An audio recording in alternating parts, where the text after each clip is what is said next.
All right, let's get this shit started. Boom. Peanut butter hero in the building. What's up, bro? You know, the topic was really anything Friday, and it still is. Anything you want to talk about, you can. Evening to you too, my brother. Imam Perry said 200 million? Really? I said, yeah, 198, 200 million for KD.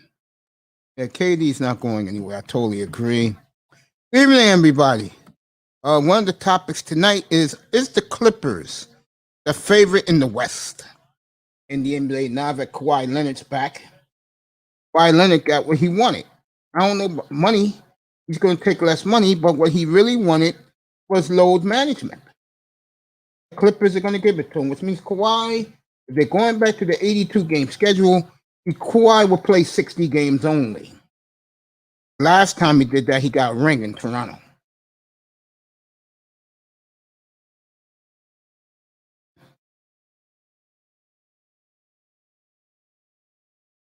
Okay.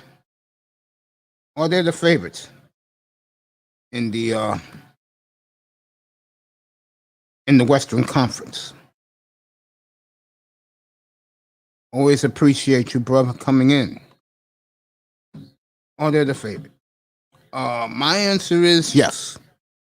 Them, but number one, I will put. I'll put Lakers three. Number one, I'll put the Warriors. I think the Warriors coming back completely healthy. To me, they got the best player in the draft, in Mooney, and got Kuminga. Those two are looking great in summer league already. How could you not like the Clippers right now?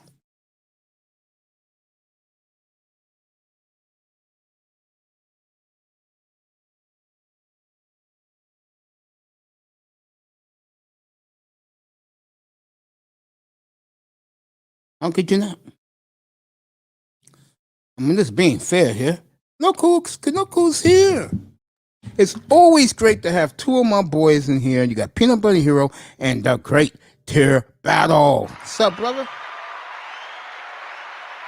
That's right. Double header here at Mace Center. Better believe that, my brother.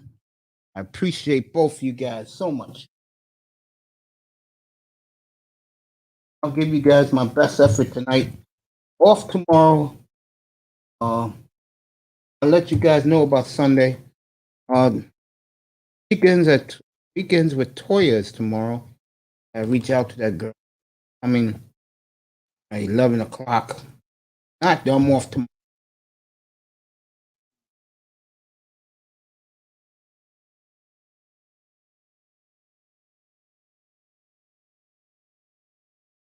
Yeah, boys. Do you think LA is the best team? The Clippers are the best team in the NBA Western Conference, or do you like the Lakers, or like me? Do you like a team like Golden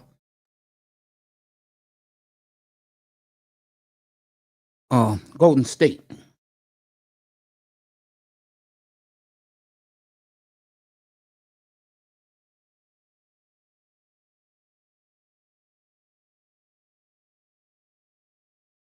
I like Golden State myself. I like the additions of the rookies.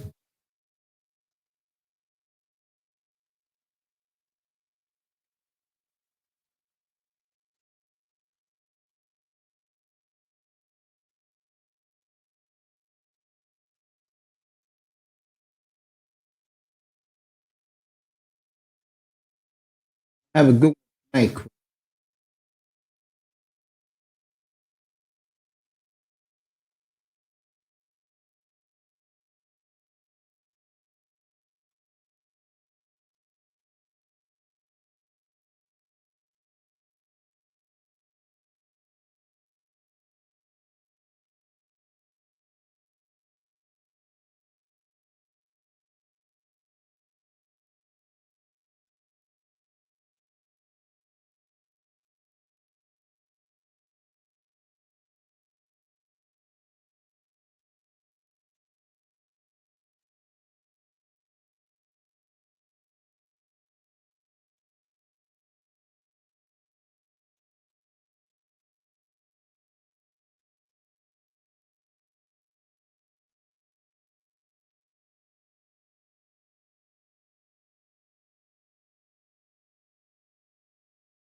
Boxing.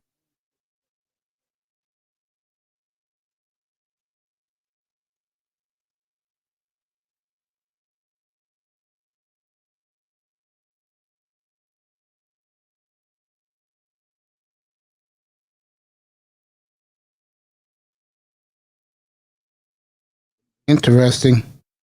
If you heard DJ Kuda today, what he said, we'll get to that later on. I deserve a rest. I appreciate that, guys. I appreciate that. A little more from these teams. Okay. Heard Kelly Oubre. Yep, went to the Hornets this morning. A nice, quiet deal. 2 years, $22 million. Yeah, they are. Keep it coming, Tier Battle. Yes, they are confident. They would like to move Higgins and Wiseman, but no one's taking it. No one's taking it. Thank you, people in the clouds. Welcome, good evening.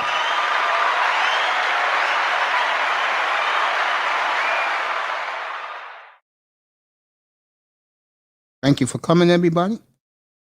Are the Clippers the team to beat in the West?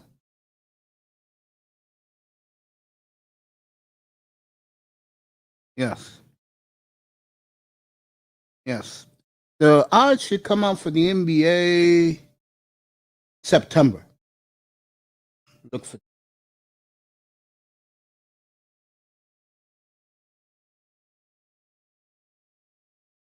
But yeah. Ask me right now.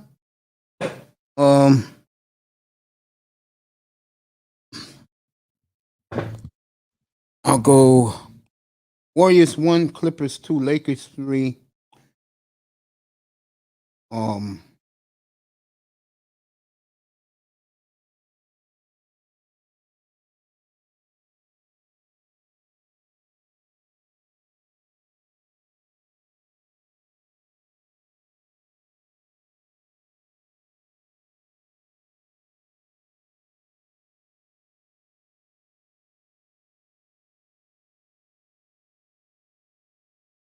Yeah, Lakers 3. Nuggets 4. Suns 5. That's the way I look at the West right now as we speak.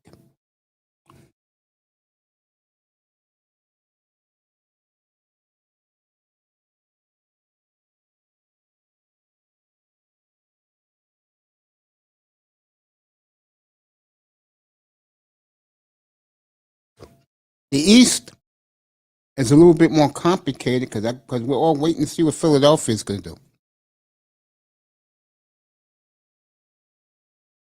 In Philadelphia, like the rumors are beginning to show now, they stand pat. They'll be 3 in the East. They'll be 3.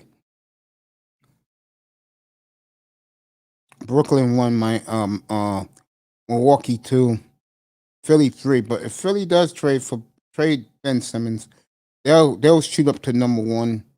In my opinion, they will be the team to beat in the NBA.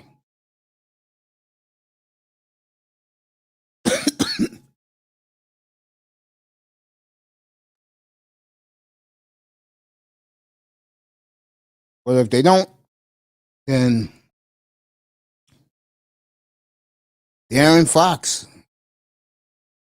There you go. That's the trade. Damian Lillard. You really think Lillard's going to be happy when he gets back from Japan?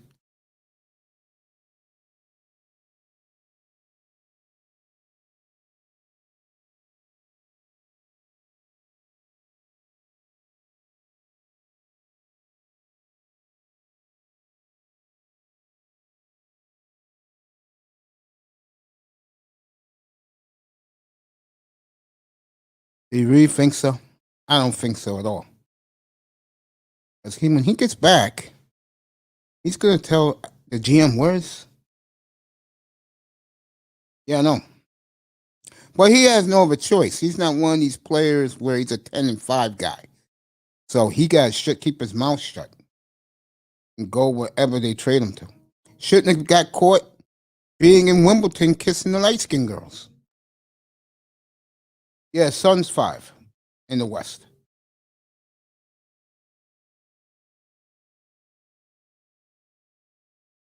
Yeah, the age. The Lakers are going to play hard. They're not going to like coax it. They're going to play hard because they're going to have something to prove to guys like me. Now, the guys they have, if this was 10 years ago, okay, Lakers. Wiseman's going to Brooklyn, by the way. I mean, not Wiseman, excuse me. Kuzma's is going to the Nets, I believe.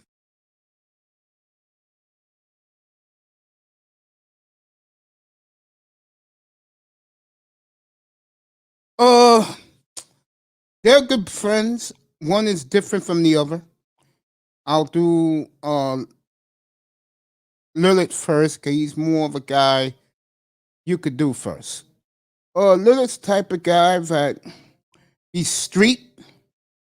He came out with his new rap single yesterday. He's street. He's a guy that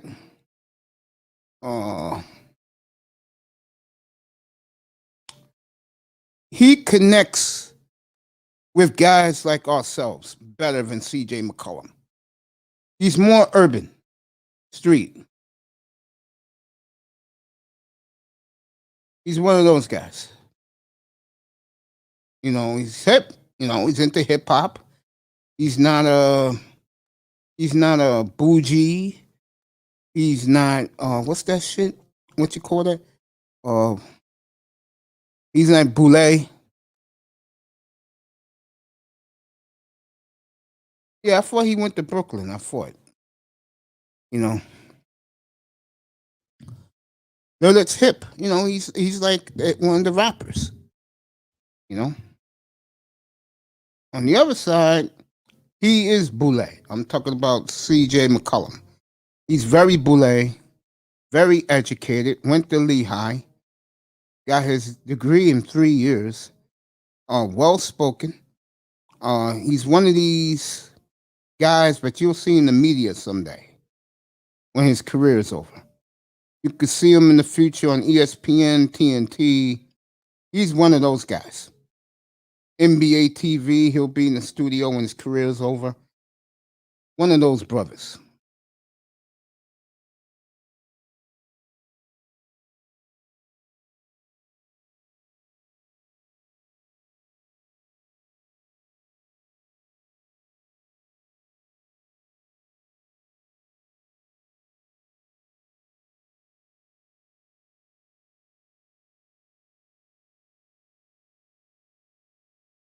That's the type of guy CJ McCollum is. Lillard, 40. CJ, Menoir, Wine. One of those guys. But they're real good friends, though. But they live in different circles. And what I mean by this, CJ, he got a wife, but it's just him and his wife. He don't have any kids. Lillard's a family man. He shoots 10,000 threes a day when he's back in Portland during the off season. And then he does his music.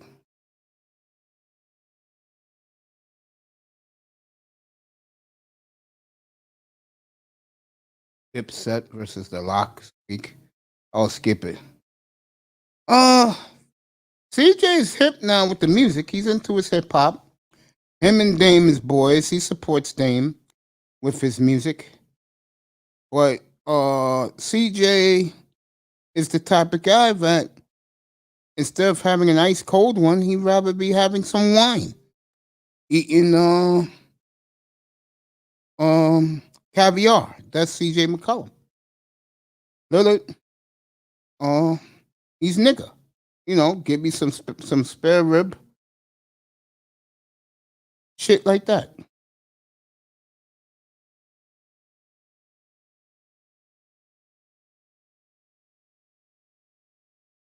There's two different personalities, but they do get along well. Get up here, bro. See what he says. Let me read more. I see you, bro. I see you, Mr. Miami. Lou's in the building. What's up, Lou? Yeah, he's an educated Lane.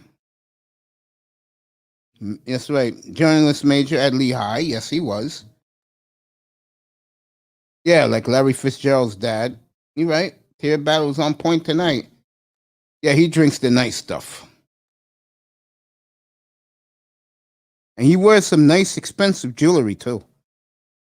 And unlike Lillard, who dresses hip-hop, dresses urban, CJ liked to dress preppy. You know, the sweater over his shoulder, tied around his neck. One of those guys. You know I'm doing good, buddy. Get your ass up here. That's right, Lou. What's going on, baby? Boys are back in town, baby, the way it should be.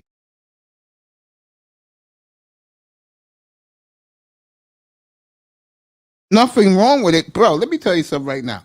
If I was walking down the street with a sweater tied around my shoulders, shit. The locks is the goat, really, Mr. Miami?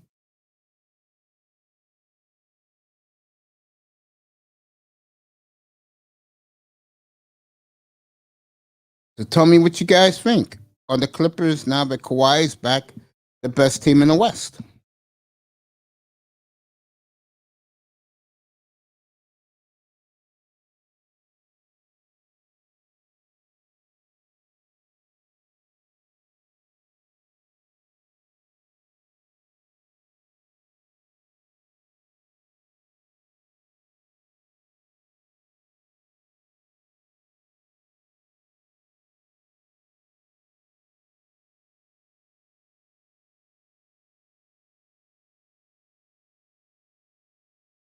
We'll have Dodgers Angels up here late tonight when the beautiful Chavez Ravine in East LA.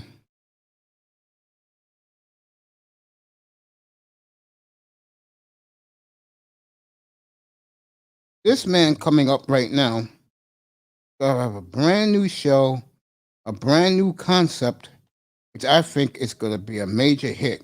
I'm gonna let you up in a second. We'll give him a nice ovation. You know, I added a little extras. My nephew said be proud to do the thumbnail for it, coming soon near you. It is called the Junkers Fair. The Drunkers Fair. And on this site, on YouTube, is when guys can get high, get drunk. You gotta show your face though. And you can smoke whatever you want, you can drink whatever you want, as long as it's not soda.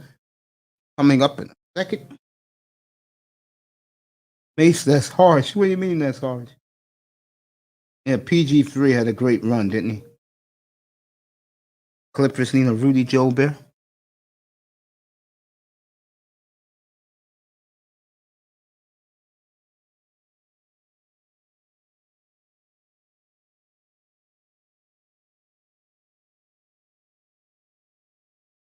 All right, here he is, the new star of the brand new show coming very soon, The Drunken Fear 1. My little bro, Mr. Miami. What's up, brother Mace? Shots fired. Shots fired. Bang, bang. No, bro. Hey, how you doing, man? Great, man. Life is great. I'm alive. I'm healthy. I just gotta exercise, and I will do that because I want to get down a nice 30 pounds by Halloween, so I can enjoy the holidays for a change. How are you, buddy? You good? Everything's good? Good work day today? Yeah. Good, Everything's good today. Yeah, I did a 7.5 hour one before, bro. Yeah. But most of the show I was by myself, but then, man, all the dolphin guys came up. We had a little dolphin round table. Topic, of course, Tua Tagovailoa. How well he has looked in Training camp. Trent, There you go. Tier Battle gives you applause, Mr. Miami. what's up, Tier Battle? Here's my advice to you. You plan on doing this show, you want to do it every night or during the weekend? Like the weekends? Yeah, that would be better for you. Because you can go all night. You're going to be drinking anyway, live listening to you. Are you going to play that DJ, whatever's name in the background? Come on, DJ Screw. Yeah. Yup. Tier Battle. This is for you, Mr. Miami. You say this about me all the time. The Marathon Man.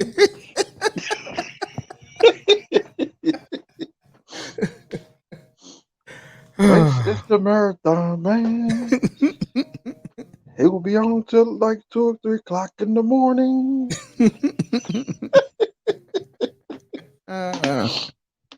Yeah. Yeah, man. Says peace to you. Brother Terror Battle, what's up, my brother? Much love, respect. Yeah, let me answer that. Because I've been saying it, Tier Battle. I've been saying it. I've been saying it for the last 2 weeks. Trey Lance had another monster day today. And the Niners don't know what to do. Kyle Shanahan said today, you don't know what to do. You got a kid who's throwing rockets. I said it before, the 3 most impressive guys I've seen. Tua number 1, Trey Lance 2, Mac Jones 3. Manzano, the link is in the chat. All you have to do is come up. Hit that like and subscribe, people. Like, subscribe, share. Do that. 2 weeks to the SummerSlam. Yep, you're right about that. So. She about to take on Sasha Banks. Who's taking her on? She going come on, Belair, talking about the champions. She gonna take on Sasha Banks. How good is Belair? She good. I'm talking about how good looking she is. Sasha Banks just turned heel.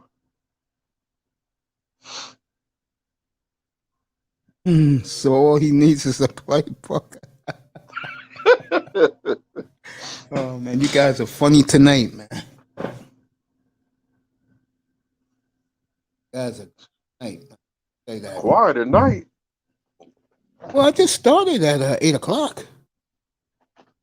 Mm. You know, I did the early show. That went 7 hours and 40 minutes, bro. Dang. I started at what? 8:45. I was finished by 3:30 in the afternoon. Dang.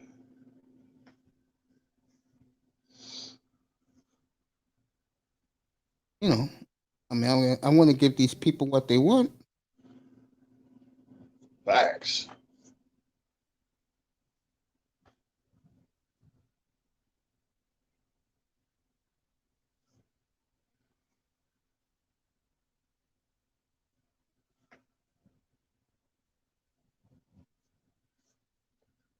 I give them what they want. I said before, people get what they want, the better they be. Manzano, told Manzano to come up. I think it's in the chat. And we're doing good, we're doing good, Manzano. Keep it coming, Tier Battle. I know you're a chat room guy. What's up, brother Anthony? Well, I know you're welcome up here anytime you want, man.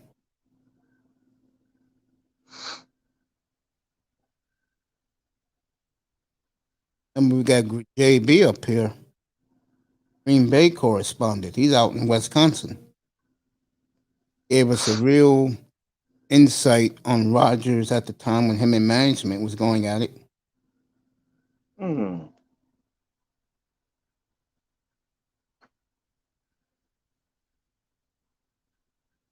Now they're showing the replay of the Cowboys and the Steelers game. That's a real snore fest. Next Friday night, they got a good triple. No, Seahawks are next Saturday night.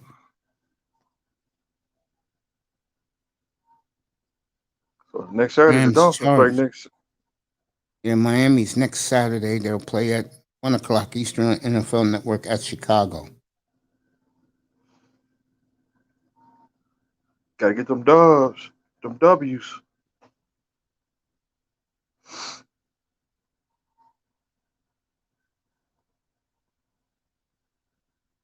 Well, this was the question today. I'm gonna ask it to you. If you were, all right, let me put it this way. First of all, are you sold what you've seen of Tua so far? Yep, I'm surprised. Okay. Do you If he do feel? that, No, go ahead. if he do that in the regular season, we might go 13-3. Yeah, I know. But the running back is a question mark. I think that rookie running back, he might surprise somebody. So you give him a chance to beat out Gaskin. Yeah. And Mac Brown, about the running back for the Dolphins, or Malcolm Brown. I always call him Mac Brown. Mm-hmm. Everybody's job is on the line. Yeah, you can say that. The question I asked, yeah, you said you think they'll be. Okay.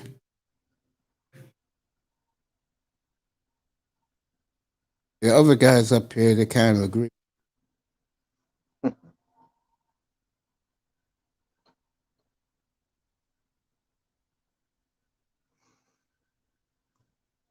think we might get another free agent doing like before week 1 after the cuts. Yeah, but at what position? I say wide receiver. You don't have enough receivers? Yeah. I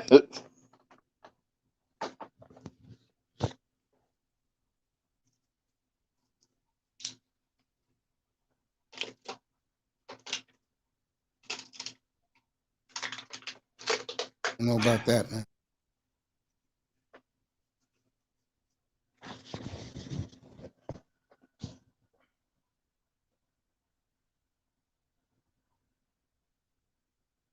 Ace, my comparison to Bel Air is Jacqueline or Jazz. Okay. I gotta go with Miss Jacqueline.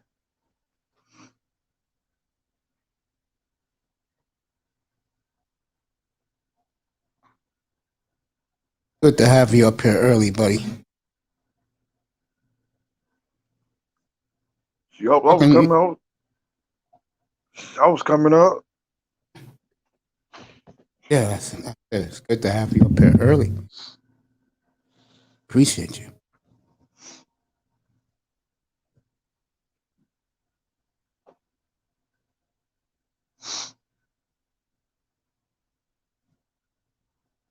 So the Phillies get out of it.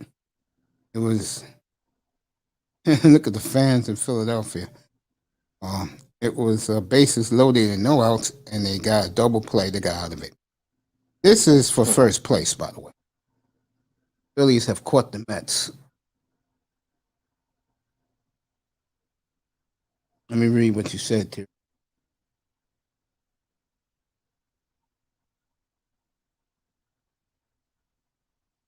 Todd Gurley. So the Rams didn't sign him, huh? I thought he went back to the Rams. I thought so too. Yeah, he's washed up. In his 30s. It's a shame Cam Akers got hurt.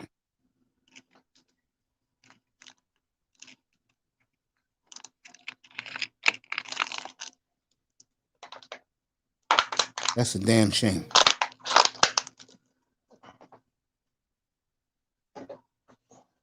I'm here with the great Mr. Miami. Oh, let me ask you this, switching sports real quick. Do you think the Clippers, now that they re-signed Kawhi Leonard late this afternoon, you think they're the team to beat in the West in the NBA? I think I'm the Phoenix Suns. Are you still going with the Suns? I'm about to go with the Suns I'm going with the Warriors myself. and the Warriors. Golden State. Yeah. That's what I'm going with.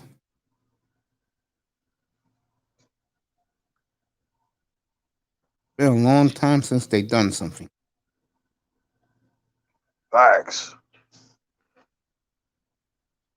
I don't think the Lakers gonna. I don't think the Lakers gonna go back to NBA Finals.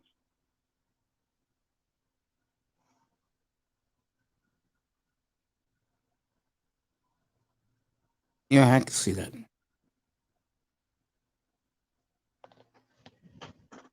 Now it's official. Now he already signing players.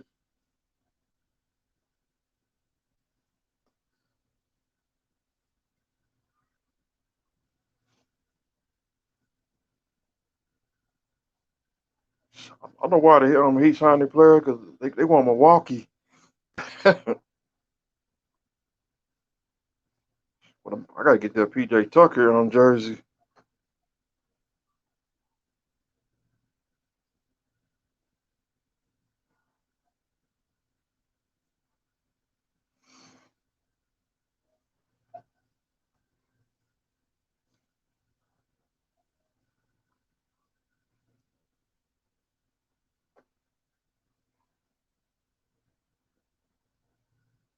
Yeah, bro.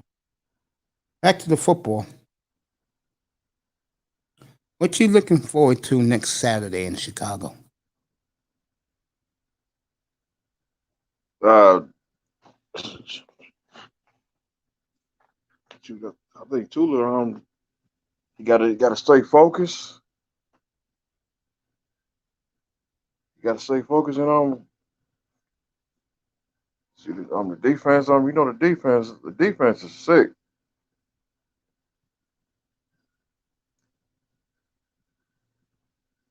Like see Javon Holland get an interception. Might get his first interceptions. And then I'm starting to heard that Xavier Howard he might stay in Miami.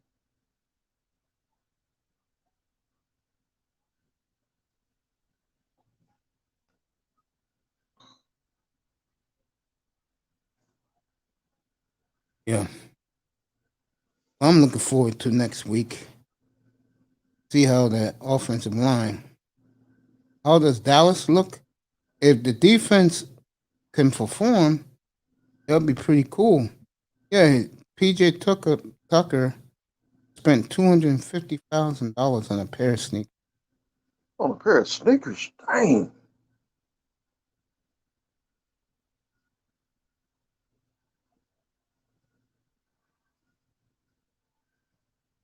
Gotta be some Jordans. Of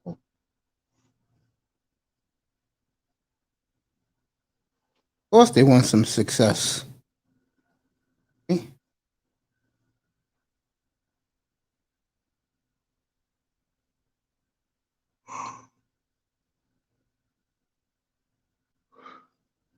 that's true, man.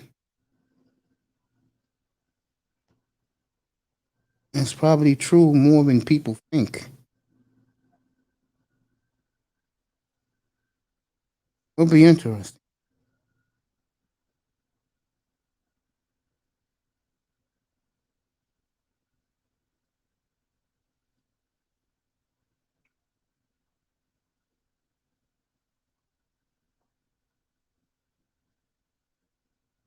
I just can't wait to week 1 and week 4. It's gonna be a funeral. Answer your question, Tier Battle. I think Dallas it'll be interesting for them.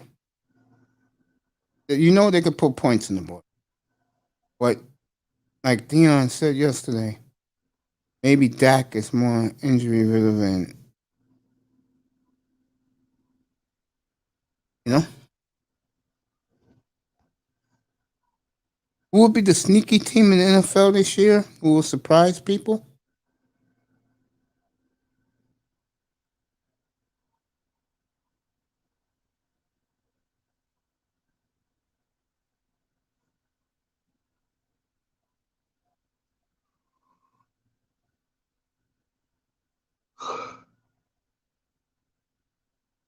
Fascinating, right?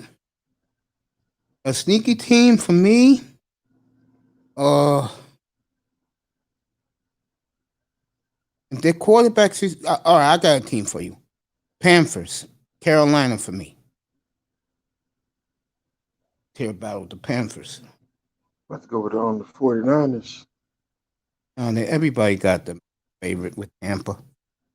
NFC. I say 49ers. I say the Seattle Seahawks. Denver they can sneak in.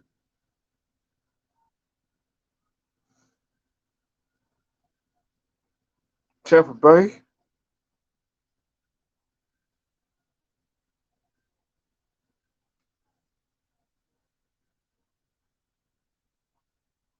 You think Tampa Bay sneaky? Really? I can see them go back to back.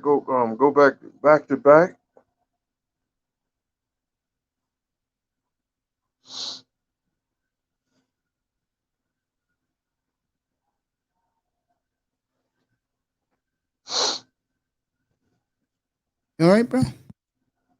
Yeah.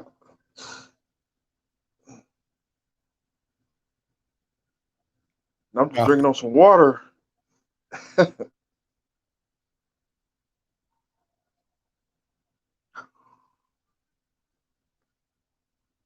Gotta put the water in. Gotta drink water.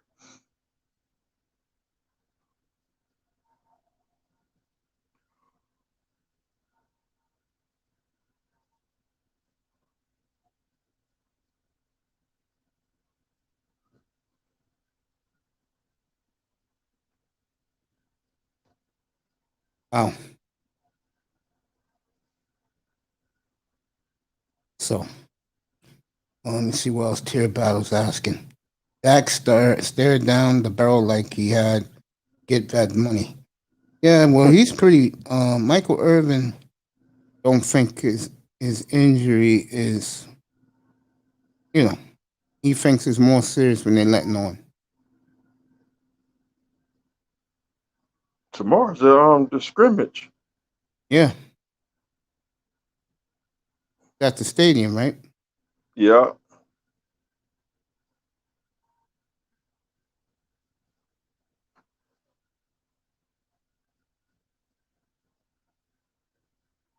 Defense versus offense.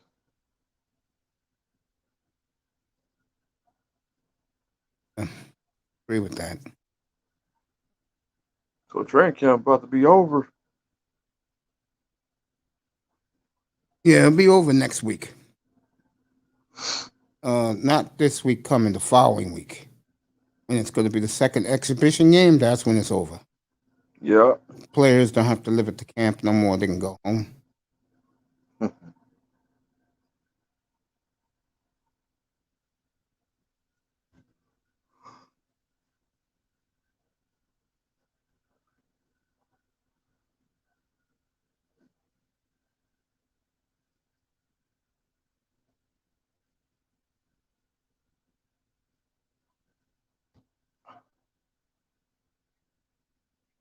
Hey, Mr. Miami Tear Battle with chilling up here on a Friday night. This is my second shift. I did a 7-hour, 40-minute shift during the morning and afternoon. Some good picks. I appreciate that. Yep. Preseason already, guys. Today is August the 6th. It's back. It's fall season. It's pretty nippy here tonight in New York. I could feel the wind howling outside.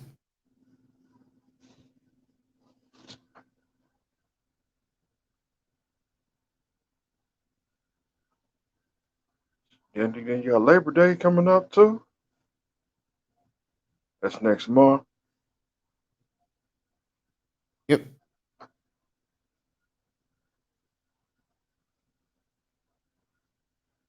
We lost another wrestler. We lost beautiful Bobby from Midnight Express. Yeah. Know what you mean, bro. And by the way, I'll be making my picks. I'm gonna pick somebody to pick against me. And we'll go head to head. And that contest, what you gotta do is hit up my email and tell me why you should be up here competing with me. And the winner gets a free jersey, brand new jersey from the loser. The one thing I do not like is guys who don't pay up. God, I hate guys like that. Let me see what coach gonna be on the hot seat in 2021. Who's on the hot seat? Ooh.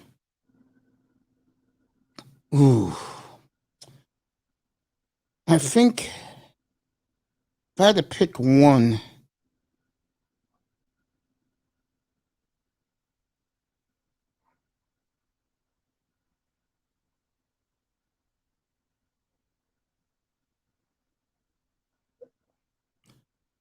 ooh. Wow, that's a toughie. Looks like all these guys keep. I think Cincinnati, he's on the hot seat. Zach Taylor's on the hot seat. I think Chicago Bears coach might be on the hot seat. Green Bay coach is on the hot seat. Why do you think that? Why do you think on the hot seat? Should let Aaron Rodgers take the job.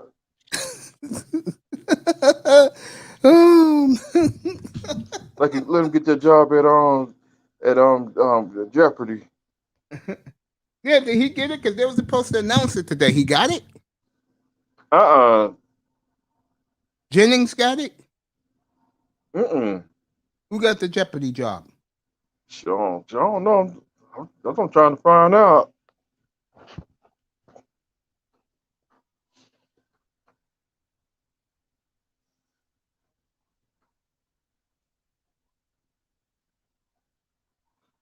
We gotta stay tuned. Justin Fields saving those jobs. Oh no, the city of Chicago is very excited about they're in love with Andy Dalton in Chicago right now. It's a love fest. Laura, you think I saw you, bro?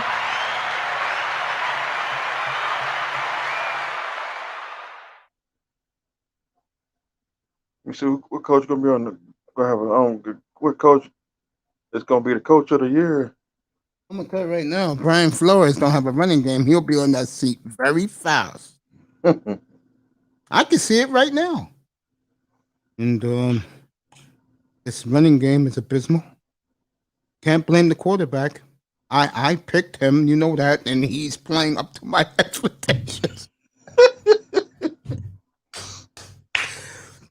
If I don't see improvement in the running game next year, our general manager and our coaching staff will be replaced. The fans deserve it. It's not fair to our fan base. They deserve the best.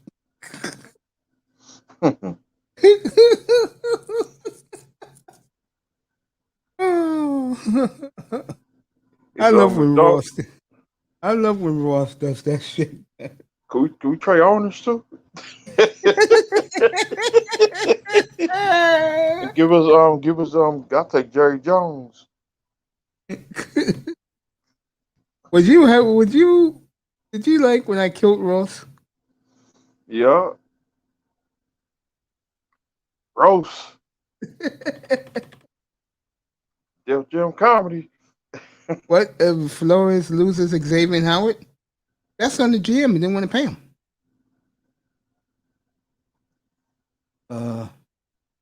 Draft ranking about to be. Oh, DraftKings, yeah.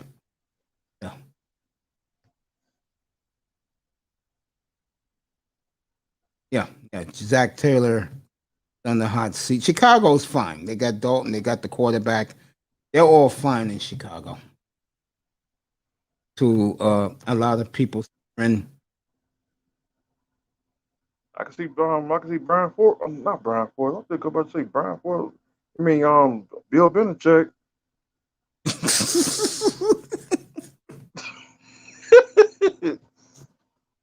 If They you lose cheat that again, Tampa Bay game, that team will fall apart, folks. It like would a be called domino, It would be called Foxborough is falling. dominoes falling. Yeah, they would take Flores in the New York second. I'm still laughing, man.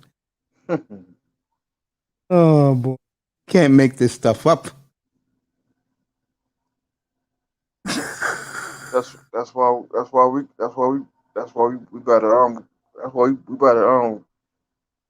better be ready for the New England. Because if New England they lose week 1 and week 4, I'm gonna be on master at work. I wonder if he's calling Brady a traitor that week. He gonna be on Tampa Bay bandwagon.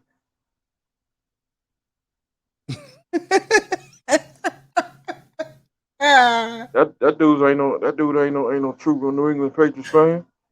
Actually, Here battle. Belichick won't be forced to retire, but he will be on a serious hot seat with Bob Kraft. Bob Kraft already said it. I don't spend $300 million of my hard-earned money for people I never heard of. if they cheat this year, they're gonna be on a hot seat. Oh well, if they do that act again.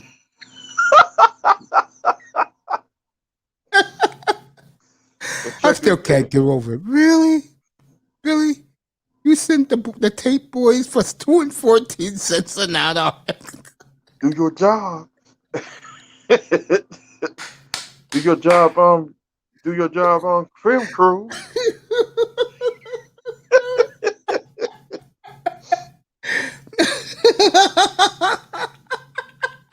They gonna go to Bengals and cheat. Oh shit! I remember when that shit happened. I said, "You can't make this shit up. Are you kidding me? Are you that desperate for a win?" That's a W.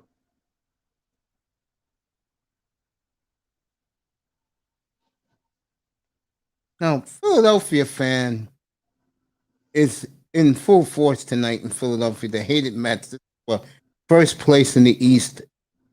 And let me tell you, like Dodger Stadium 2 nights ago, Philadelphia is treating this like it's the World Series. And the Mets had nobody out with a leadoff double, and they couldn't score. It's about the Angels and the Dodgers. No, this is the Mets and the Phillies for first place. Angels, Dodgers, in about an hour and a half. I'll be pumped up for that. I'll have the game up here from Chavez Ravine. I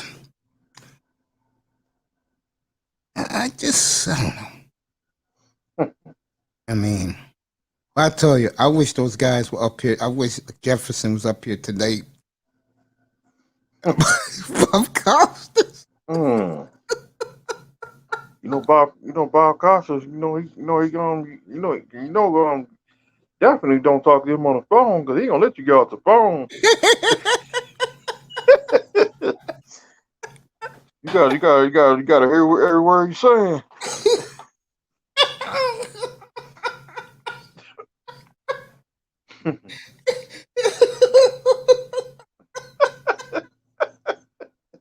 Oh shit! Oh god! I love Bob, but god damn. When it comes to the baseball with him, oh Jesus, Armageddon. He like that in the NFL. They be doing that. They be doing that in the NFL. The NFL guy was like Bob Costas, who takes it so damn seriously. Oh.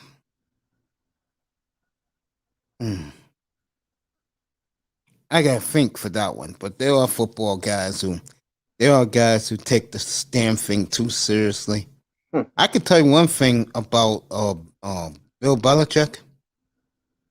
When he retires, he's gonna be like Bobby V. And sometimes that's not good to be like Bobby V. But you act like you invented the game of football, like he thinks baseball. I mean, I'm telling you, Bobby V could be very suffocating when it comes to that baseball. Look, am I like that? Am I a purist when it comes to baseball? Of course I am.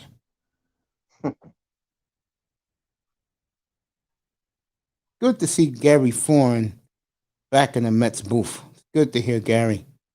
Great announcer, in my opinion, on the all-time great.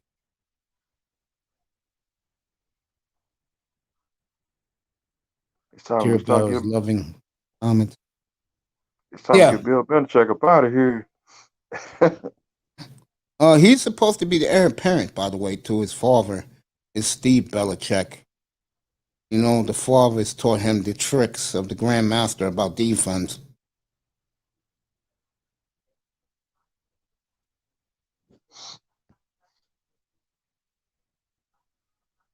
Bobby Knight. Oh, good God. How the hell are you sending home Charles Barkley, John Stockton, and Karl Malone? That Jeff Turner makes the team. What's up, Joe? Get up here if you want. Link, I'll drop them. You know. Yeah.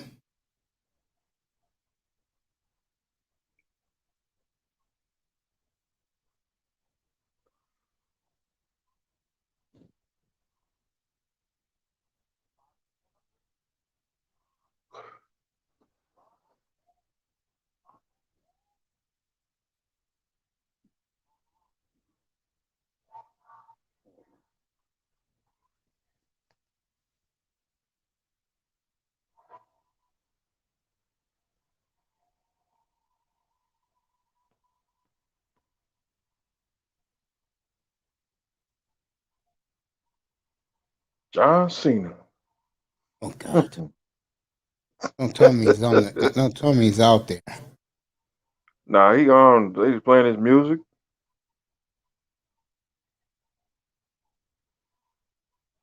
That music is annoying. Oh, that's my man, bro. I like John Cena. Oh, this is my music right here. There goes Edge. To see him do this live, it's incredible, bro. There you go.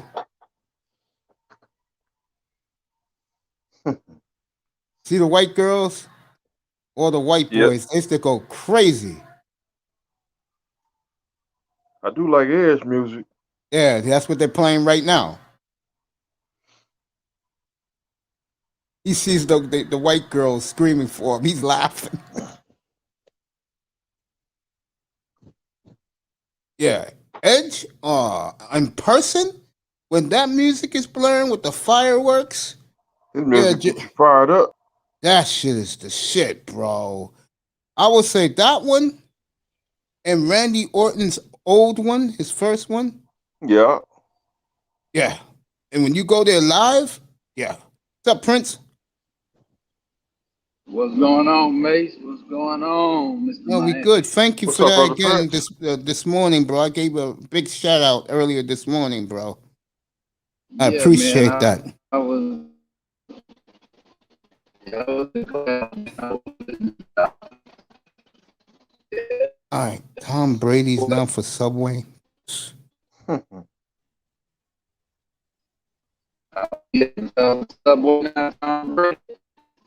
Yeah, boy, you talk about a man ready to retire. I'm expecting Joe to come up here, maybe with the wife, beautiful wife, Bobby Knight. Don't get me started, Bobby Knight, please. Get me started. Yeah, I'm hearing the same Brandon Ingram rumors. Brandon Ingram may be headed. I believe it's in the West. No, it's the East. I heard he may be heading to the Miami Heat. Say what? Mm-hmm. Dang. Yeah, it is the Heat. I will say this right now. The Heat gets him, then you might as well get the trophy ready for Miami now. In the suitcase. Suitcase. Talking about on the trophy case. Yes. Hey, I know you. I know, Prince. You don't like the bashing the Lakers been getting nationally the last couple of days, but I do agree. I mean, doesn't it worry you? They're an old team. Um, Prince.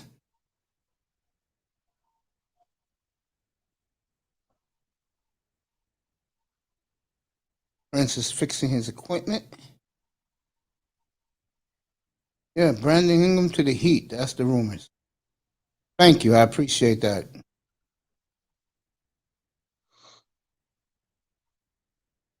Uh, if he is, I would say next spring at the trade deadline. Next winter, I mean, at the trade deadline. Yeah, I could see him being moved.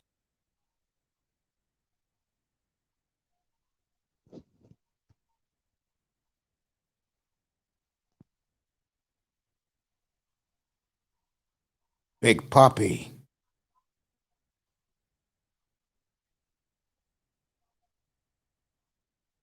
All right, Mets, Phillies, right. Phillies got a man on third, nobody out.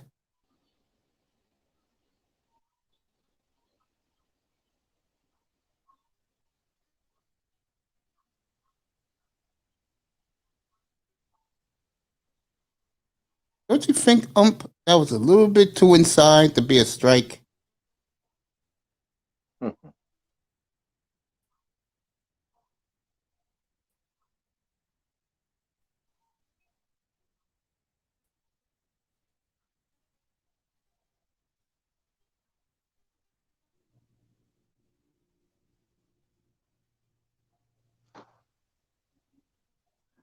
Pitchers up right now. I bet the Marlins lost another game today. Oh, What, the Marlins? Ingram's a damn good player. He's averaged 25 points this year a game.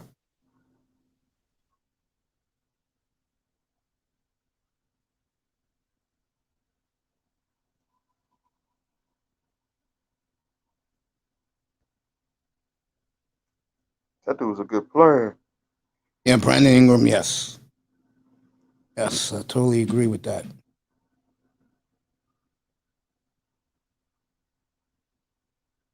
Tier Battle's been a great contributor tonight. He's on his A game. Base hit for the Phillies pitcher, and the Phillies take a 2-1 lead.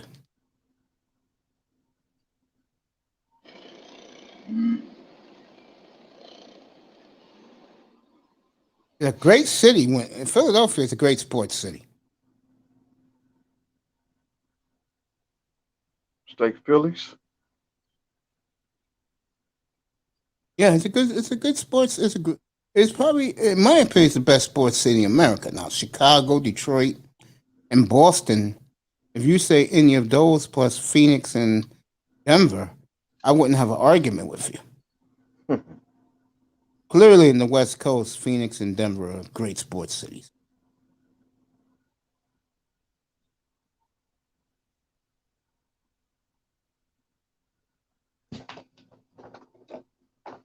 New York is falling off so bad. It's scary how bad. As a sports city, New York is.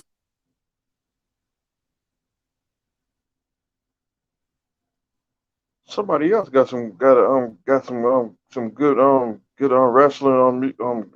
another good wrestling thing. To my Batista And what he's doing now? still making movies. Oh, okay. You making movies? Yeah, the I've question seen I him in a asked few you, Prince. movies. The question I asked you before, Prince, is: are you worried that they're too old? No, I ain't worrying about him being too old because it really doesn't matter. You got it really doesn't matter, man. I'm not. It's young players out here that can't play 82 games, so it really don't matter, man. It's a marathon, not a sprint.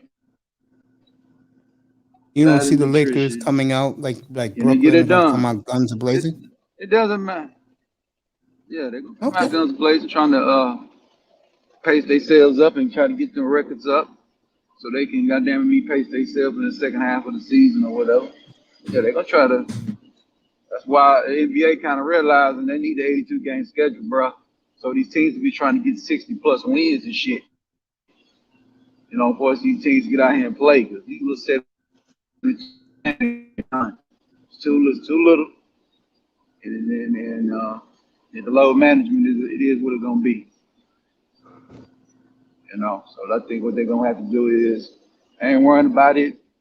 The Lakers, if they fail, it doesn't matter if they had a young team with LeBron and AD. If they don't win a title, it's a fair regardless. So You think about the they don't have no money to Clippers? spend. It'll be something. What do you think about the Clippers? So the Clippers bringing back Kawhi Leonard, it makes sense. Yeah, and they're gonna give him what he Yeah, but wants. Kawhi Leonard, let me see. Are you Yeah, breaking up? I think No, it. I was gonna say they gave him what he Yeah, it wants. makes sense. Load management, All right, hold on. and it gave him his load management. Yeah, it's load management back in the NBA. But yeah, man, Kawhi Leonard back in that bitch. Yeah, Kawhi Leonard back. Okay, so Kawhi Leonard signed back with the Clippers. Really can be rough. I saw how they did Santa. Oh yeah, they don't play with Santa out there in Philly, man.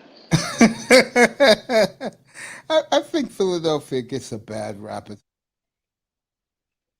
I think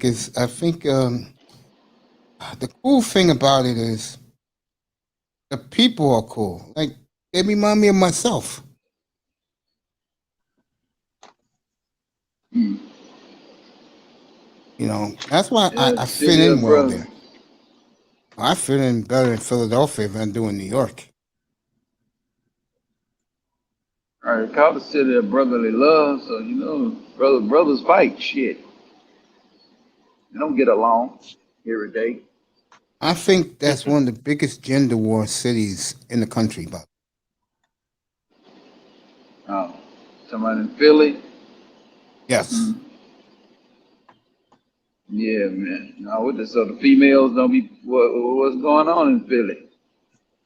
It's just a lot. They just don't talk to each other a lot. okay. If Fireman was up here, I asked him because he's there. Yeah. I forgot Philadelphia. Brotherly love. They boo Beyonce. Oh yeah, the All Star Game 2001. Yeah, because she had not it was NBA Finals too. She came up there with a Laker jersey on And in they Philly. also Yeah, they booed her ass. and they threw batteries at Santa Claus.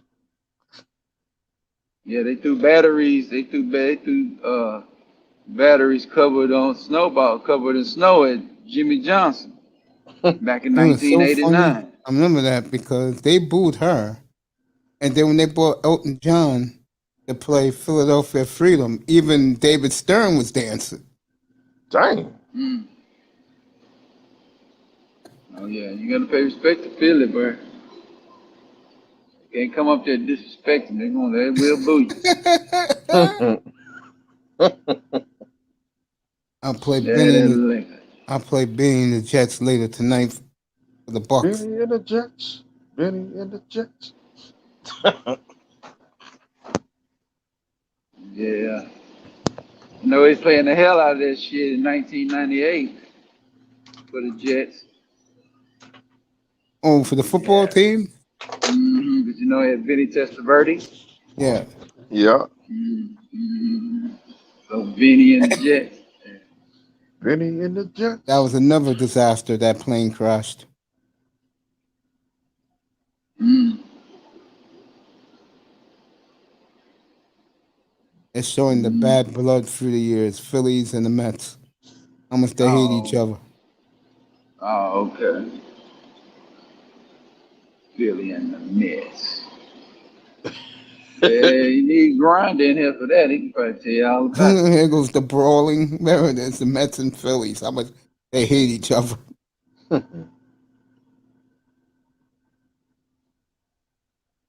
Yeah, man, but yeah, the Laker with Father Time and the Lakers. Yeah, man, it is what it is.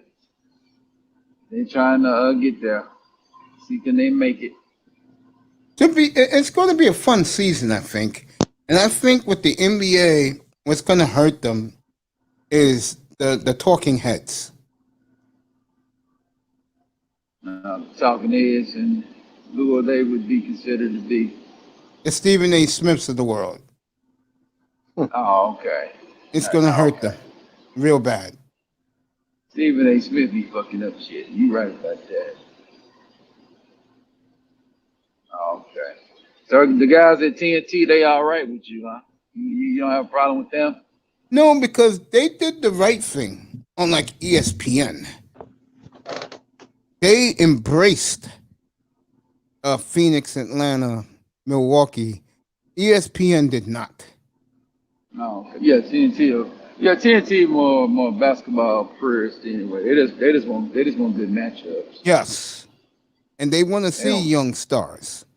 ESPN want to see the LeBrons, the Kawhi Leonards. Yeah. And now, with the ratings high like it was, like I said, I was talking about this earlier today, NBA is in a good crossroads. Yeah, they're in a good space. Yes, they are. You got Giannis as the champion, so and you got LA and Brooklyn.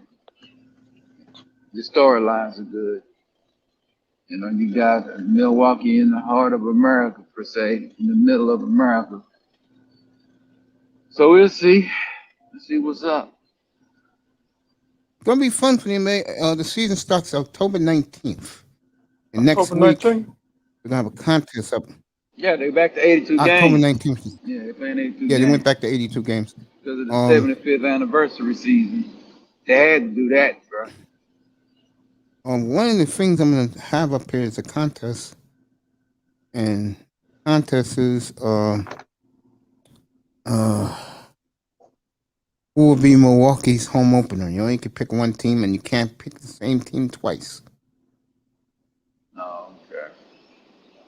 31 other there's 29 other teams out there.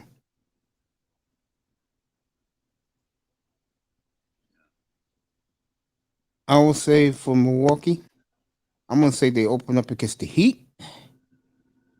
And their Christmas Day game will be in Phoenix.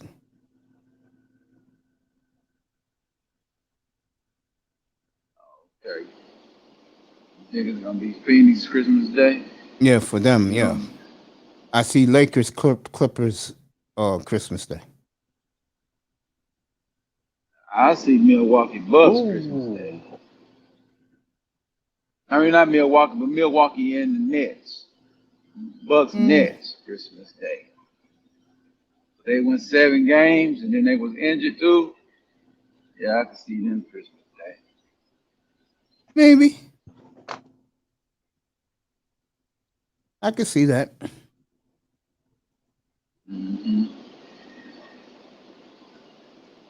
We'll have that contest on Tuesday. Oh, okay. What team do you Yeah. think the Bucks will open up their defense and their title with? Shit, I can see him. Could be the Heat. That's what I said.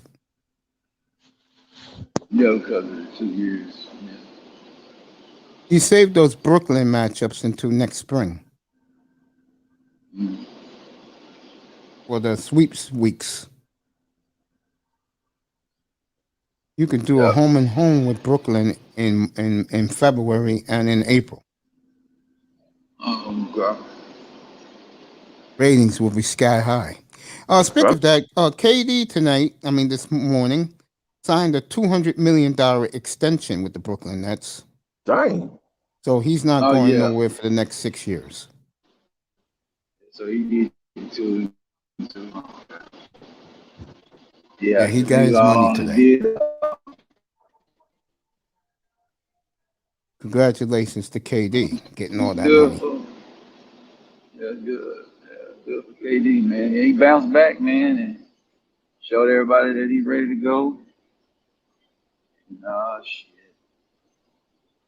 Yeah, you never put on the line.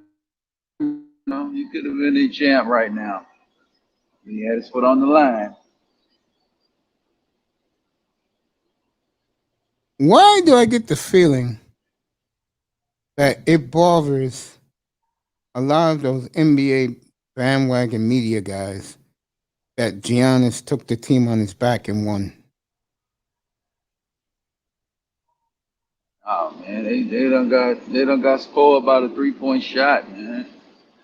He's not one of them type of guys. So, Steph Curry. We're going through a different era, Goddamn. man. The game, it's time for the game. The game don't win far as it can go far as the 3-point shot is concerned. It's back to dominant foot. It's down to dominant power basketball again. That's why I pretty much like what Giannis did. I like that type of basketball. What I was raised upon. Yeah, I love it too. I'm so proud of him.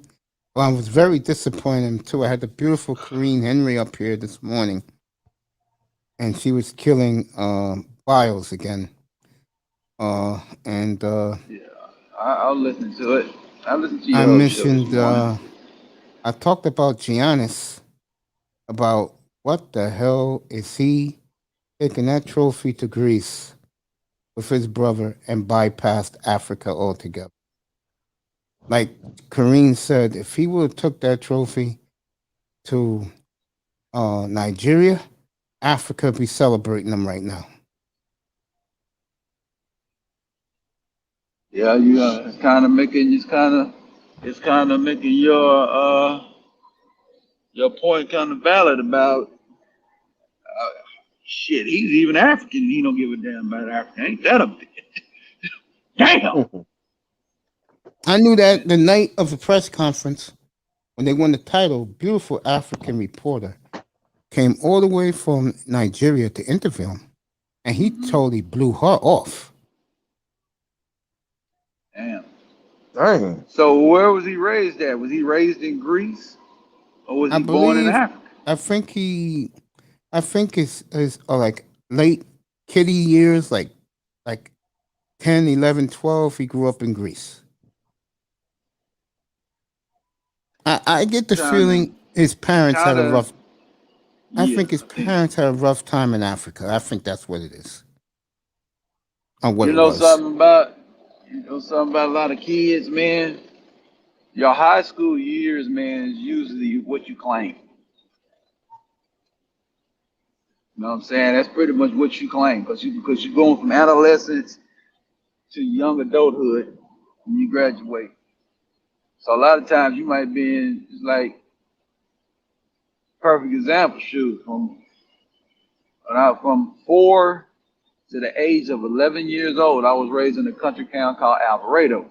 But I went to middle school and high school in Fort Worth, Texas. All my dirt was in Fort Worth, Texas. All my shit is in Fort Worth. So I'm a Fort Worth guy. You know what I'm saying? Yeah. I'm not gonna claim Alvarado, Texas. You know what I'm saying? So Yeah. that's really the key to kids. They only gonna claim what they went their high school years from. You know what I'm saying? Because you graduate there, you develop your mind, you develop culture there. All your culture develops there in high school. So yeah, he's gonna be a Greek guy. You know, even though he was an African kid, but he's gonna claim Greek. That's why smartest thing that the Bryants did with Kobe. When Kobe got to high school years, when he got to around seventh grade, they got out of Italy and brought his ass back to Philly because that's where the black mamba mentality was developed at. He developed his skills in Italy, but he developed his black mamba mentality in Philadelphia, Pennsylvania. Always remember that part with Kobe Bryant. That's where he got his mean streak from. Shit.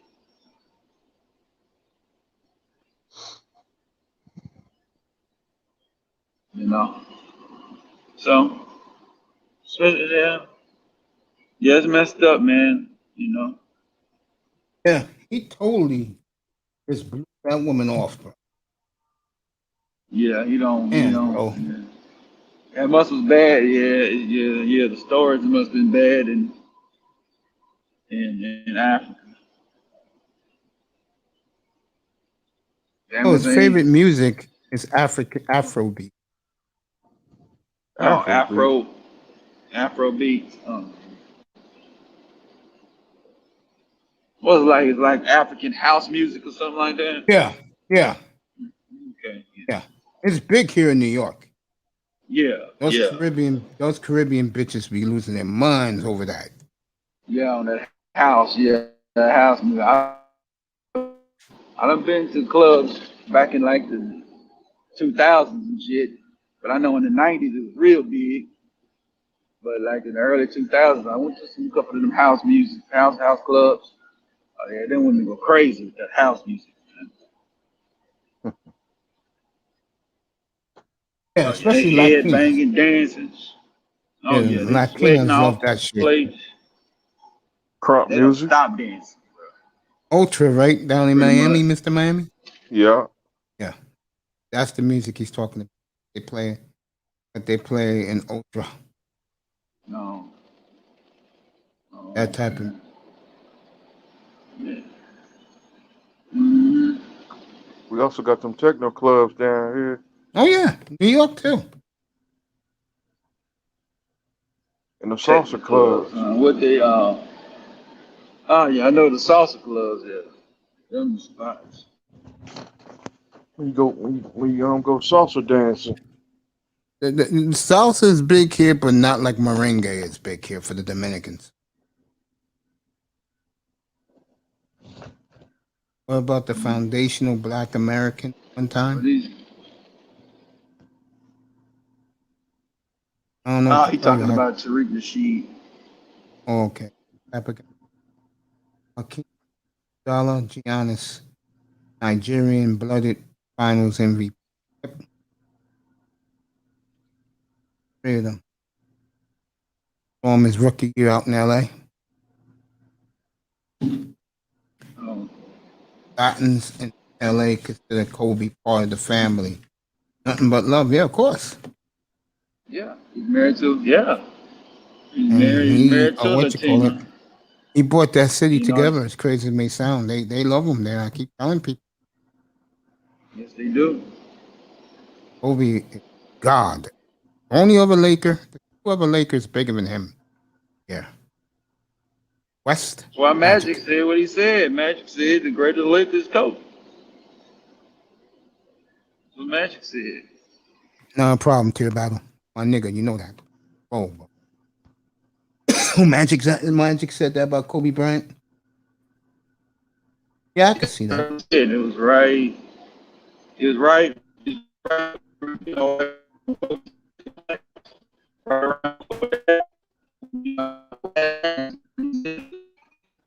Yeah, your boy getting a little bit.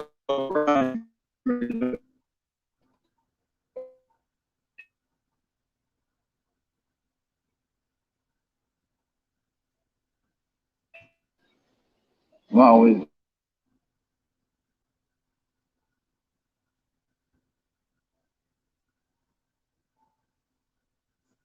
White Sox beat the Cubs today in 10 innings. That's a big win for the White Sox. no, They'll be in okay. Oakland. They'll be in Oakland next weekend. And come on out there and get It- their ass swept. That's right. Come That's on, the let's go to A's. Chicago and get A's swept. got a monstrous August schedule. Went over it the other night. And 3 weeks from tonight, we'll have the showdown. 3 weeks from last night, 4-game series. And the winner, I think, will be the wild card. As Didi Gregorius was hit on purpose. These two teams just hate each other. Giraldi's going out there, staring at the Mets pitcher. Bad blood. New York and Philadelphia. So no St. Louis winning. Yeah, but St. Louis is basically eliminated because the Dodgers and the Padres are so way ahead of everybody else for the wild card. And I don't see either of those two teams collapsing. Okay. Like 2-0. We'll have Dodgers Angels in about an hour. Chavez Ravine. That is huge out in Los Angeles. Yes, And it 3 is. outs. They expect a big crowd for Gregorius. They expect a big Japanese crowd tonight at Dodger Stadium for Otani. Oh, okay. Tiny pitching. That's what I was in the ass. Tiny pitching tonight. No, he pitched last night. He was splendid. Okay, but he batting tonight. Okay. Yeah, he's hitting tonight. So the Okay, fans, I ain't got a chance to watch him like that. So is he a DH? He's a DH. when he hits, he's a DH. Okay, when he pitches, He's a DH. He pitches like he hits for the pitcher. Okay. Like they don't take him out of the game. They only take him out of the pitch, but he stays in the game as a hitter. Okay. They changed the rules for him. Damn. Otani having a monster year in baseball. He's got under 3 ERA. I think he's 8-3 now, Otani, on the mound. Oh, okay. Seattle And he winning. And he leads the American League in both homers and RBIs.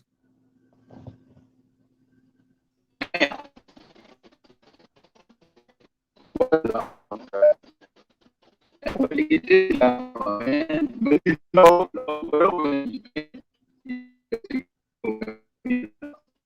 If he wins the MVP, he'll be the third Angel to ever win the MVP. Dang, Reds beating the mess out the Pirates. 10-0. But getting back to Oakland, this is ERA. 2.93. Oh, okay. Oakland, That's good. 3 weeks from tonight, I'll have it up here.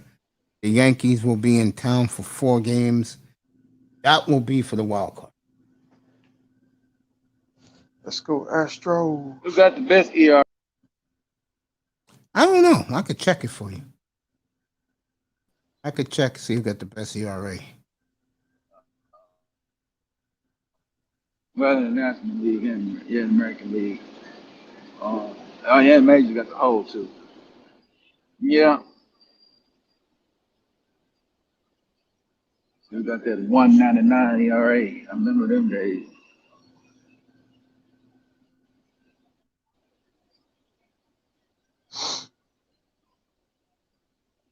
All right. Texas and Oakland. Oh, Randy Johnson. Texas and Oakland tonight. That's what's up. Is that out Billy in California? Bean squad. Yeah.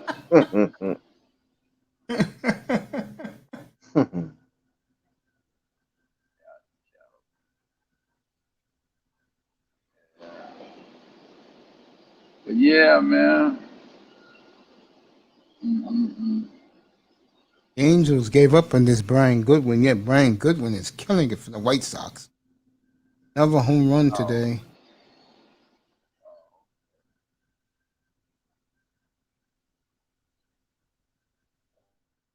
And his team, folks.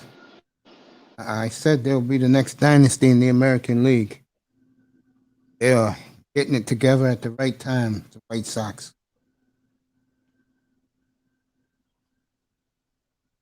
White Sox. Now, again, we're talking about your man. I mean, yeah, stop winning these 97 games, Billy. Billy say, I ain't gonna stop. We just got to start winning in the post. We just got to start winning in October. We need to win 97 games in October. How about that? I tell you one thing. If Billy Bean ever wins one, you really wouldn't hear the end of it. And Chris Russo probably quit his job. Shots fired. I'm serious. Billy Bean wins a World Series. Oh, Chris Russo probably resign. Yeah, he ain't trying to hear that, boy. Yeah. Chris Russo is not trying to see that shit.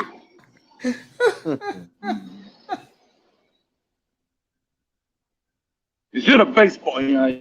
It's in a baseball now. No more money. So what? God damn it! I'm tired of hearing Billy Bean. God damn it! I'm tired of it. Shots fired. Fucking, he makes a decent point. I mean, the man crossed the bay, wins 3 rings. No one talks about Brian Sabian. Yet, if Billy Bean wins 1, it'll be Armageddon in baseball America. Yeah, it's not that Billy's a bad guy. Come on, Billy, get one. I like Billy, believe it or not. What? God damn, Bill. It's been over 20 years, bro. Can you get one? Can you do it for the fan base? He won in 1916. You funny, man. You crazy. Man. Once is 89. Now, my favorite of you is Tom Brady, born in 1913. Now, Tom Brady was born in 1908. 114 years old, still playing baseball. Yeah, they be giving old Brady a hard time.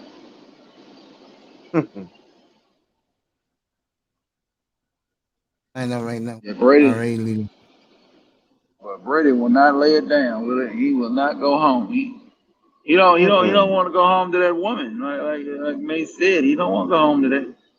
No. No. Probably be divorcing with less than 18 months when he retires. He'll be so happy.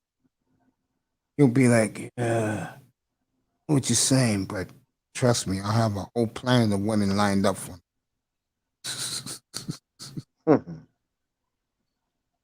Yeah, he already got his thing. He's gonna be having TB12 commercials and shit. Hey, we just saw the one for Subways.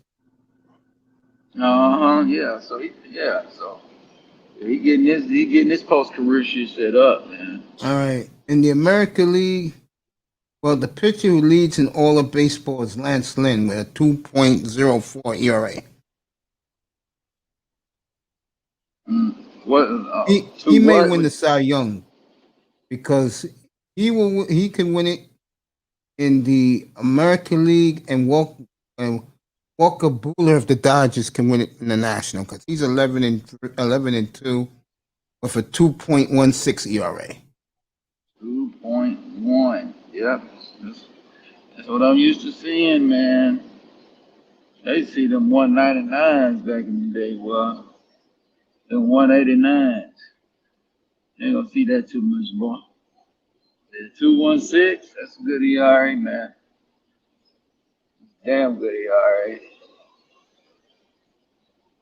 The Mets, Marcus Stroman, really 2.83 ERA? Not bad. There's Marcus Stroman? Hey, man, he ain't pitching that many innings, man. Marcus Stroman? Oh, I can tell you right now. Innings pitched 15. Yeah. No, he pitched 127 innings. Oh, okay. Stroman, he's pitching tonight, but his record is 7-10. Damn. So he must ain't He getting no has run a support. yeah, like tonight, he had no run support. Right. Yeah, ain't got no run support. Yeah, I used to see that shit back there. I used to see that shit, man. You have some good ass pictures. It was like Maddox fucking lose 1-0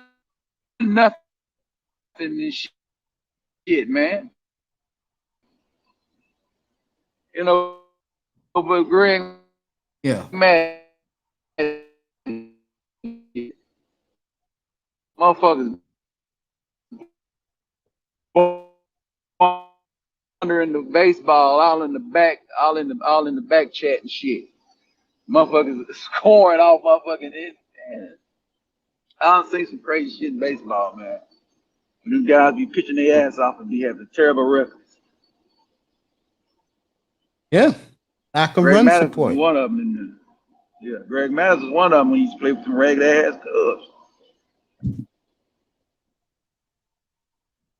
Amazing how Greg Maddox became amazing once he went to Atlanta. He was a good baseball player. Sure Yeah, was. Hall of Fame. Yeah, Hall of Fame. That whole staff went to the Hall of Fame. Mm-hmm. Yeah, Glavine, Smokes, Oh, and Maddox. yep. Mhm. Yeah. Oh, Bobby Cox. The Hall of Fame. Yeah, oh, Bobby Cox. Didn't he He's still pass away alive, 2 Bobby years ago? Cox. I think he That's what passed I was away at. last year, I think. Year before. Um, that's what I was finna ask, man. Whatever happened to old Bobby Cox? The man who smashed with a baseball bat Kenny Lofton's boombox. Dang. That's who. Bobby Cox did that on Yeah, the box. yeah, the Kenny Lofton, Damn. yeah. So Dang. Kenny Lofton cut it off. You know how Kenny Lofton. So he came back with that big bat and smashed it. Mm. I was about to say, cut it down, cut it off. Yeah, over there dancing and shit. And Bobby Cox said, I ain't been asked no damn more. The speakers came out. One of the best 2 trades the Cleveland Indians ever made. Getting him and getting Matt Williams in his prime. Mm. Matt Williams, Kenny Lofton. Kenny No, Lofton was a good he leader. got Grissom and he got Grissom. They got Oh, Grissom and Kenny and Matt Williams. oh, That was okay. one of the best trades. And Dave Justice. Oh, okay. Yeah, I remember that. David Justice. One thing about the Braves I don't like about them, bro, they really do not get along well with their black ball.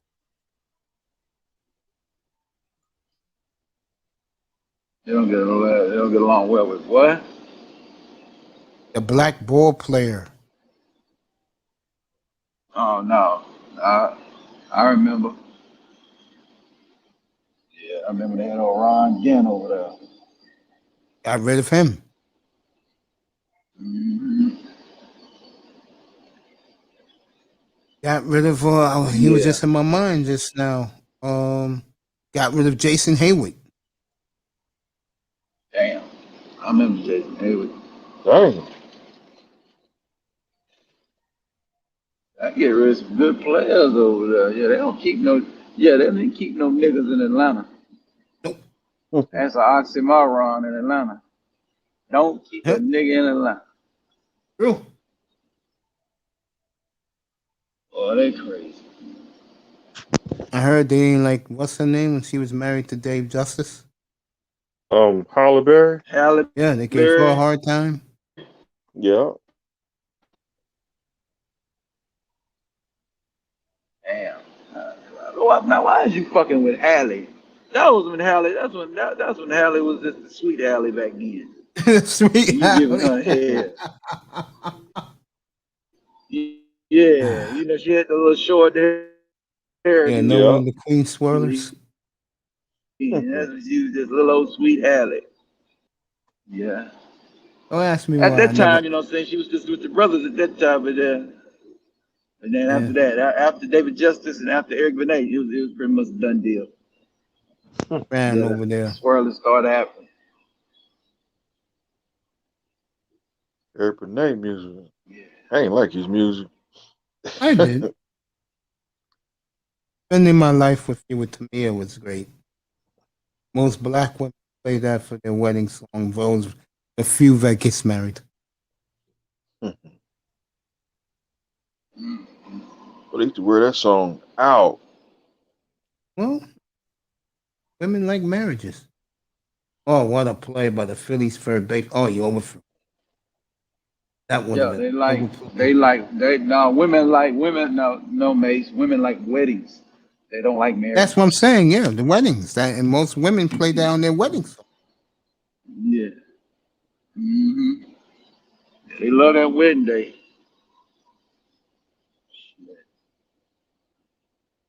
And damn marriages, boy, they be breaking them up pretty quick. Of course they do. We got great They're blaming pictures. the man. This is a big showdown series here. I forgot, but big game tonight. The Brewers and the Giants. You know, Milwaukee got 3 good pitchers.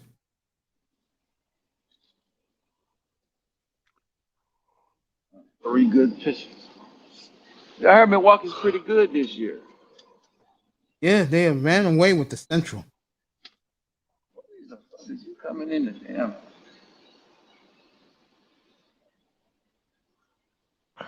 I just like good baseball. Like I said last night, me and Mr. Miami was having fun on Bob Costas again. I just like good baseball. I just do. Bob Costas. Oh, well. I got Like we in stuff church. with Bob Costas. I got stuff with him, man. He's with the shit though, man. When I forgot that he the one that had that goddamn home field advantage leverage off an all-star game. It killed them when the Marlins won the World Series. I remember that. I remember. He did not like that shit. He The didn't wild like card that team at winning all. the World Series. Yeah, he didn't like that. No, he didn't want no wild card. He want just the two. Yeah, he just wants the 2 teams. You know what I'm saying? Yeah. Yeah, you go straight from the ALS. You played the 162 straight to the AL and NL and the NLCS. You know that. Yeah, ALCS and NLCS. Yeah, he old school. Now I actually like the wild card. That was good. Yeah, I remember that. Bob Costas. You ain't lying. Like I told, like I say, he a baseball purist, man. I'm surprised he like black players in the damn league. Bob. Shots fired. Shit. Shit, Bob he is don't cool. like. Bob is cool with the black ball player. Matter of fact, he wished there were more. Yeah, he do. Yeah, he wished there were more black players. I heard him talk about it a couple of times. Back on HBO. Oh, he was devastated when Aaron passed away. Mm. And what Fox did and MLB did to stick it to Barry Bonds, calling him the greatest ball player who ever lived. Mm. Yeah, Barry Bonds, man, there's nothing he can do. But like you said, he beat the Feds, though. He beat the Feds. I always remember he beat the Feds. Everybody said you have the worst connection.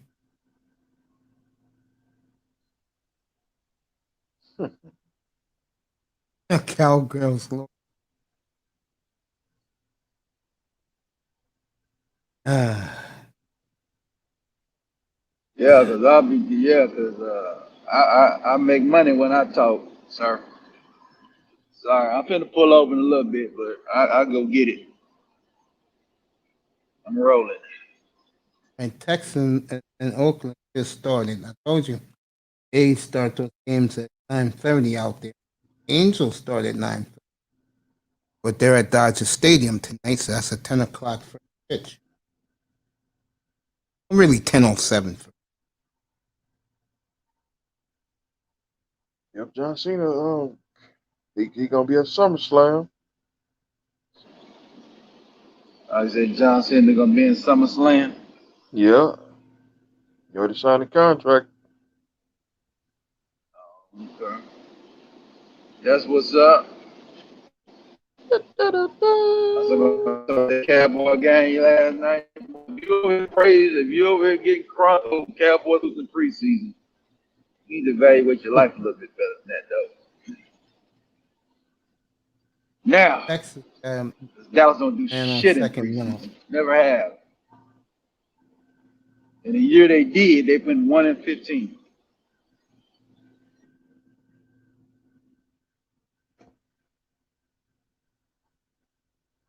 So I was getting out of school when Cowboys was they went 1-15. That was 9. Yeah, they went Like 1-15. 89. That was 89. They went 4-0 in the preseason. Yeah, they went 4-0 in preseason. And they were 1-15 in the regular season. As us Cowboy fans, we don't give a fuck about preseason over here. We're in the great Hall of Famer and nigga do shit. We wasn't thinking about no Hall of shit. A lot of Cowboy fans back then thought Jimmy was a bum after 89.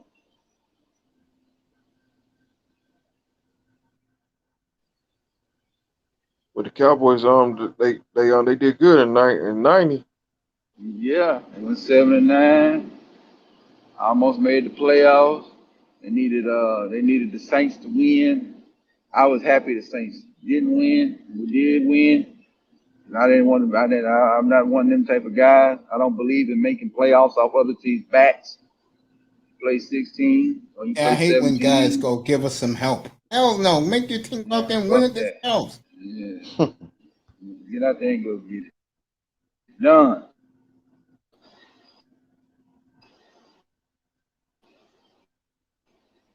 Oh no, they said that when Dallas I think they lost to Atlanta. They said that it was Monday Night Football, right? That was the game for Dallas to make the playoffs. Jimmy Johnson was already in the Bahamas and shit Sunday night. He wasn't there. He knew they weren't making the playoffs. He didn't want them to make it. Shit. He was already in the Bahamas, man. Sunday night. He was already there.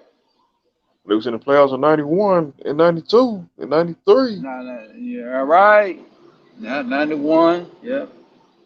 That's when they beat They beat the Bears in the the Bears. playoffs. Yeah, got that. And then the next week, Barry Sanders ended the hopes real quick. Hells yeah. Yeah, Barry Sanders.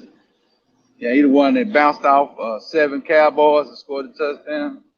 Yeah, that was the Yeah. 91 divisional round. The last great moment in Detroit Lions history, by the way. Yeah, 30 years ago.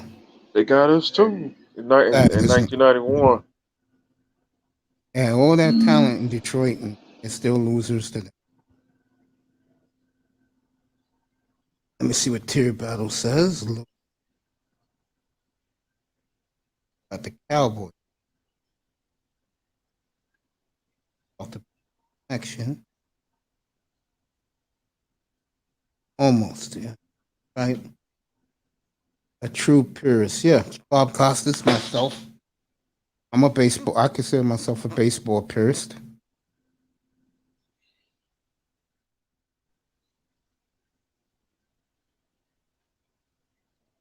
That's when the Yeah. Cowboys, back in '92. That's when Cowboys were blowing people out.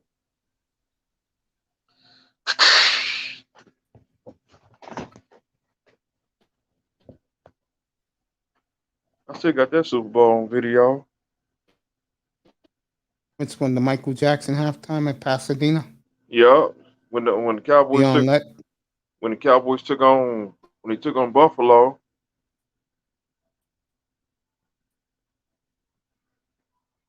That was like the worst Super Bowl. When the Cowboys beat the mess out of Buffalo, I was happy that day. No, I think the year Organized. before the Redskins, that was bad.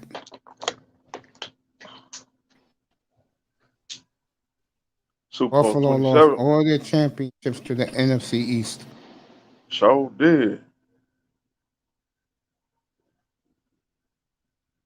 New England lost all three of their Super Bowls in the Brady Once regime to the NFC East. one Super Bowl they got spanked. So I was happy that night too by Chicago. Oh, that one. Yeah, the Tony Eason one. Yeah,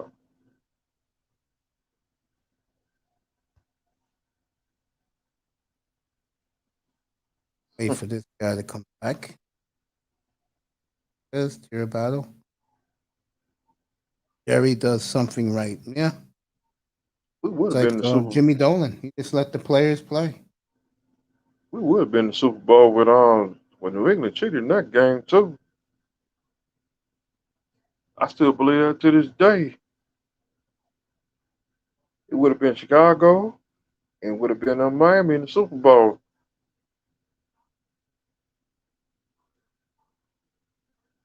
No, I think Chicago. I think Chicago. Anti-Blue Star forever.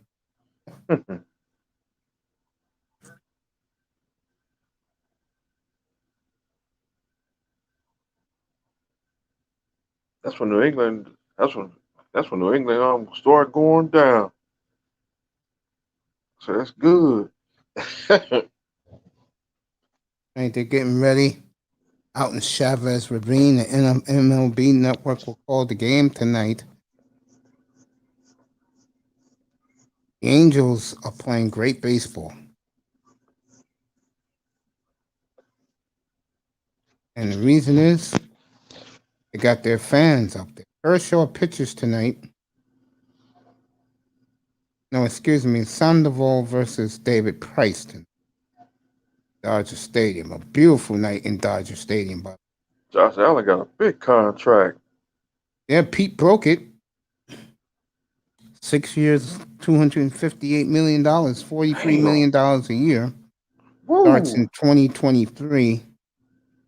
And what I like about the contract, and I'm gonna be fair, he got a little bit more than Dak Prescott. He does deserve that, but he's nowhere near Mahomes and Aaron Rodgers, which is great. I'll be back in a second.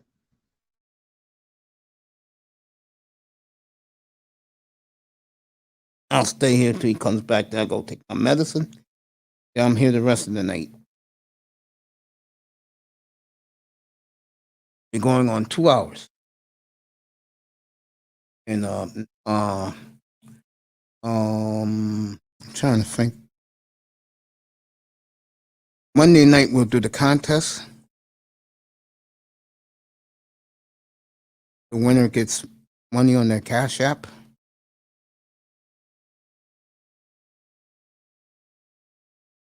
Gotta guess, who does Milwaukee open up against? Defend their title.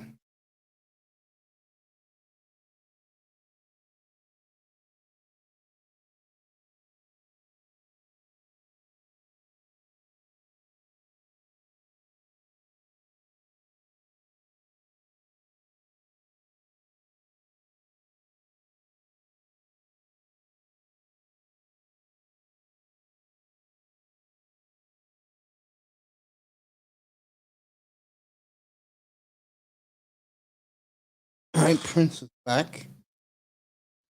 Sadness.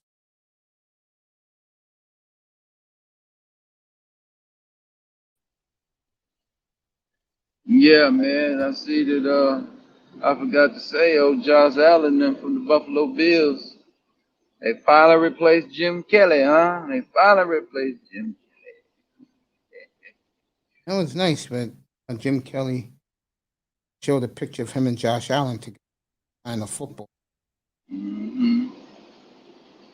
Yes, I totally agree, Tier. But no, Tier Battle, you've been awesome today.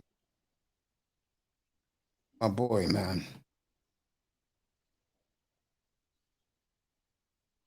Yeah, I remember Josh Allen, man. Remember that? I don't know what he was out of Wyoming or something like that. Yes. Mm-hmm. Said he had the gun, dude. He got the accuracy. He worked on the accuracy, so Yep. gotta have a gun to play in Buffalo, bro. You can't come with that noodle bullshit in Buffalo.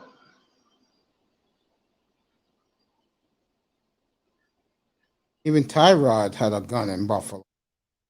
Mm-hmm. Oh yeah, he did. He did. He was the one who brought them back to the playoffs. Yes, he did.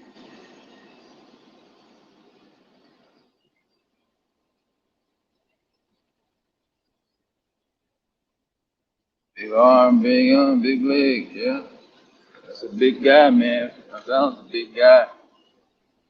He sure Damn good is. quarterback. I got him on my fantasy team. I stole him from somebody.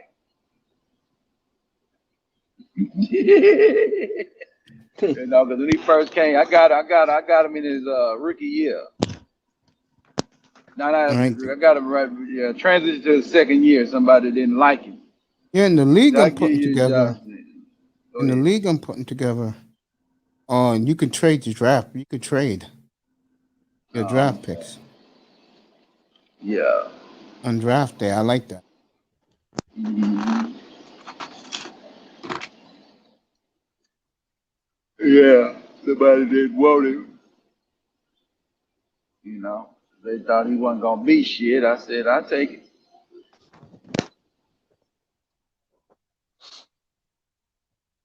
No problem. Hmm. Mhm. Now look at him. He's a damn good quarterback now.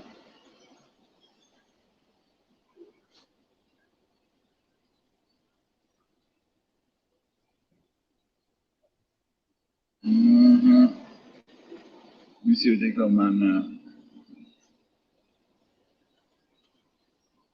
It's Allen Curse like Buffalo.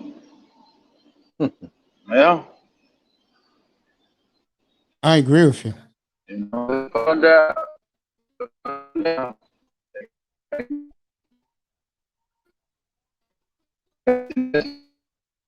Friendship building again.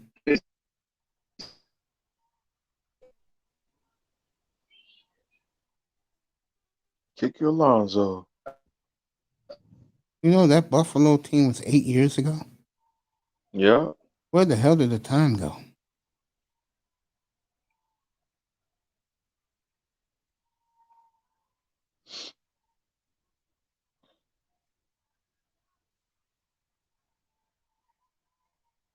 See, Buffalo, they still gonna be 0-4 in the Super Bowl.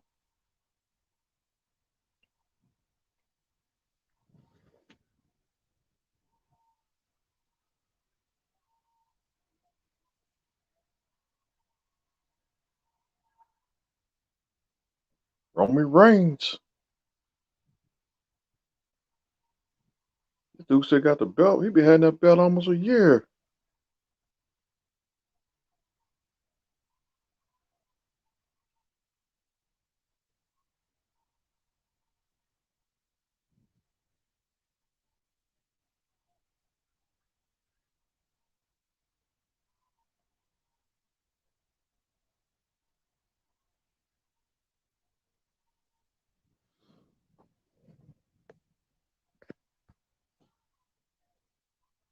Right. Wait for Prince to get back in. Then I'm gonna take my medicine. Then I'll be right back.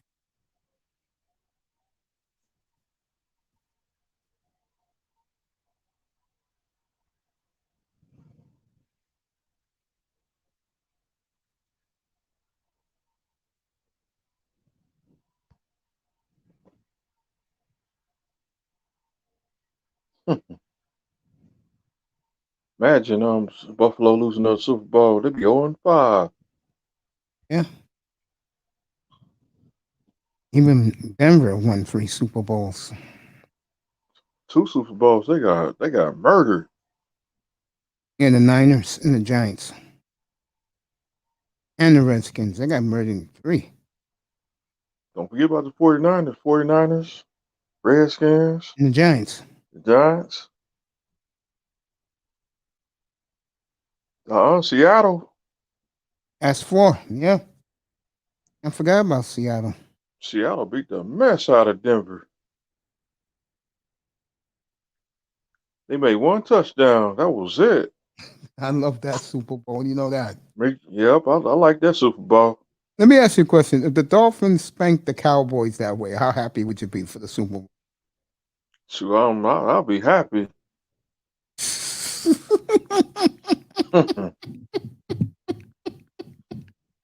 Sure, I'll take it. Oh, man.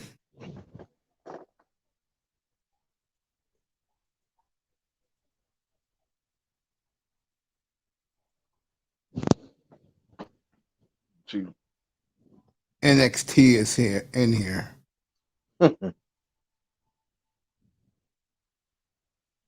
It was merciful for the Chiefs to eliminate.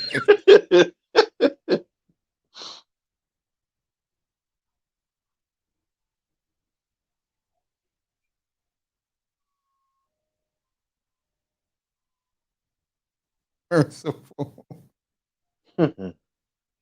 Chiefs got spanked in 2 Super Bowls. A good setup for SummerSlam. Wrestling guys are getting 2 weeks. 2 weeks. Yep. As the Bills lost their number 1. 0-5 Super Bowl.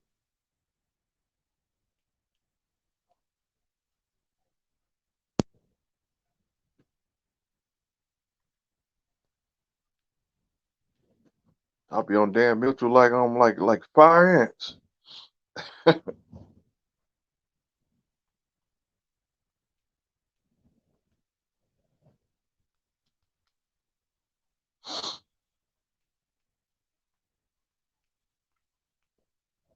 Look at that crowd tonight at Dodger Stadium. I'm watching it. That place will be packed in 15 minutes. When I go out there, I have to I told Honey Bun to take me to Chavez Ravine. Astros tied it up 3-3. I seen they stadium. That mug is nice. I wish I'd have went to a game.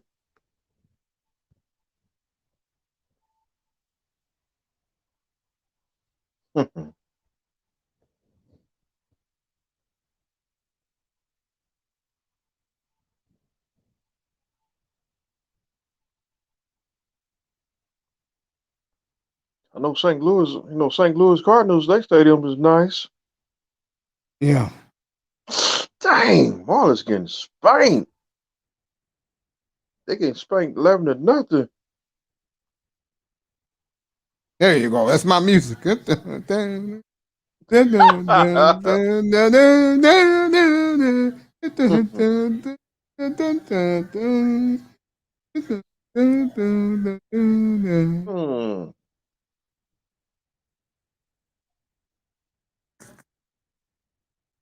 Let's go Astros.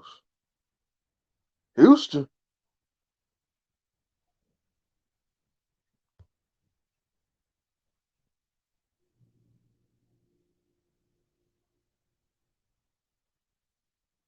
I thought Yankees had it on. I thought they had a bad record. They got a good record. They started winning when they got the bats.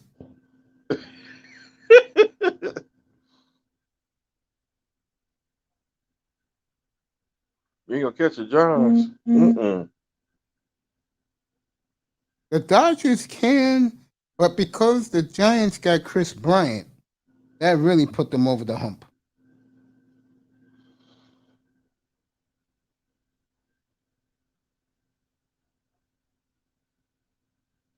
In the first inning, the Dodgers game.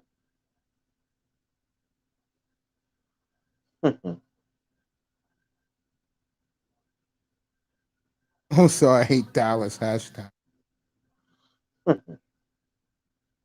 Somebody hashtag we hate It's about New damn England time. Patriots.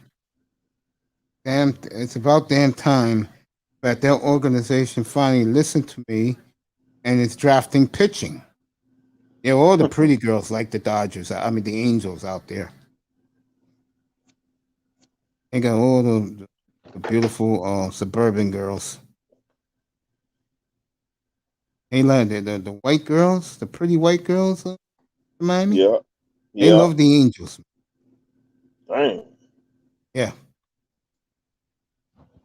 Somebody hashtag we hate the New England Patriots.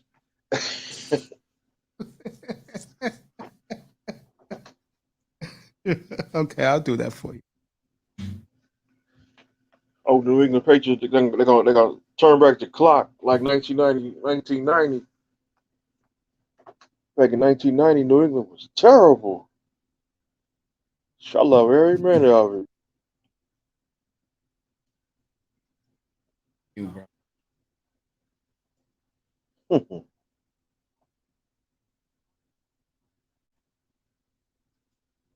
So I was happy that day when New England Patriots they was sorry back then. They still sorry in my book. I don't care. They do got 6 Super Bowls. That stuff over with.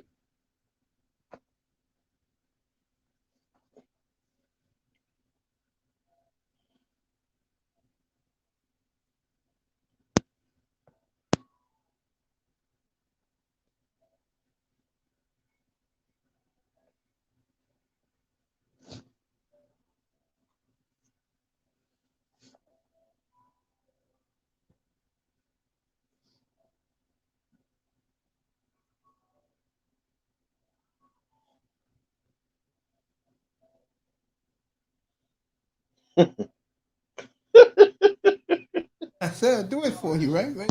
Yeah, I seen it.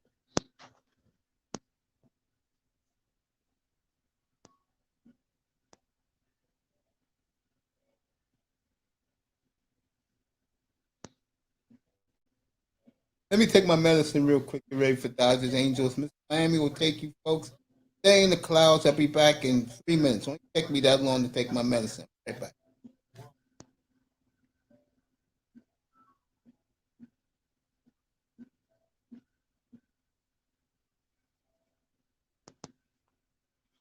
What's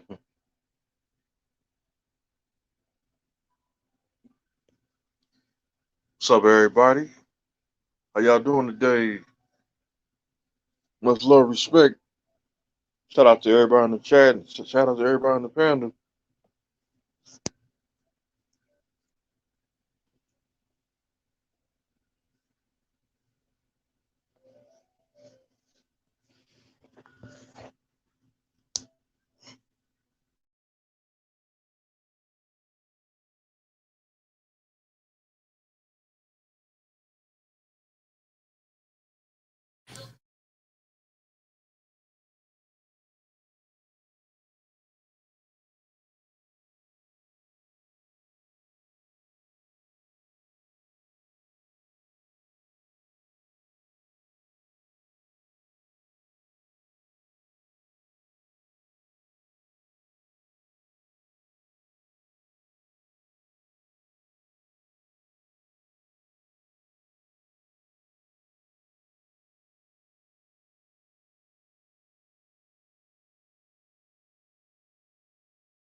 Wish I had a beer right now,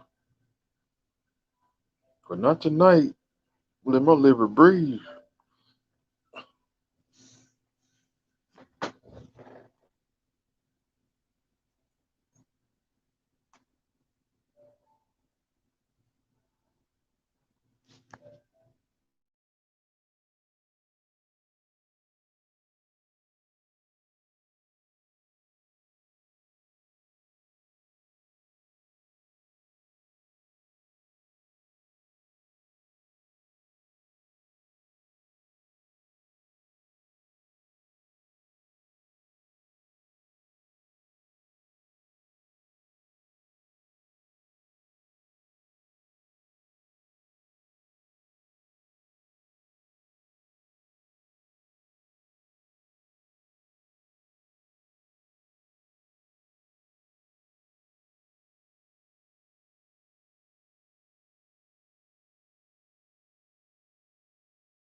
Back everybody.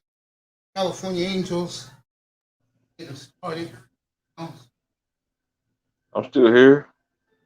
leadoff hitter was a great year for the guy.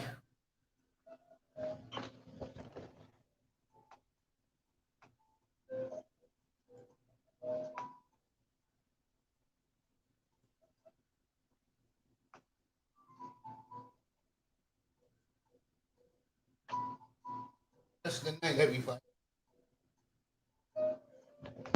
Around, show my face. And Mr. Miami, well, who else wants to join us? Counts 0-2 on David Fletcher. Hit the ground, 1-2. Yeah, Mr. Miami. I'm still here. There you go, boy. Here for the rest of the night, everybody. I'm just watching this Dodgers game. Yeah, me too. Team I can't stand. I guess you with me.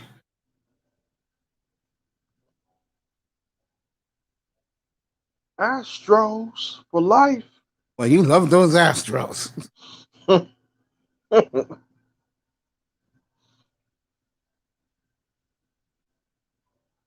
Wish I'd have got that gear. Good boy, working the count. Good boy. It was 0-2, now it's 3-2. I need to order me a Houston Astros jersey. I like the blue one they have with the rainbow stripes on the side. Yeah. I like that one. I like that old school. Yeah, with the rainbow, right? Yeah. Come on, the yellow and blue. I like the new ones. The one they wear on the road.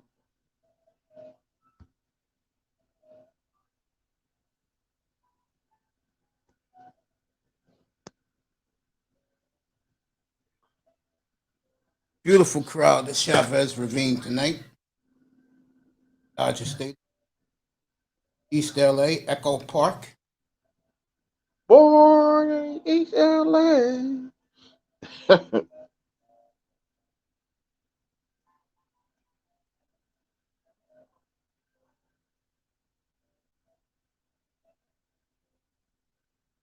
I do like the California Angels. I like their old jersey.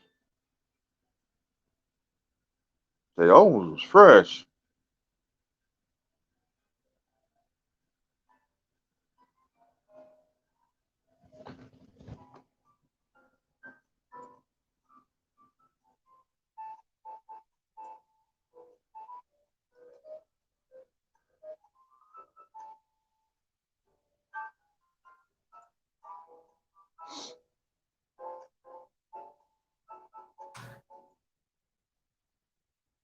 Connie's not playing tonight.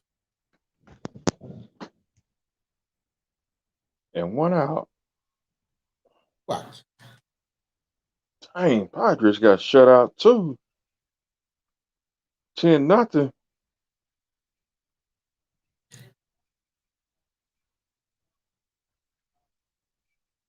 Marlins, they getting spanked right now. 11-0.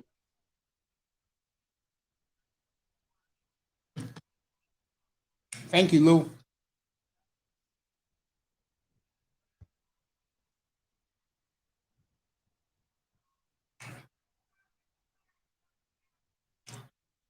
I'll get that damn fantasy league together. We call Mace's Aces.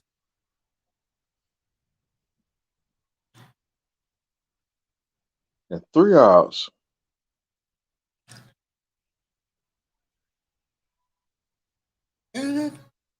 Ain't do much. Did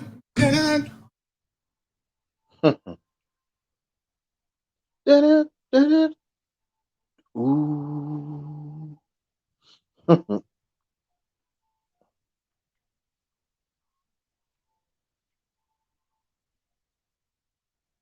Amy,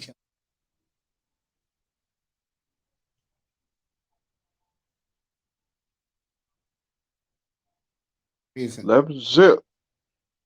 Boy, they getting spanked bad.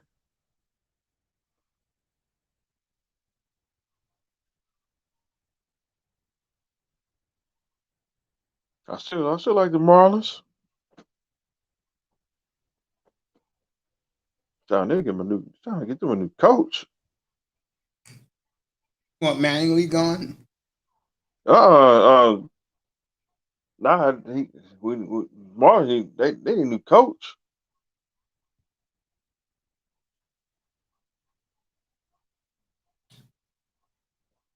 If Marlins don't get a new coach, it's gonna get worse.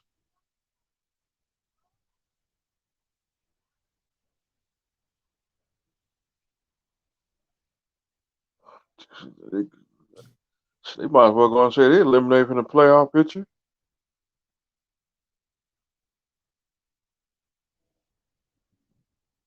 Next year, the Marlins would change.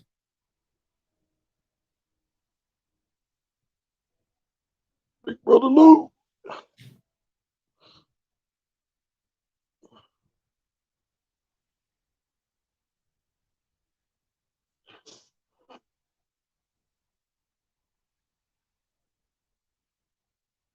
Yankees and the White Sox next week. In Comiskey.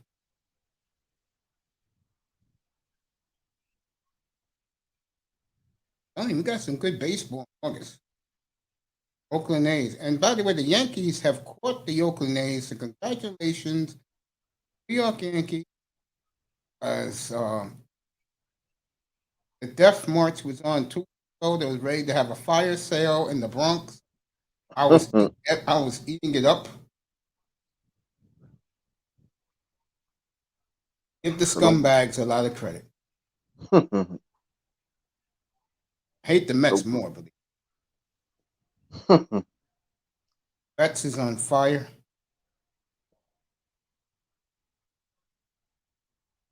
Remember when Nashville area.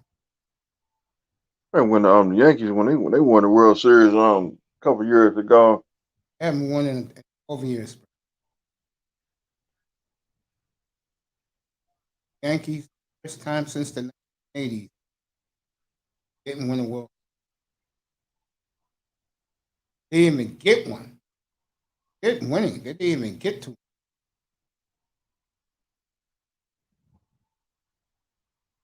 Nice play by Justin. Very nice play.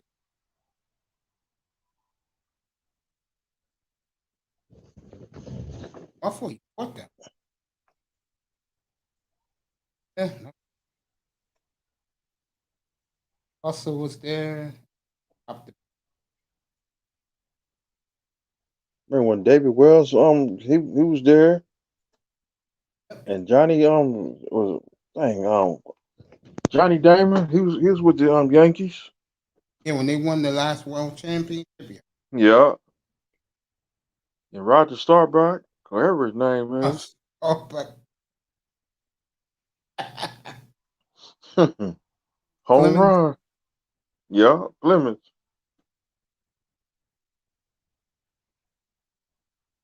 So I get his name I always call him and Randy Johnson. Remember he won a World Series with the Yankees. No, he didn't. I thought it was a Diamond. Andy won his in Arizona. I thought he was with I thought he was with the Yankees too. Was, but he didn't win nothing.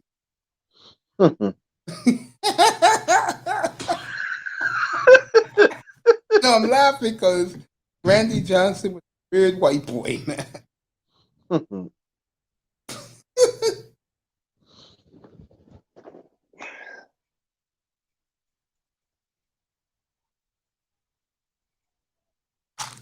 That's when the Yankees signed all them good free agents.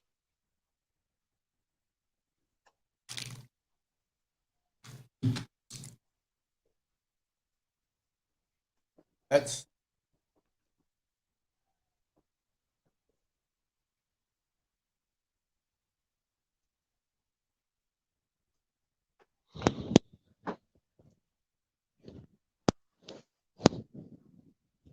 Dang, boy, that score looked bad.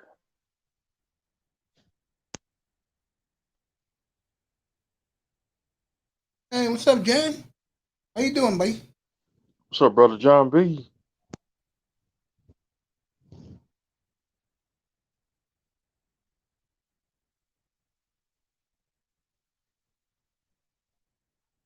Oh, really? For you women out there, don't ask picks.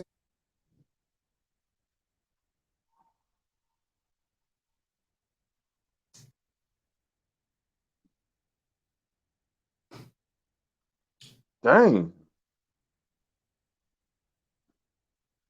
That's good.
I would agree with that, John. Sound like a real free slope.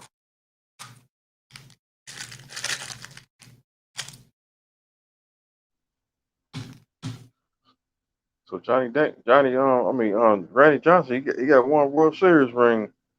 Yeah, Arizona. 20 years ago.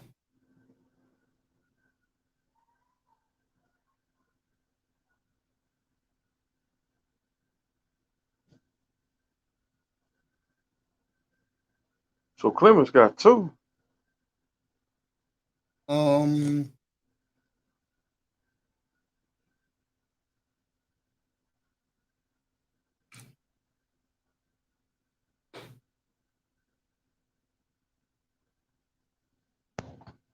Yeah.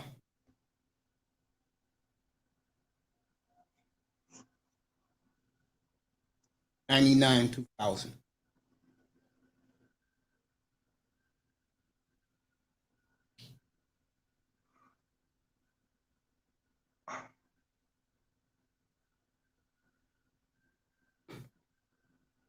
Bet them caps got like 50 something dollars. What? For them baseball caps. No, they only cost They only cost 35.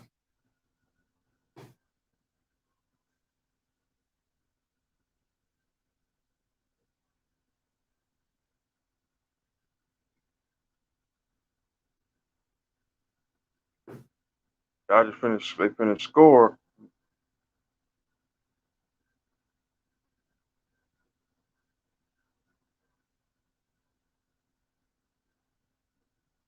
That's a guy right there. That's a never let.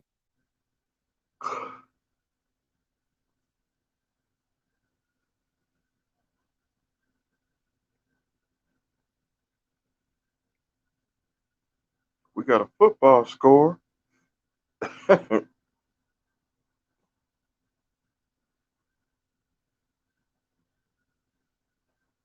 11-zip.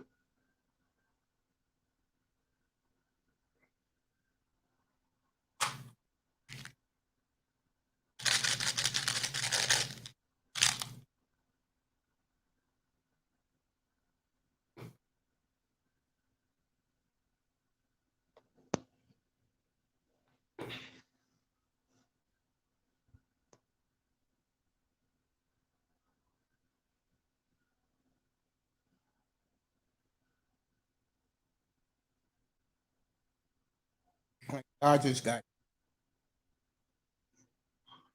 second and third and nobody out.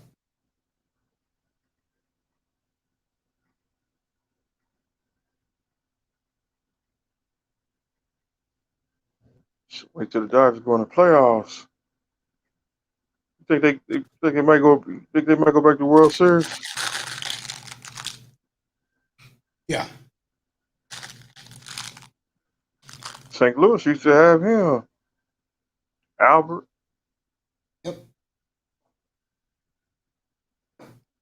And when St. Louis Cardinals won that World Series,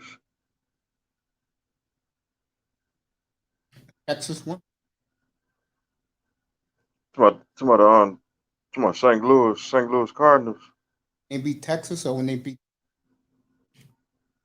I think so. Yeah.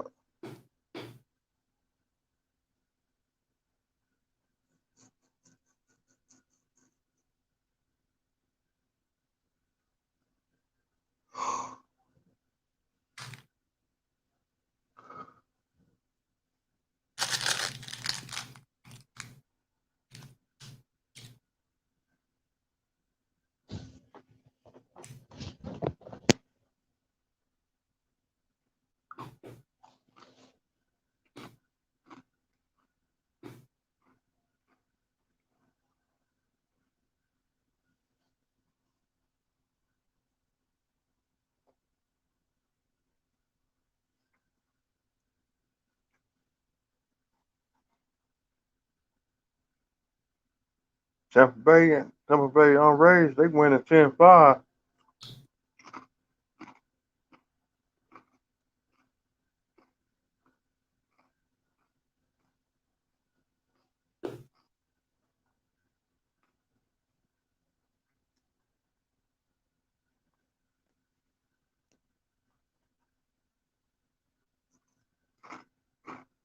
One and two on Monday. I out that second and third. Oh, come on. 1 out. I'm watching the Dodger feed. I'm watching the Dodgers feed on MLB extra innings.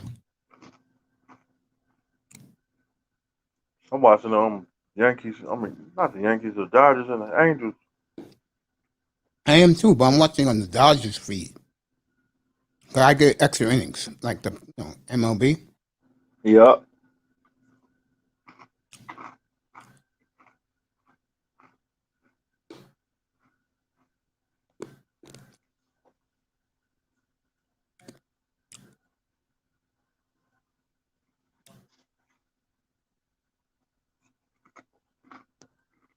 1 out, 2 out. I think Mickey Betts strained his hamstring.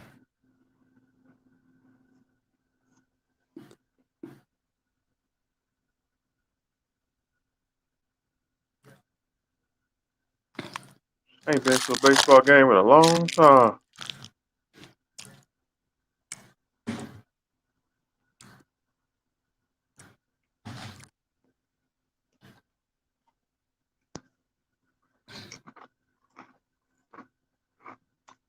Peanuts.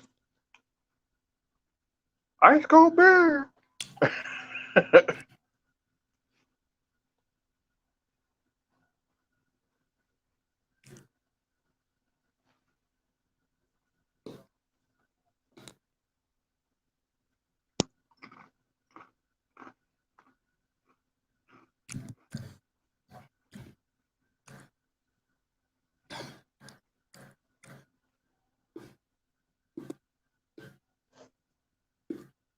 It's fun in person, baseball.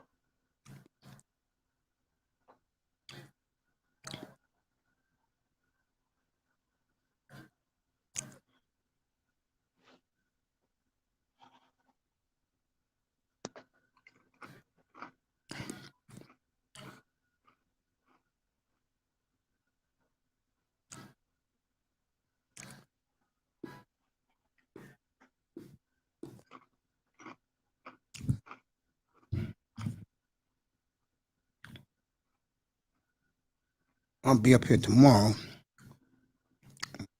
Toya. In the morning?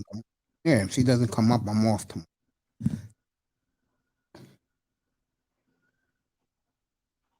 It's gonna be on early in the morning.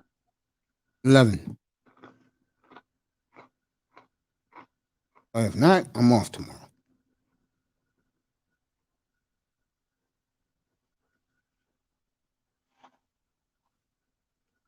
Well, I may do something tomorrow.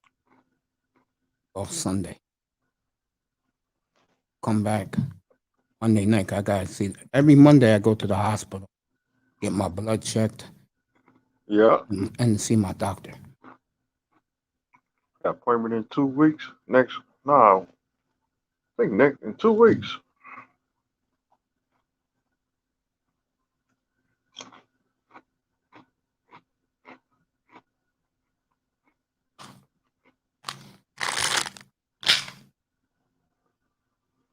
Two appointments.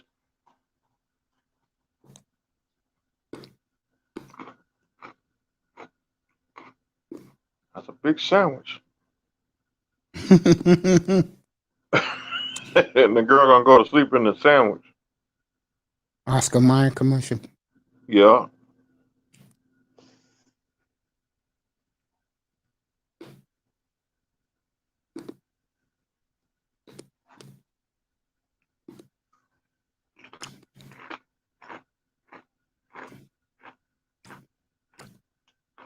Well, that'd be a nice truck to hire.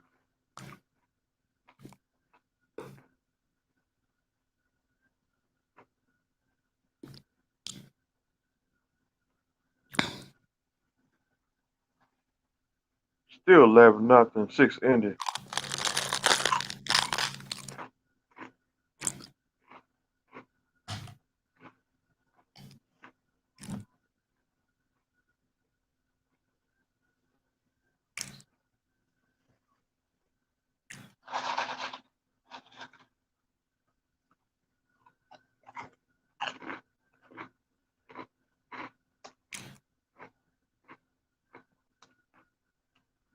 The Lakers and the Clippers. What's this game? This game remind me of the Clippers and the Lakers. Battle of Los Angeles.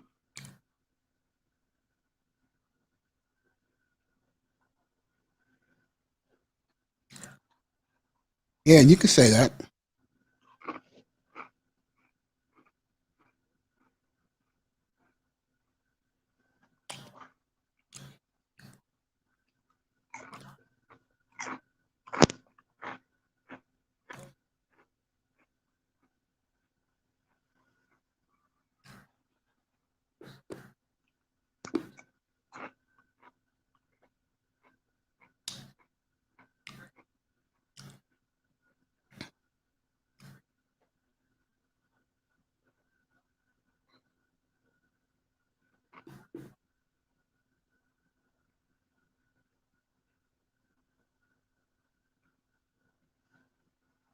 Mm. Got What the fucked hell is he out. looking at?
Good game.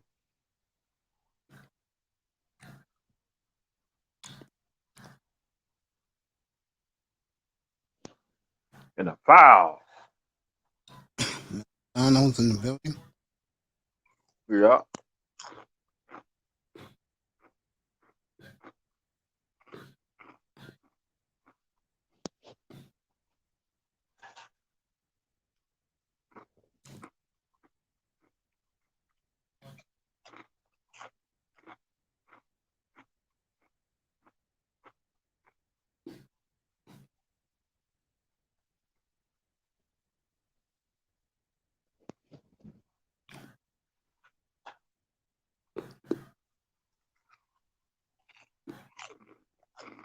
No strikeout.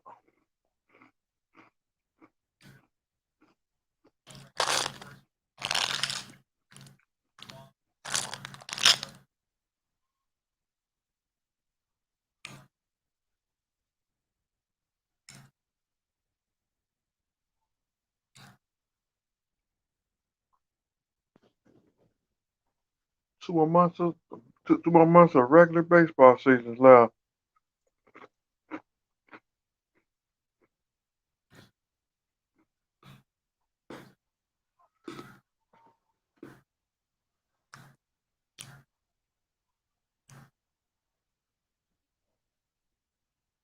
When football season get back, I'm done with baseball. I forgot about the Houston Astros.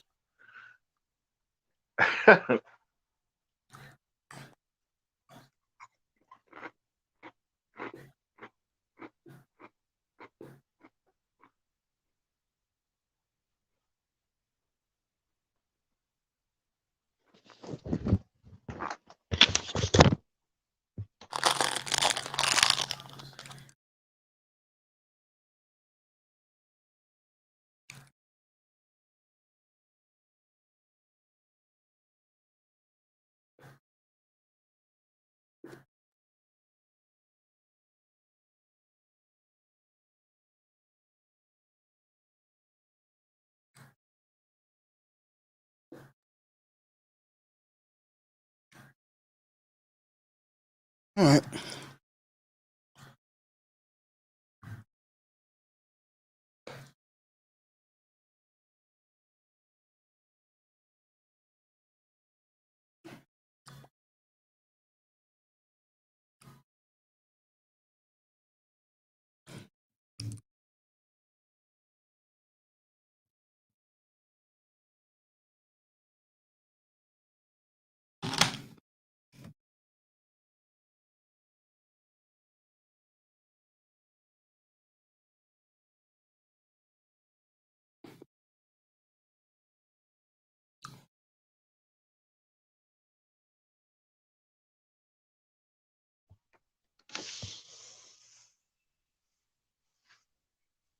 Say what the NO?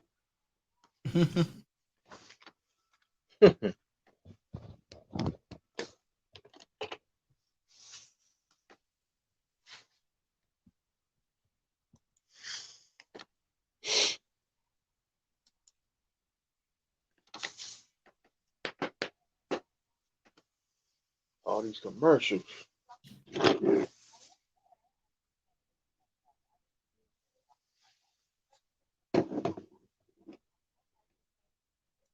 How bad is it? Huh? Is it? What on Speckle?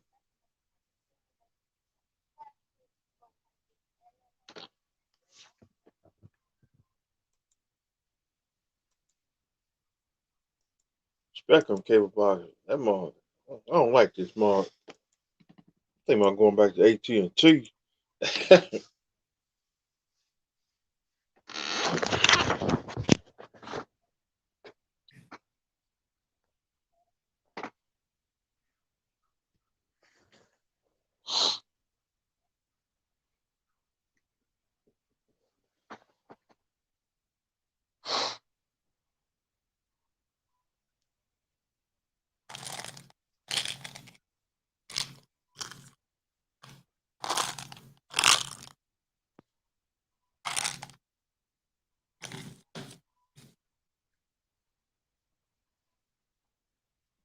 I'll never go swimming in that water.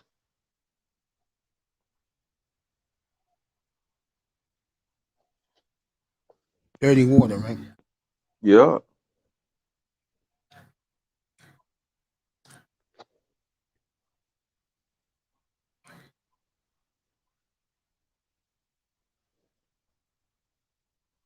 Too many. It's a lot of sharks. Hell yeah. White sharks. Hammerhead sharks.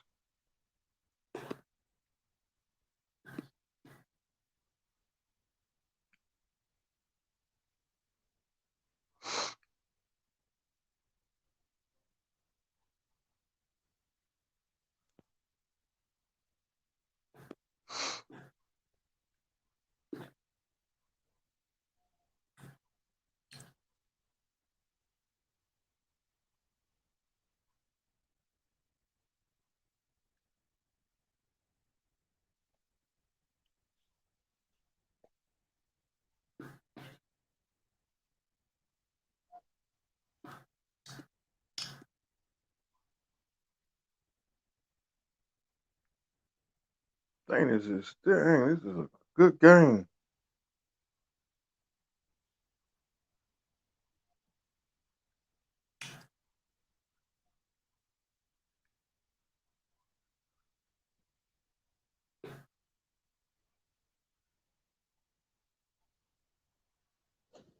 Wish I had satellite. I'd watch all the Houston games. All you need is to buy MLB extra innings package. No, that mug costs like about $200. A little bit like that.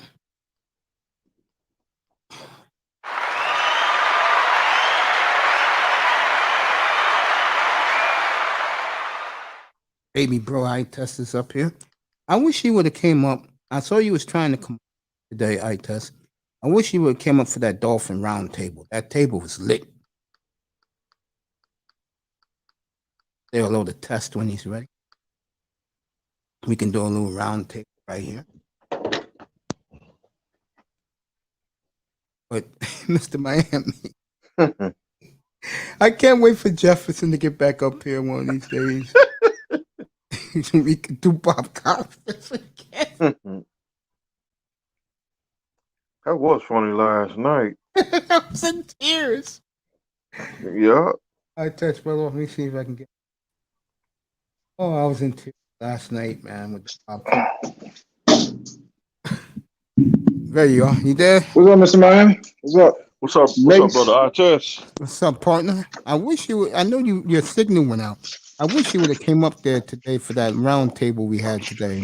No, I heard y'all, but then I had to go to the library and print something real quick. So one thing led to another, and I was like, damn, so I'll catch this nigga later. That shit was lit, man. Fuck y'all talking about? Yeah, let me know what's going on, bro. Like, I missed the game, everything, bro. Hey, how the fuck I'm gonna watch the games this year? I was trying to watch that bitch on crack streams and on NFL Bite. None of them shits were working. You ain't miss nothing. I said it was boring. That shit on the ground, man. I just wanted to see Dak get hurt. Then I heard Dak was hurt prior. You really? I was like, oh shit. He's been hurt for like a week and a half. Oh, I'm loving it, bro. I want this nigga to be peg leg and a bad shoulder. Oh, it's over. Hold on real quick, bro. Man, I'm here for a while. We'll do Bob Costas next week again. That was hysterical last night. But getting to the Dolphins, and I'm glad that eye test is with me and Mr. Miami. We can start this now. It's just, what is so? Right there. All right. The doctor's tiny. All right, I'll go. Maybe I could use the soap from my bathroom. Nigga, you should have went to your bathroom. Yeah, I'm sorry.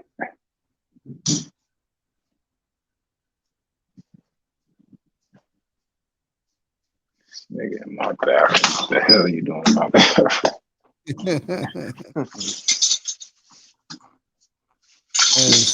Brother Love. Hey, Brother Love, thank you for that the other day. Thank you very much. Slowfist is with us. Slowfist. Hey, bro, you gonna make my first bet, man. You owe me a dub, so you gonna bet that dub. You gonna show me how to bet. Here you go. All right. Slowfist, good evening. We'll talk about Kawhi what's up, Leonard. man? What's up? Yeah, we'll talk about Kawhi Leonard in a little bit. Eating chicken. Yeah, there you go. When he went back to the that nigga's in this chicken. It's the brother's delicacy, man. No, I'm with you, nigga. I'm chicken all day and night, but you know you gotta throw that seafood in. Can't eat chicken all day, nigga. Seafood, some salmon, I don't eat some chicken steak. all day. But I was just saying about the Dolphins. The question I asked the panel is that if Tua looks the way he is looking right now, he look good. Shit, good ain't the word, bro. Let me know, man. I don't know where these adjectives go. It can go good. It can go bad. I ranked the 3 best players in camp. Matter of fact, I'm gonna skip the Dolphins for a second because this is right up eye test. Oh my gosh, I don't know what's going on. How you I'm gonna tell you what's going on. Kyle Shanahan today, for the first time. Hold on. Lay off my boys. You know, I know what's going on with them, but I want to know what's going on with the Dolphins. All right. 3 best quarterbacks I've seen in preseason. Tua 1, Trey Lance 2, and who's the third one? I know Tua is 1, Trey Lance is number 2, and who's the third one? There is a third one in this mix. Not Zach Wilson. Wilson's looked tremendous, but it wasn't him. Justin Fields? No, Fields, they're making him, because the players already said out loud they want Andy Dalton to start. They feel confident with Andy Dalton. That's terrible. Yes, they did. That's fucking weak. Thank God we didn't take that nigga, bro. Michael Irvin broke that yesterday. Dog, you can't beat out Andy Dalton. What? Who's the third quarterback? Let me see who's the third guy. Bro, imagine him in San Francisco. They would have had a mutiny if that nigga came over there and couldn't beat out Jimmy Garoppolo. Because I know Jimmy Garoppolo could beat out Andy Dalton. What the fuck? Tyrod Taylor was announced as the starter for the Houston Texans. And they're gonna win. They're gonna win 4 games. No, I said that Tyrod always wins. I'm telling you, bro. He always wins 7 games. He's gonna win some games, y'all. Y'all don't fucked up. That's the wrong nigga you want if you want to throw some games. You gonna win some shit. He's there to win games he ain't supposed to win and take a dive for rookie quarterbacks. When Houston come down here, nah, he'll take that shit from Tua. They'll be like, damn it, Tyrod, we told you. Relax. You're here to do a job. Take the dive. The question is, I have to get to San Francisco with you with Kyle Shanahan. But I'm gonna do the Dolphins first. Yeah, we got time. The question I asked the panel was, if Tua plays like he is right now with backup receivers, because none of the starters are in camp yet. I think this guy got they had COVID, and they were injured. Yeah, Parker had COVID. Parker, Ruggs, and Fuller Williams. This guy's hurt again. but he ain't playing opening day anyway. He's I suspended. forgot about Preston Williams. Yeah. Preston Williams? Yeah. So my question was to Sean Jones, who was outstanding this morning. Sean, you know Sean, the guy who breaks the stories? He was up here today. I had a panel, bro. I think there's a delay. Oh, there's a delay, you think? No, I think there's a delay. I'm asking. Yeah. Because every time I say something, you say it like a second after. So I know who the fuck Sean is. I said, who didn't come to camp? I'm talking about the receivers. It was Williams. What's his face? Williams Parker, still on the came team? today. Who? Preston Williams? Yeah. Get that nigga off the team, man. And what's his face? Nigga plays 4 games, then he's hurt for the season. Fuck out of here. And I asked the guys up here, if Tua plays like this during the season, how many games they win? Play like what? He's playing good? Dude, I say he's the best quarterback in camp in the NFL. What I'm saying is, a week ago, you were like, he's trash. He's throwing picks up and down the field. How the fuck he's the best quarterback now? Since last Tuesday, Tua has been doing nothing but throwing strikes. And we're talking about deep bombs. 60-yarders. Dude. Albert Wilson? You're saying that like he trash. Albert Wilson is a starting caliber receiver. I know he is. When he's healthy. But that's more impressive, don't you think? No, but you say he was throwing the backups. Albert Wilson is not a backup when he's healthy. Is Albert Wilson going to get on the field with Waddle? The guy from Houston, Parker. Will Fuller. And Preston Williams. Bro, Albert Wilson as your number 4? No, he's number 5. But that's what I mean. Who's in front of him? Preston? I don't take Preston ass out of here. This nigga, he's not as fast as Albert Wilson. He's not as agile. He's just bigger, but he stays hurt. That's 2 years straight. This man has been hurt after he played, 4 or 5 Yosicki is out with the COVID. He hasn't worked out yet. But the one thing about Tua I'm impressed with, when the practices are over, the offensive linemen and the defensive players go up to him and shake his hand and pat him on the head. Which tells me that his work ethic is winning over the locker room. Hey, Nicer, how you doing, baby? Yeah, winning over the locker room.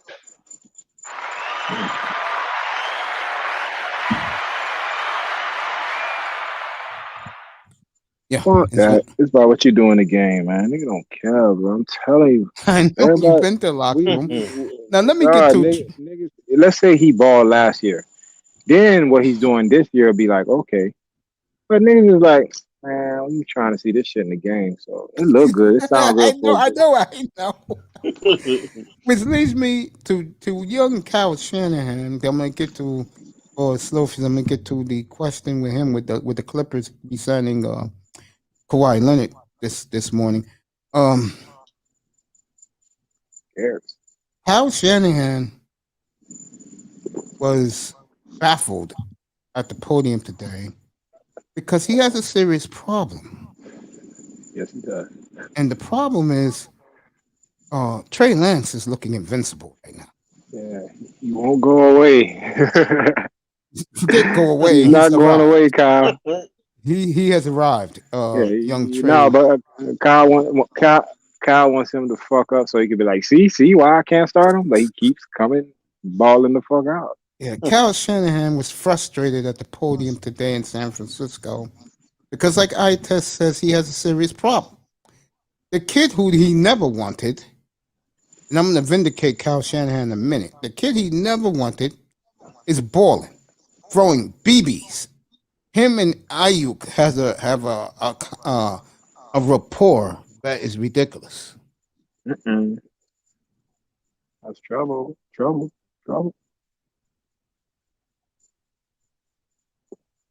Bro, you're looking at the eventual Super Bowl champs. That's what I've been saying. If they stay healthy, bro, and they can, y'all niggas fuck up and let Xavier Howard go. Only place I'm kind of worried we're not as deep as bro. Miami is fucking deep cornerbacks. We got one motherfucker, and if he go down, that shit could be like a house of cards, bro. Because Mosley, then we got 2 rookies. Bro, we could be in trouble, man. So we need another corner. But other than that, nigga D Ford is back. Nigga wasn't even expecting him the ball. He back. Full bore in practice.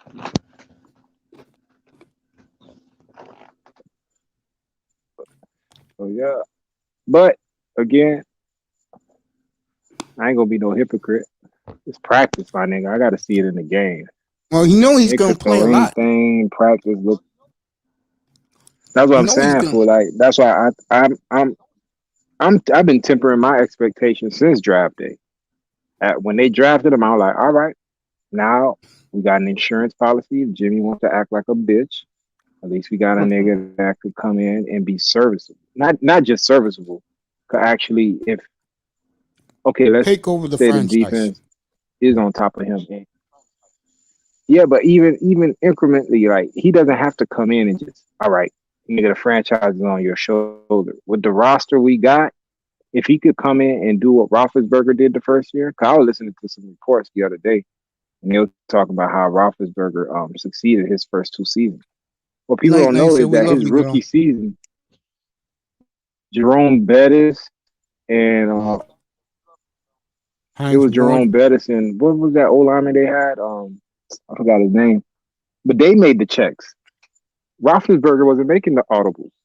Jerome Bettis would look at the defense and tell Roethlisberger what checks to make. So that basically shows you, like, a roster stacked, a team stacked with players like that.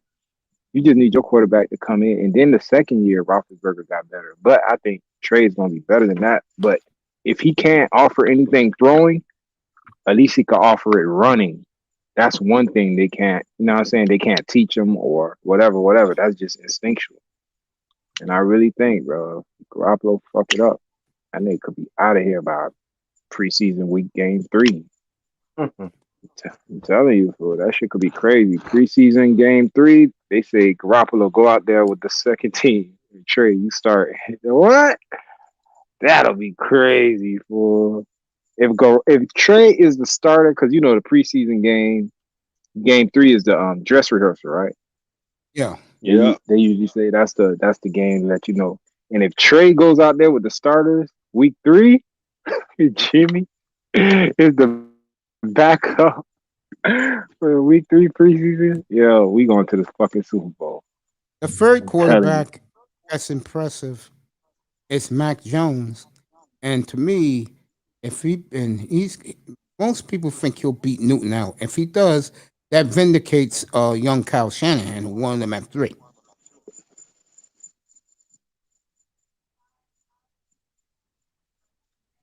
Ain't gonna happen. He is what he is. Mac Jones trash, bro. I'm telling you. Trash, man. I've seen him come. I've seen the Tim Couches. I've seen the Matt Bolgers. I've seen who else? He reminds me of a motherfucker. Even the nigga in fucking Pittsburgh, the one that got smacked upside the head. Mason Raymond. Mason Rudolph. Yeah. Bro, that's Mac Jones. Them 3 motherfuckers. And Pat White. Nah, he ain't wearing number 50. He ain't athletic like Pat White. Spare us with the Pat Wright. That guy. When he got laid out by Joey Porter, he was out his career was over. Yeah, he quit right after that. That's funny as shit I've ever heard. Nigga quit after that hit. He took a hit. I'm done with football. Fuck this shit. I hit by that shit real. A nigga will walk away from millions because that shit hurt so much. I'm gonna do something else. I'm gonna be a lawyer. Remember your middle linebacker. What was that, 2013? That kid was boiling. Next thing you know, Oh, Joey Porter. I think it was boiling, something like that. What are you talking about? The Niners, Oh, middle Chris linebacker. Boylan from Yeah, nigga. I was like, yeah, Chris Boylan. I was like, oh, we got Pat Willis, Bowman, and now Boyer, because you remember Bowman was coming he's off the hurt. injury, Yeah, and Willis was hurt that year. So that's how he took over. So I'm like, all right, them boys gonna come back next year. They're gonna have him as an addition. He quit. Willis quit. Everybody quit. I was like, oh shit, Justin Smith quit. All this Smith was DUIs. They cut him. Yo, that defense went from NFL great to everybody gone. That shit was crazy. And one offseason, Harbaugh quit. That shit was crazy. That's the thing with the 49ers. They'll make these runs, and it's not like the team just gets bad. Everyone leaves. Like everybody left. The coach left. All the players left. People retired. And now we in this regime.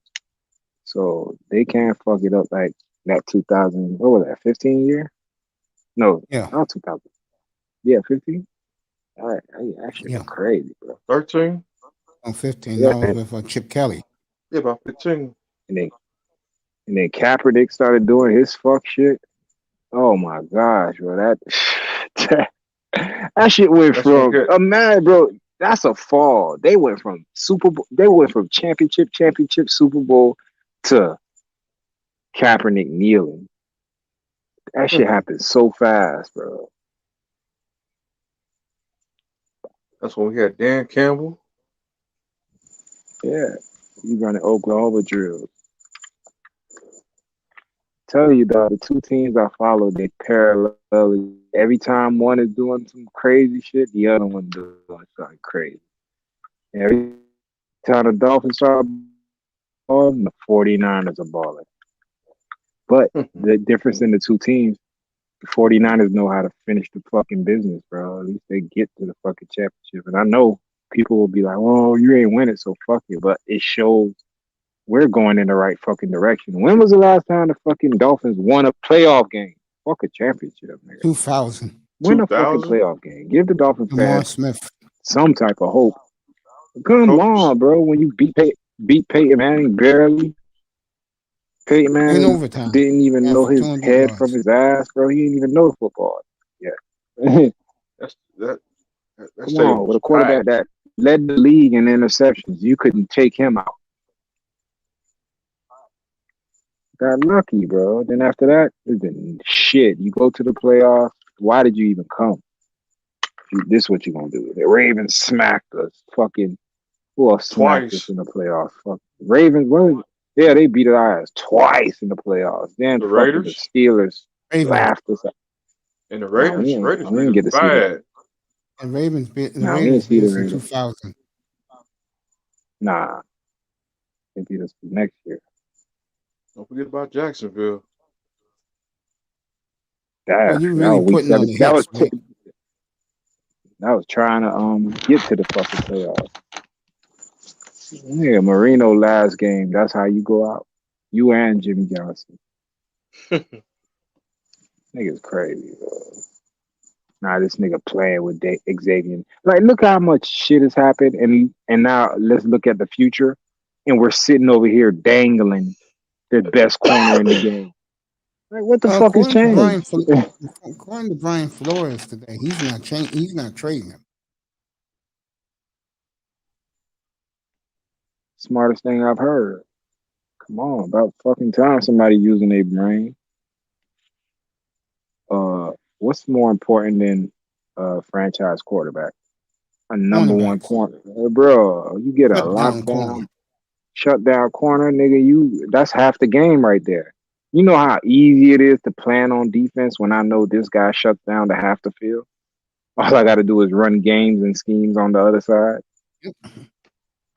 But you want to give that away and go back to I don't know who's getting the ball. They brought in 4 DBs today. Niggas retarded, fool. Niggas that should be the least of your worries right now. Cornerback. You need to be worried about fucking running back, motherfucker. Oh yeah, we know that. but you sitting over here playing with cornerbacks and you stacked at corner. That niggas is dumb. Like, you don't build a roof, then, you know what I'm saying, try to build a foundation. No. Also, when you know that, that's why I say the NFL not real, bro. When people do bonehead shit like that, I'm like, nah, they gotta be some type of. Hey, Go ahead. okay. Nah, like, it gotta be like some type of thing, like, you know how you watching a draft and you like, why would these motherfuckers, knowing they need this nigga, pass up on him? Because I really feel like them niggas pre-planned that shit like that. Hey, yo, you gonna pick him, you gonna pick, man, fuck that. I want fucking Kyle Pitts. Nah, Kyle Pitts goes to Atlanta because Atlanta's getting rid of Julio. You know what I'm saying? All this shit. I think that really goes for them to keep the NFL interesting, because what's fucking obvious to the fans, they never do, because a fan will sit there and build a dream team if he knows like certain players and free agency moves and cap and all that shit. It's easy to build a fucking, but they'll sit there and do this dumb shit and be like, who am I going to trade him, or I'm not going to trade him? I don't know, but it gives you a storyline for 6 weeks. And everybody plays into it, but then I really come to the realization, like, yo, they got this shit wrapped up. That's why, like, you know what I'm saying? If you've ever put on a show, you understand all the things that go on in backstage to make the audience believe, oh, this is the greatest shit I've ever seen. You gotta be backstage. But at the same time, it is football. Niggas gotta, I don't care how stacked your team is, y'all niggas gotta ball, because you got this 40-year-old motherfucker still whipping you little niggas' ass. Yeah, Brady having fun, but he just toying with the NFL. I've seen every coverage, motherfucker. We gotta get him out. We gotta get Tom Brady out of here.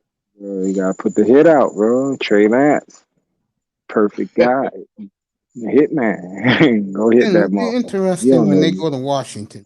And Tom Brady about 114 years old. Still slinging that motherfucker. The oldest man in the NFL. Still slinging it, bro. It was bound to happen. One day it was gonna be one motherfucker to say, "What? I'm playing forever. I'm gonna be all y'all." Yeah, he beating motherfucker. He beating his peers, then he's gonna beat their kids. And I'll kill a Prince next time he's up for Rafael Laureano, center fielder for the Oakland A's. Pretty good player. It's been suspended 80 for steroid for HGH use. I remember Joe Rose show. It used to be always because Joe Rose likes baseball. So every time they would read the facts, this guy always say, baseball sucks ass. I'm telling you, guys, it's fucking bullshit. It's on year round. Who gives a fuck? I don't even know how many. Man, who gives a fuck, bro? This shit has been around. Like, you know how we on Super Bowl, 50 something? Yeah. What we on? Yeah. What number World Series we on? Who gives a fuck? That's the answer. I think this is number like 160. No. Who gives a fuck? That's the answer, dog. A year-round sport nobody gives a fuck about, bro.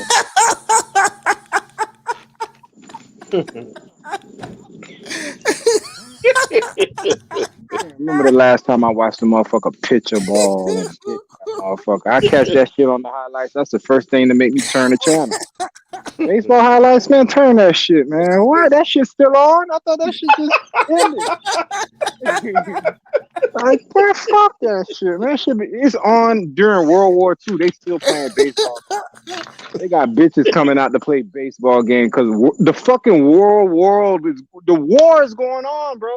They made the bitches play baseball because they wanted to keep that shit going. While the niggas is over fighting Nazis and shit. Man, fuck a baseball, bro. Bob Costas.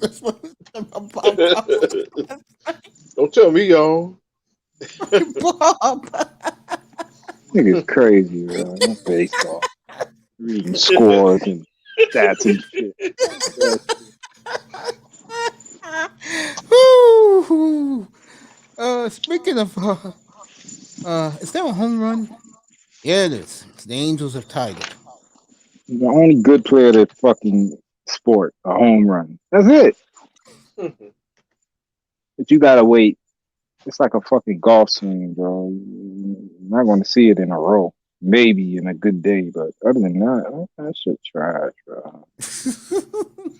I thought you was going to the New Marlins ballpark. And I'll take my yeah, jit, I but think your that's son what I will like mean. it. Yeah, but it's one of those sports to watch it is fucking biting your nail. Like it's fucking grinding your teeth. Like it's only fun if you're playing it, or Yes, when you're maybe playing it, it's fun. yeah, it's fun as fuck. But at the stadium, maybe after Yeah, how at many the innings? stadium is nice. It's a good experience. But how many innings is there? 9, right? 9. 9. When they play a And doubleheader, they play 2 7-inning games. and by fucking what's that? Take me out to the ball game. I'm ready to That's it. go, Yeah. dog. The seven in stretch. Yeah, I'm ready to stretch my ass out of there. Get the fuck out already. Well, I heard in the Marlins ballpark they got a lot of nice things to do besides watch the game. Well, Beer, No, I'm talking popcorn. about intimate things to do. now I go to a fucking monster truck rally before I go to a baseball game. Damn. I That do. bad for you, monster truck? Nah, I like monster truck. My son does, so I go see them shit, jump around. You'd be surprised, bro. I'd be like, what the fuck is you doing in here? But you know, kids like monster truck. You Yes, see they all do. kind of gangsters and all kind of motherfuckers in that shit. Give a fuck. Women have a hard time understanding that too. That little boys love those monster trucks. I like the car show. Telling you, do all that shit. Car show, monster truck. What else they like? They like trains. They like fucking what am I saying? Dinosaurs. This nigga Yeah, love the dinosaurs. animals. I was gonna say that. Yes. Dinosaurs, sharks, tigers, all that shit. Space, aliens. Oh yeah, fucking space. Little boys Nah, love yeah, that. nah. Well, all little boys once. I like go to the Miami Zoo. Yeah, I haven't been there yet. I haven't been there since I was a kid, nigga. I went one time only. Last time I've been to the Shame. Bronx Zoo was Shame been- 1974 when they was building the monorail.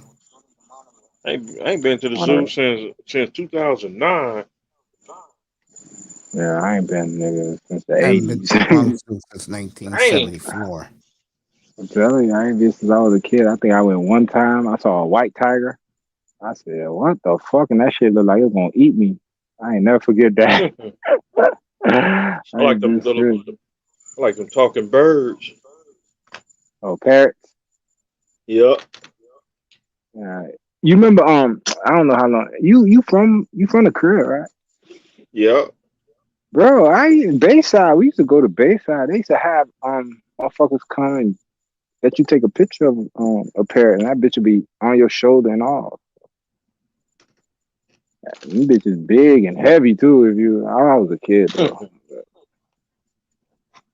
Probably want to cracker motherfuckers. Probably want a cracker?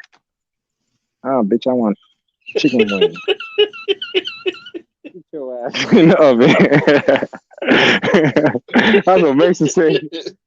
They used to have a parrot. A parrot say, Macy, want a cracker? No, I want your ass in the stove, motherfucker. Chicken wing tonight. Put your ass right in that kitchen and those fucking pork with liver chops. pepper. Pork chops was smothered with rice and gravy. With biscuits. And I want my ice. And I want my lemonade ice cold. Not my mama biscuits. My mama biscuits. With syrup. Mama biscuit. I'm a mama biscuit. You know who I can't stand, my nigga? He fucks me up, dog. That nigga Stephen A. Dog. Every time I see him, I see a Martin reject. All he did was watch Martin 1,000,000 times a day and take his whole little style. I can't stand that little motherfucker, man. And he not even funny. Not even funny, bro. He tries hard. I don't even watch ESPN no more. I don't either, but today I put Trey Lance's name into the thing and his fucking frog face popped up. So I'm thinking they finna talk about. No, I put the Cowboys Dak Prescott injury because I heard it through the grapevine. I said, I want to see if it's real. So I typed it in. It said he had a shoulder. I was like, damn, I thought he was out for the season. That's how much I hate them niggas. I want them niggas to suffer, bro. I want him to take a hit and put his ass right back on that sleep number bed he made me go buy. That shit is good, though. Nice bed. But yeah, I need this motherfucker out so Cowboy fans could cry again. Cowgirls.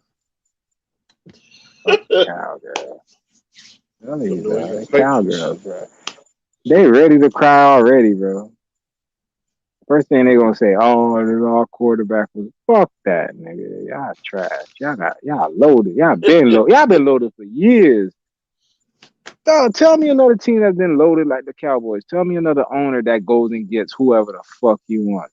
I remember when no one was gonna touch what's that fucking that defensive end that threw his bitch on a bunch of choppers.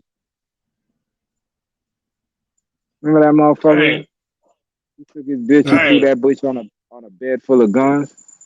Oh, Greg Greg. I think it was Greg. Greg Hardy. Yeah. Greg fucking Hardy. No one was touching that nigga except who? Cowboys. The Cowgirls, nigga. Don't ever call them boys. They're girls. I want Prince to hear me too. Nigga. All them Cowgirls to hear me. Yo. Fuck them niggas. We getting that.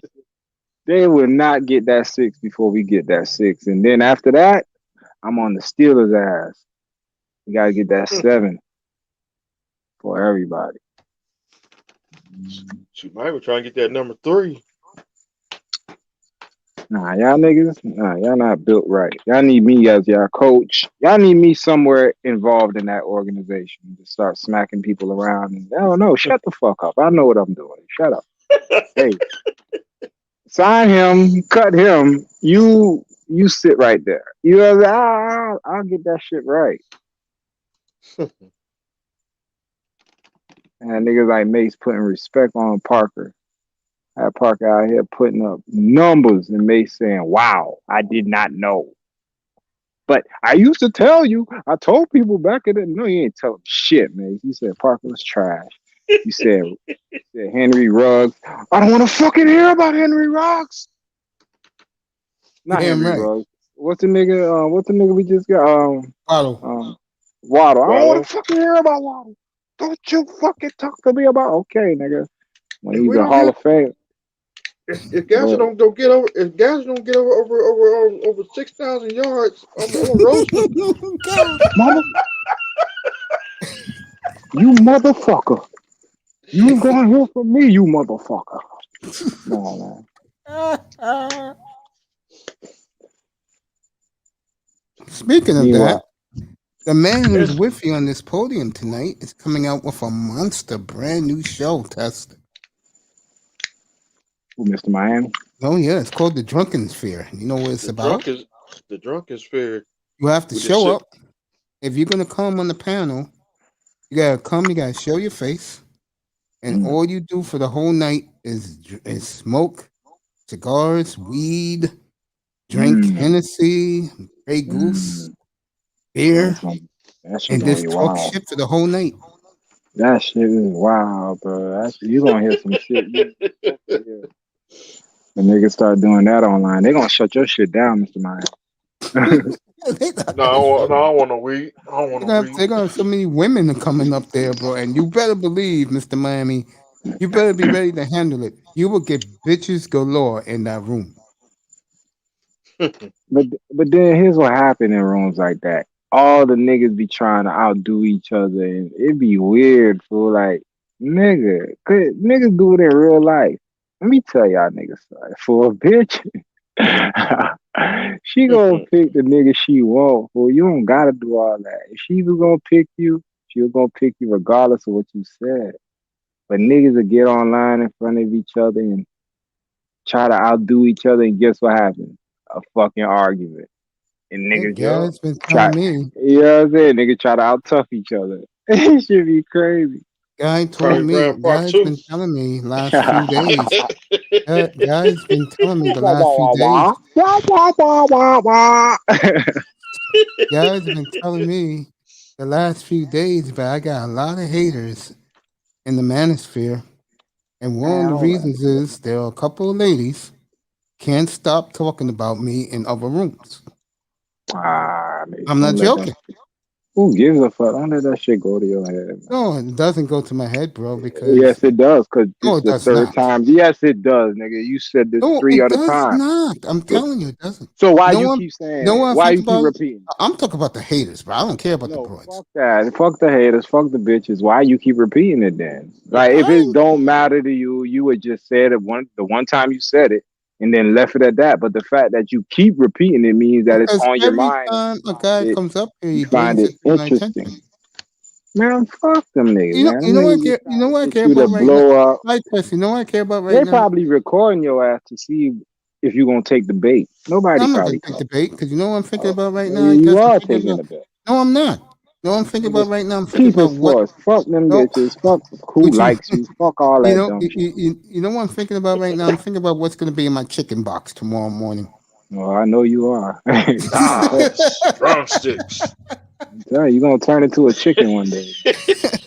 That's what I care about. Drumsticks. Also, I care about getting this man's platform up. The drunken so sphere. Do it every weekend. The drunken sphere. You should call it the drunken master.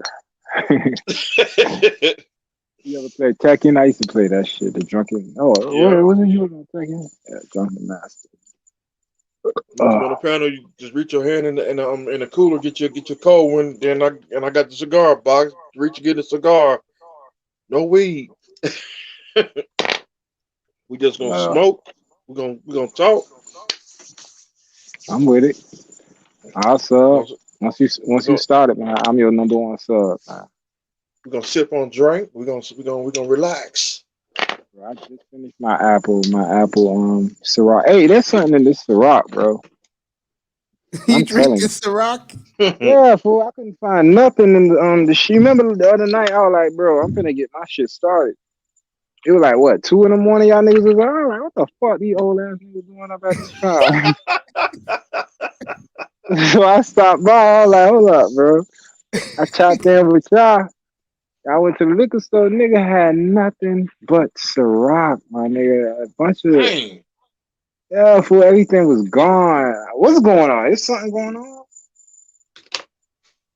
Oh, man. Like, is there a festival or something in Miami or something? Because, nigga... I'm thinking, all right, 2, 3 in the morning, we good. Ain't nobody out. Man, that shit was crazy, bro. Niggas was in the parking lot. What the fuck y'all niggas doing here? I grabbed my shit and I cleared out, but bro, I've been on that Ciroc. Woo! That's a Ciroc.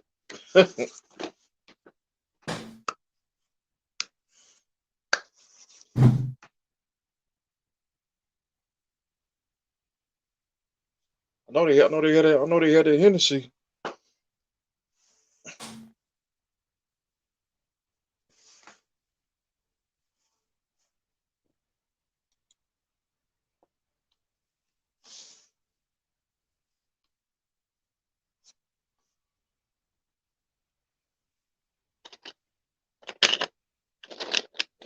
What happened to the Ciroc? Huh? What happened to the Ciroc?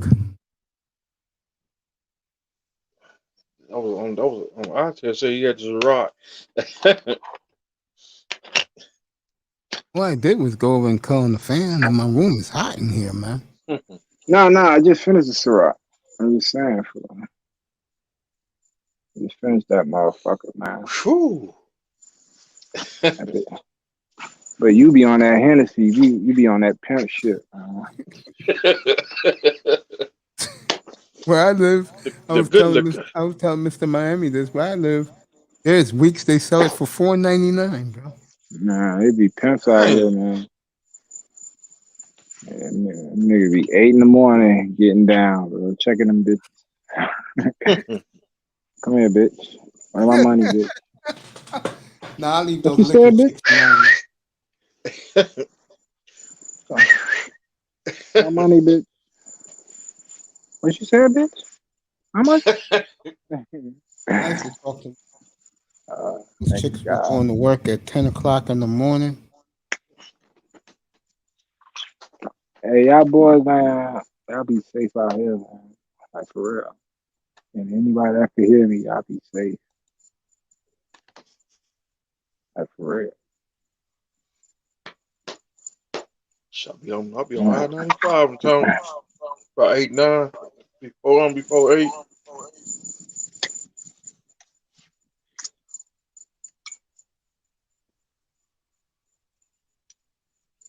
Who nothing, Donnie? Yo.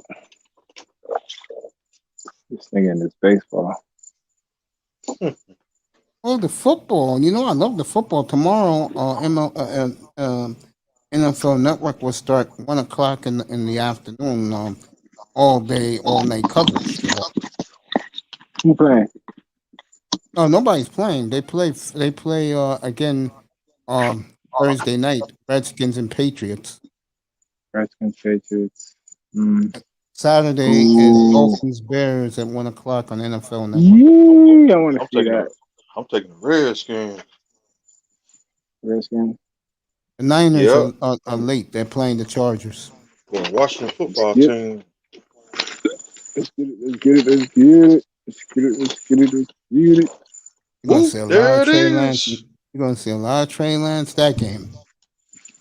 Bro, I think that nigga gets 2 series. He's gonna score 2 touchdowns. They're gonna say, "Sit your ass down. We is not getting you hurt." You know, there's some backups. You know, I mean, there's some players. Like, you remember when Russell Wilson was doing his thing? Yeah, I remember. When Tavares Jackson was the backup. Yeah. Air test. Whoa, there it is. Whoa, Wait for the test to get back. Yo, you hear me? Yeah, now I hear you. Yeah. Hold up. I'm gonna leave and come back. My phone tripping.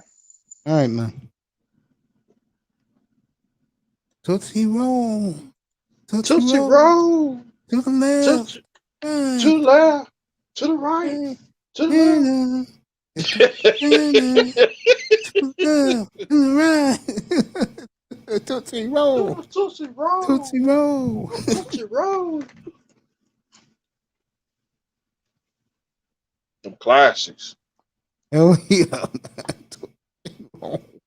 That was back then. That's when music was good. That was in the early then. 90s. Like early 90s. That's when Uncle Luke when Luke came out. No, didn't Luke come out in the late 80s? When the Hurricanes were real hot? That's why I think he came out in the late 80s, early 90s. Two Live Crew Two Live Crew made music back in like 85, 86. Yeah, that's what I'm saying, yeah. Yeah. And then Uncle Luke came out with his solo project. I think 90, was it 90? I say like 91, 92. Or 94, one of them two. He did make that song with Trick Daddy. That was 95. When did Trina come on the scene? 97? I think 97. Yeah.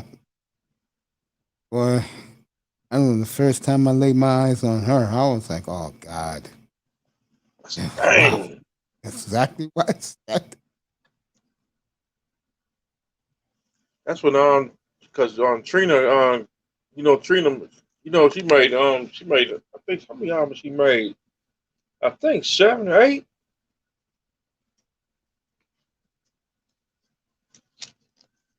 I know Trick Daddy came out with. I think Trick Daddy made 8 albums. Yeah. That dude couldn't even stay out of trouble. Trick Daddy? Yeah. And you said it takes 2 to 3 hours to get into his restaurant? Yeah. About 2-3 hours to get this restaurant. If you want some of that good fried chicken, he do got chicken. He got chicken. He got macaroni and cheese. He got fried Mash and, ribs. mash and gravy. Yeah. Fried ribs.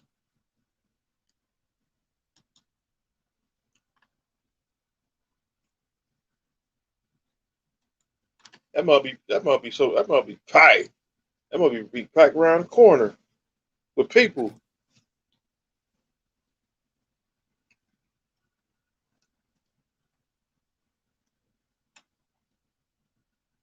I like DJ Khaled's restaurant. DJ Khaled. Another one. Another one. Overrated as it comes, you know. And I've told that fat bastard that in his face.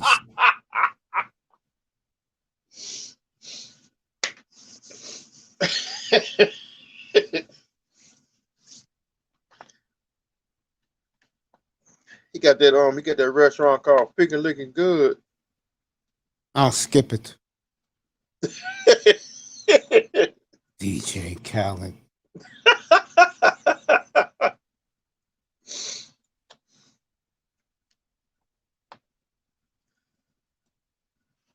Can't go to Prime 112. Somebody already got they already got shot at.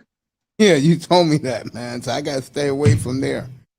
Yeah, forget that plan. I ain't getting shot for no steak dinner.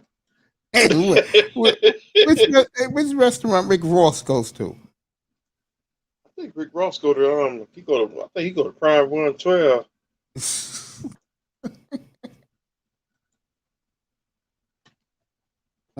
My nigga, man. Ever since I heard that song, Rich Off Cocaine, he's been my man.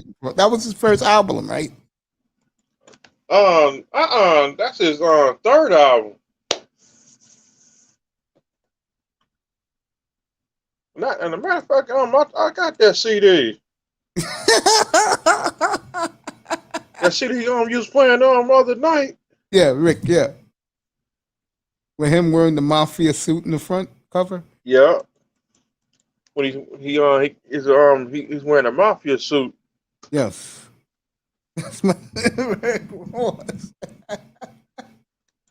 Oh, that's my nigga, man. Rick. I said, dang, I got that. I got the deluxe CD.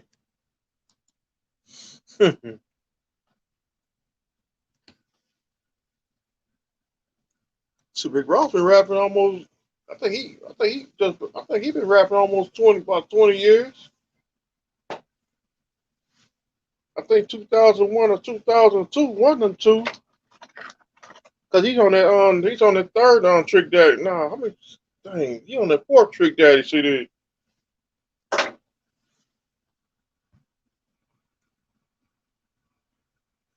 Times don't fly by. Do Miami love Rick or no? Yeah. They do? Just like a few people. Like the way New York loves Jigga. Yeah. I couldn't believe what the Locks did on the Dipset. Dang.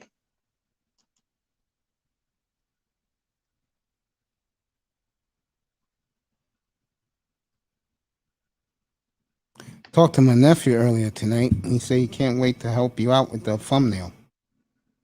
All right.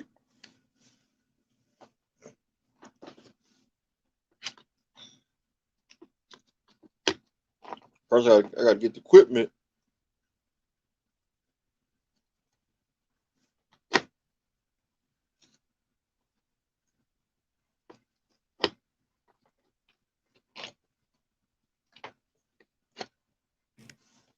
I didn't even see baby girl in the room. Come on up, baby. I'll get you up here. Calvin Rogers, what's up, bro?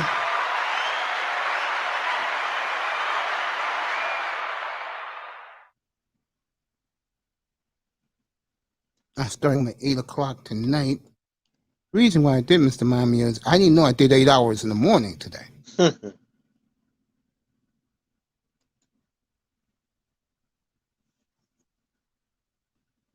come on up here, girl.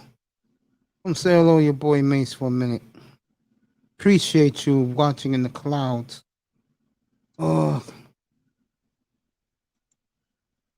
peace and love to you too, Calvin. What's up, brother Calvin? Yeah, go much dog. love, respect. I got Calvin's boys going to the Super Bowl this year. Miami Dolphins for life.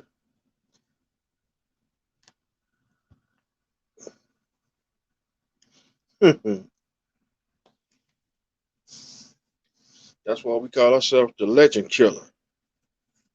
So the Angels got a home run. Shortstop.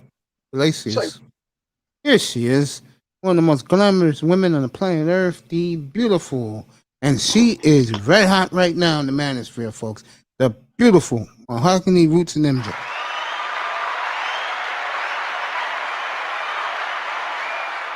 Good evening, beautiful. How are you? Hey, I am fine. I'm up late cleaning the kitchen, and I went back. I saw you live. I was just listening to a bunch of people's lives, and I went back to Kuda, and I saw you kind of gave me almost like a shout out to Kuda, telling him that I wanted to do a show with him, and I said, let me go back to Mace and say thank you for that. No problem. Yeah. I'm the type of guy, I'll be plugging people, and I How you don't doing, mind doing it. Hey, Mr. Miami. Hey, everybody. I don't mind doing it. How you doing? I'm doing good. I've been so just kind of tired. I've been working a lot and editing a lot of videos, and so that's pretty much it. That's why you haven't seen me around, but I still, like I say, I always go back and try and watch some of the videos. I try to kind of keep up with what's going on. Yeah. I saw Sir Ism, he was on, but it was so late, so I'll probably just leave him a comment in the morning. Yeah, he, like I said to people, I got a lot of new people here, especially from the manosphere, and they cannot believe how many of the bigger names have been through here. Well, somebody told me a long time ago, you'd be surprised who watches you, and it's true. It is absolutely true. People that you don't even think are watching you are watching you. You never know. The guy who did that for me, the first Friday night I was doing this last September, was Ramir Amir. I was shocked. He put in the chat room, hey, Mace, I'm listening to you. I'm driving through Georgia, man. He said, yo, congrats on your show. Then I started bringing up some of his old shows. And I said, remember, you said you ain't letting no dude stay at your house, but Goshen can stay because of the money he gives you. And the next thing you know, I look in the corner of my eye in the chat. He said, hey, yeah, you're right. You're right, Mace. Oh, gosh. I'm here, honey. I'm up cleaning. I try to do. Don't worry about it. I'm just glad you're here. I'm glad that your week at the plantation clinic is over. Yeah. Oh, I'm supposed to. I don't know when I'm going to do it. I'm waiting for my son to start his next semester in college. Mm-hmm. And then I'll probably start working Saturdays also. But we'll figure. Because I told you my pipes busted and I ended up having to come out of pocket for that. Yeah. My air conditioner broke down. We spent a lot of money. And so I've got to kind of get that money back. So that's what I've been doing. But I don't know if I told you, I plan on doing more uploads than lives, but I will be around. Yeah, I got to start getting on my uploads. I got to do the fantasy football, get guys excited. Yes, so football. I'll probably start recording them on Sunday morning and loading them up during the week. Guys can see. Plus, you know me, I'll be doing monologues. Yes. And uploading those, get people upset at me. I don't care. Yeah, you know what? To hell with it. People always. My thing is, if they're that sensitive, this is not like, come on, man. Everybody has a right to their opinion.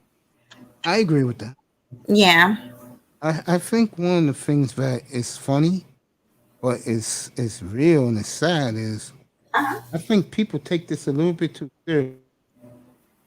Oh, they do. They do. And some people, and I shouldn't say some, I think a lot of people, what's the word you want? They like to hear themselves talk. Yeah. Well, you know, you got to have some skills when you're on here and you got to carry a show. Because I've gotten better at it. I've gotten better Yeah, at I've gotten better at it too. Yeah. Yeah. Because I've had lives where everybody comes up, and I've had lives where people don't want to come up, and so I've got to be able to continue to talk or do something to, you know, entertain them. Did you go on? Did you go on my boy's show tonight? Little Big Nate? Yes. Not tonight. Last night. How was it over there? Oh my God! You gotta check it out, Mace. It was so awesome. It was a great. He treats me with so much respect. I had a great time over there. Both of our interviews were very well. We get along. It's not him, and I even told him it's not him. It's some of the people that are over there. Like, you know, I've told you some of these men have attacked me, Mace. Call me all kinds of awful things. Based on what? Based on something that I said that they didn't like. A lot of these people, and I don't give a damn, I'm going to continue to say it, and it's scary. A lot of these people that are in our spaces have issues, and they need to go to therapy. I'm not talking about him. I'm talking about the people that be in that, some of the people that are around that space. I'm not talking about any of the men on the panel or anything like that. But when I went back through and, you know, like I said, my family sometimes will go back through. We look at comments, you know, and some of the comments were very disturbing. Yeah, I used to be that way, and I got the hell out of that. Because sometimes when you think back on it, it is too toxic.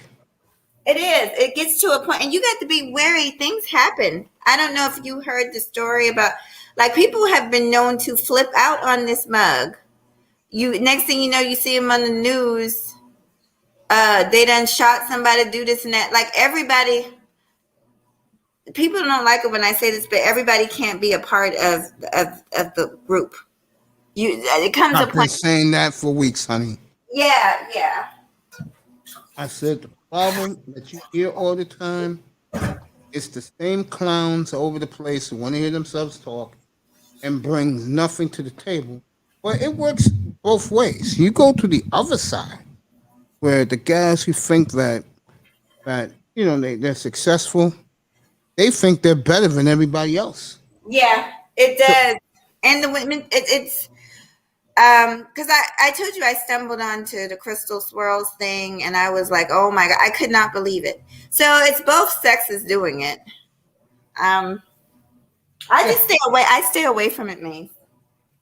I think a big problem, again, and this really makes us as black men look bad. A lot of those working sisters really look at black men as invisible. Well, that's their loss, then. A lot of them are single. How you gonna get a man if you looking at him like he's invisible? How you A lot of them do. How you gonna get a man? So I don't worry about these crazy people on Neither here. do I keep it moving. I mean, Yeah. I know my limitations, so I don't lose sleep over it. I went back and a lot of these men do. yeah, and that's the thing, and that's what I was talking about on Little Big Nate's show. Like, me and the brother 411, we were just saying that some of the people are just taking it way too seriously. It's entertainment. Yeah. Well, the new people who are coming in, one thing they will change. They'll make it more like a business channel. And I'm glad that O'Shea and Ramil challenged that clown the other day. What's his name? Is that because I went back and I watched it on Sexy Red's channel? Who was the guy? Father Time. Father Time. So who is he? He is the guy who's now the new face of the manosphere. Who the hell is he? A preacher, but here's the scary part. There are 6 women who paid this man. Listen to what I'm about to tell you. Okay. They, out of their own pocket, paid this man nearly $2 million. Wow. $2 million. And like, what that tells me is, one of those 6 women is gonna make a platform, and when she will expose herself as someone gets her uptight about black men, and you know who it is. Oh, I do. No, go ahead. No, I was saying I do. Go ahead. Yeah, because one of the bylaws they wrote in the new bylaws, number 2, is you cannot bash women anymore. You had to be, whose room was it when these guys were losing their mind? Yeah, Ramil's room, when you got a group of men together and they can't put their heads together. Yeah, Jessica X read the bylaws and she told everybody that it was an inside job, and she was right. Jefferson, get your ass up here, because the number one woman who they put in charge is the Crimson Cure. Well, you know her. She's I don't know her personally, but no. Well, she came up under Angry Man, so he kind of ushered her in, took the brothers over there. They started supporting her. I don't have anything against her. Hey, Artest. What's up, baby? Oh, my bad. What? You're taking. I forgot. That's May's baby. I'm gonna get Jefferson up here so we can do Bob Costas. Hell no, not him. Hell, fuck. Is he Mr. Riddler or no? Is he Jekyll or Hyde? It depends on how he goes off on Bob Is he Costas. Jekyll or Hyde? I just need to know which one. I think right now he's Jekyll. He's Jekyll? Ah, shit. All right, let him in. Get up here, boy. We'll do Bob Costas in a little bit. I need a good laugh before I go to bed. Oh, God. Yeah, but Mahogany, I'm just going to say this to you. Okay. You have done a phenomenal job, girl. No, she hasn't. Yeah, yes, she has. And, I know Artest picking at me. and I said to you months ago that the brothers will support you. Now you got some of the sisters supporting you. And you should be proud of yourself because your interview skills have really skyrocketed.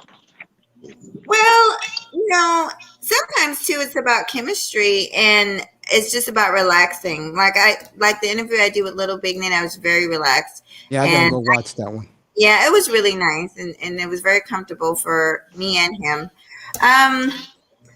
Well, to be honest, I think I've always had the support of some women. Sheila E up here last night, and she looked like she was out of it. Well, did you see my dedication video to Platinum? Can I share it? Oh no, Yeah, I can't. Never mind. I'll watch it. Okay, I saw you looking very nice in that thumbnail. Yeah, I can't share it because I forgot the music is copyright, and I'm not going to do that to you. So Okay. yeah, as long as you've seen it, that's fine. Yeah, Platinum was good with that. Oh, he saw it too. I haven't seen Platinum in about a week. Yeah, Calvin, come in and come out. I haven't Yes, seen he did. Platinum in about a week. But I dedicated. You were in it. Miss Sheila E was in it. The Underrated was in it. A lot of y'all were in it. Surism was in it. DJ Kuda was in it. I appreciate that very much. Thank you, sweetheart. Why the fuck I wasn't in? Because you don't Why the fuck?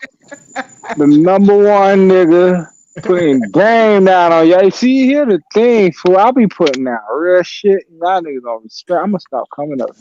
Wait a minute. I didn't even know you had a channel. Yeah, he does. This channel's dope. I ain't got no fucking channel. Okay, I just dropped. Please do me. Nah, I'm about to go because I got to clean up this kitchen. Drop your link and I'll subscribe to you right now. okay. May drop that shit. Man. I don't know how to do that. I don't know how to do the links either. Okay, I can do it. I'll find it. I'll put it in. It's Can you hear me? Hear you crystal clear, bro. What's up, Calvin? Yeah. I just wanted to say something to the beautiful lady. Hey, Okay, Cal. all yours. I saw your stream show last night. I was at work. Uh-huh. I want to thank you for your service because I am a retired So, Sergeant brother. Major in the United States Army Ranger. Thank you for your service. Thank you. And it was I got this feeling that you're gonna blow up. I do too. Oh, well, I appreciate that. I do it for the people. I really do. So I am connecting behind the scenes with a lot of different people. So just keep watching a lot of, stuff. I got to this show between a mutual friend of ours, DJ Coda. Oh, If yeah. you get a chance to get on there, go. I've been on DJ Cuda. Many times he's been. Yeah. He's how you met actually, me? yeah, that's how I met the guys, Surism and Platinum, the team. I met them all. One day we are going to get together and do a show pretty soon. I just have to reach out to Kuda. I've been so busy. I've been preaching. Sorry. Huh? I've been plugging that to other people on other platforms. I told it to Sheila E last night. She was shocked. Okay. But she was out of it last night. She probably was tired. Yeah, she was Ciao. out of it. Well, I've got a couple more shows, but I am going to still do that with him. I just have to reach out. It's my fault. I've been busy. No, it's okay. I'm going to let you men do what you do, and I'm going to clean this messy kitchen. Sweetheart, you have a good weekend, all right? I love you. I love you, too. All right. Love you, Good girl. night. A beautiful mahogany roots in them, Good Joe. night. Make me a pie. Good evening, Miss Mahogany. I'm going to go to the piano. My next guest last night left us all in stitches. Is ripping a Bob Costas. He'll continue it tonight. Oh shit. Jefferson is up here. LaShawn Jefferson's up here. Here you go, buddy.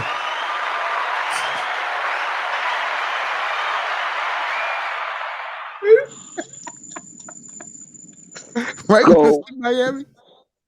Go. Shots fired. Bang bang. Rah. Get down. Get on the floor. Jefferson left. Oh man, get back up here, Jefferson. I can't help it. I mean, him last night with Costas, bro, was ridiculous, man. I tried to defend Bob Costas, but these guys didn't want to hear from me. What the fuck happened to Bob Costas? It's the nigga with the toupee, right? Yeah. Yeah. The nigga that looked like he sleeps in a cryo chamber. Yeah, but He you know, never there's ages. a couple of guys up here, but this doesn't Why he like look baseball like He you. look like he's 13.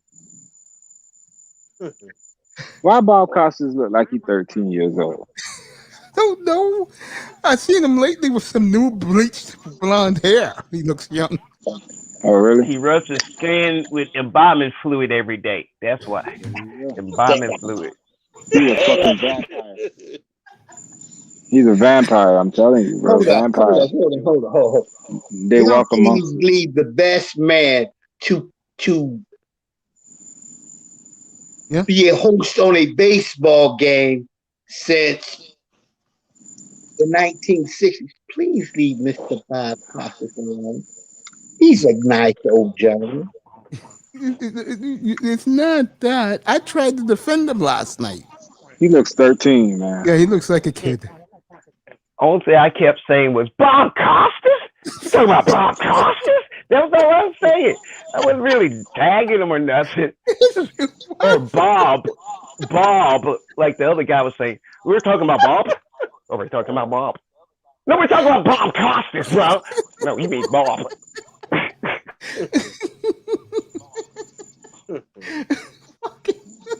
You're just not. That's Looks like a unfair. Chucky. That is truly unfair to drag Bob like that. Hold on, who the fuck is that? Only thing Oh, I did was that's say his Calvin that, name. Jones. He's using the chat room. Joe, you want to come up? Oh, Come up, Joe. Then I'm we not talk about dragging Bob. Bob Costas here. by saying his name. I just said don't ask him for who's going to win the game. And Bob is terrible at picking. Everybody knows that.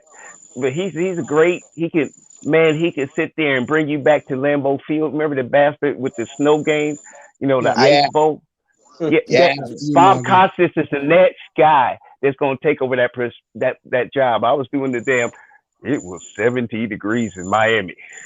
Miami was down by 21, but Tom Brady wasn't playing, and Cam was hurt.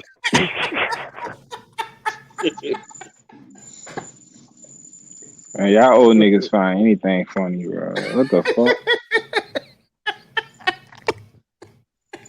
No, you guys remember, we remember these guys from the 50s and 60s that had great voices over the radio. This nigga's been around these are fucking vampire. There's no way this nigga was around in the 50s and 60s and he's still here. He's still alive? No, he's comparing their voices to them. Oh, okay. I don't know nothing about that. I mean, now, Bob Costas can make you at ease. Like, your team is down by like 18 points. And Bob Costas got that perfect voice to where he'll make you believe your team's going to come back. My thing with Bob was when the Blue Jays became good again in 2014, 2015. And this damn guy on opening day was making like the Blue Jay dynasty was back. They have the best fans in baseball, the best stadium other than Yankee Stadium in baseball. Welcome to opening day. The new dynasty called the Blue Jays. I mean, he was happy too. I ain't never seen Bob Costas smile that hard. He was smiling his ass off. Man, get off of Bob. I like Bob. He just said Bob was smiling. Damn, that ain't mean. That ain't mean.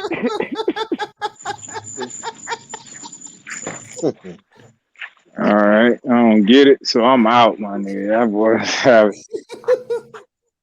Hey, Tess, we'll get back to the football in a second. No, I need your wisdom because you pay attention and you pick them better than most. I'm serious, bro.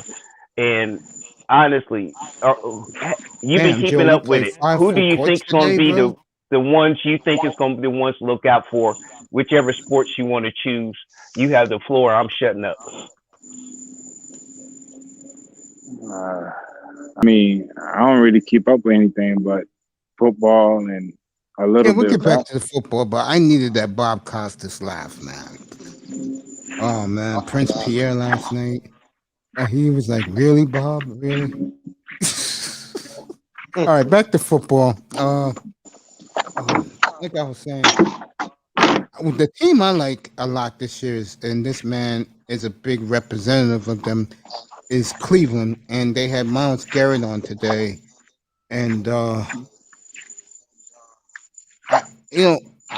said when they did the draft, and I saw the roster, this is going to be a tough team to beat. Yeah. Who they get in the first round? The Browns are going to be tough to beat, man. Who they draft? I forgot now, but I know they got the linebacker from Notre Dame in the second round. Mm-hmm.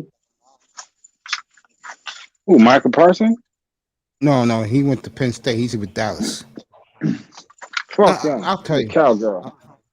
I'll tell you right now who they took. I think Cleveland signed some that wasn't drafted. Right, and back in the undrafted. I haven't even looked at the roster yet. Better take a look at I the roster. I haven't been following them as intensely as I usually do. I think you better get back on board. Once I found out that they got what was the other defensive lineman name? They got Peppers now. Yeah, once they got Peppers, I was like, okay, I don't have to follow y'all right now. Y'all done the thing that I really wanted y'all to do. Take pressure off my boy. Now you got to look at both sides. Who's coming? They got Clowney now. That's what they got Clowney on one side. Garrett on the other. I want them to go to a 4-3. Actually, I want the pressure to come straight at them. Who the D tackles? Why the fuck do I sound like a chipmunk? I found Yeah, go ahead, Calvin. The D tackles would be Clowney and Garrett. No, those. No, What I'm they trying to do is get to No. inside.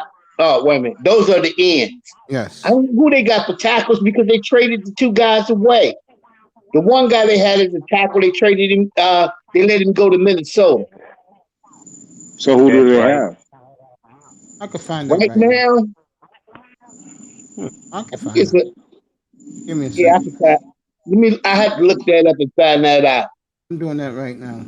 and get Here we back go. at you. Here we go. I got the This roster pandemic right threw everybody's stuff off. This pandemic's been having us sidetracked from the things that used to take our mind off our problems to where we have to Yes, spend our free time to deal with them damn problems that just popped up because this pandemic and every damn thing else going on. You know, you get a job, they can't pay you now. right. You know, that all that extra, you know. I've been I staying say away. this: if you want a job, you should come to Columbus, Ohio.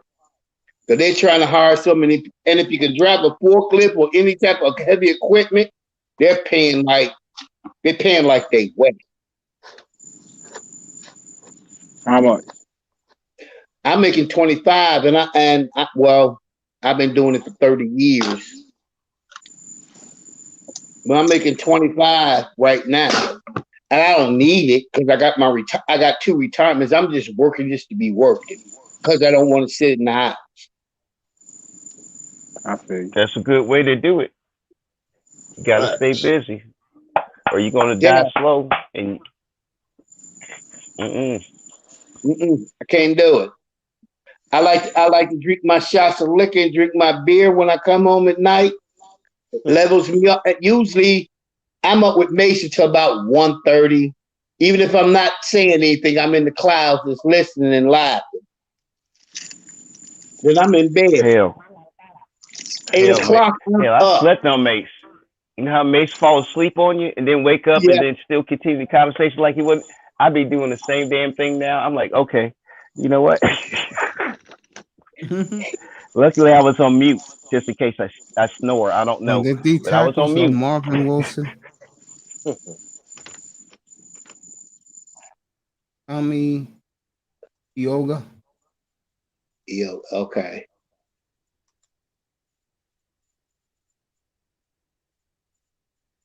See, because they need somebody like a Jerry Ball, like they had to clog Boy, up the that's a middle before. throwback name. I remember that big moose back in Ooh, the 80s. or William Dean Perry. Malik McDowell. Yeah, he's the starter. McDowell, okay. This nigga was on the Dolphins last year. I know. He Can I tried. ask y'all a quick question? What is this?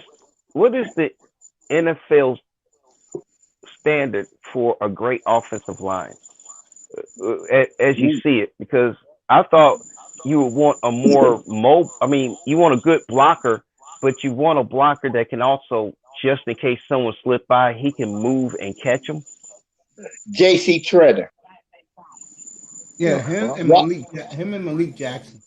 Him and Malik Jackson. You can get off. These guys slash off a block so good and pick up bandits like you have never seen. Why you think that Baker didn't go down that many times this year? Them boys know how to pick up bandits and robbers from the backside so good. Woo! Yeah, I thought the NFL make was you moving in wanna that watch the direction game. instead of like the wall, like the Cowboys had. You just had 5 big dudes shoulder to shoulder, and you still had to run around them. And the only thing they had to do was just make a V. You know, but it looking like the NFL is trying to go back to that, but they can't. They did go back to it. Yeah, they did go back to it. The players are They too went back athletic. to it with 2 teams. If you look at the way Cleveland structured its offensive line last year, Baker stayed. If he wanted to stay in the pocket, he could. Only But because the you had rollout to get deep was our key. Roll him out, let him throw deep. But you had the running game. You had the running game to support support that. Right. So you take the running game away from Baker, it ain't gonna be that easy for him to stay in that pocket that long. It's He only hard to can take stay a in running game away when you got two premier backs. No, I get it, but remember that jumped on everybody this season. That was like, okay, what the fuck is this? Remember, the NFL adjust. They're gonna adjust to that because they know they're gonna I'm gonna tell you force. another team that had two premier backs and they couldn't adjust to it. That was the Pittsburgh Steelers of the 70s. Rocky Bryant and Franco Harris. And they could not adjust to it. Because you had outside weapons and a tight end that was Cunningham. You never knew when he was going to show up. You talking about the 70s, man. You look how far you had to go back. It's a different game right now. But Cleveland's playing national football. What I'm talking about, what I'm saying is that the NFL, what happens is the NFL will get caught off guard by something like what happened last year with Hunt and your boy Chubb, right? And what they do, they adjust. So what they're going to adjust to do this year is stop them to enforce the game on Baker's shoulders. So all that play action shit y'all had last year, that shit going away. That's what kept Baker in the pocket looking clean. They're going to go at him this year and force him to make the throw. And but look, you pretty consistent. You can throw the ball he's going to get you down 1 yard. the field, 20 yards to Landry and don't have to put it nowhere near him. And guess what he going to come up with? He going to come up with the ball. Question. I got one question. What happens if they cover Landry that good? Who else is they going to? Because if they can shut down the star and they ain't got nobody else, you shut him down. Pretty much you shut the offense down. Then you can focus on what the run. What are you going to do about Odell? Higgins pretty good. What are you going to do about Odell? What are you going to do about Higgins? What are you going to do about the three tight ends that all can catch the ball? And Cleveland asked it tight end. Because I don't know the Cleveland team. And I'm going to ask Test about his team the same question because I don't know his team as well as he do.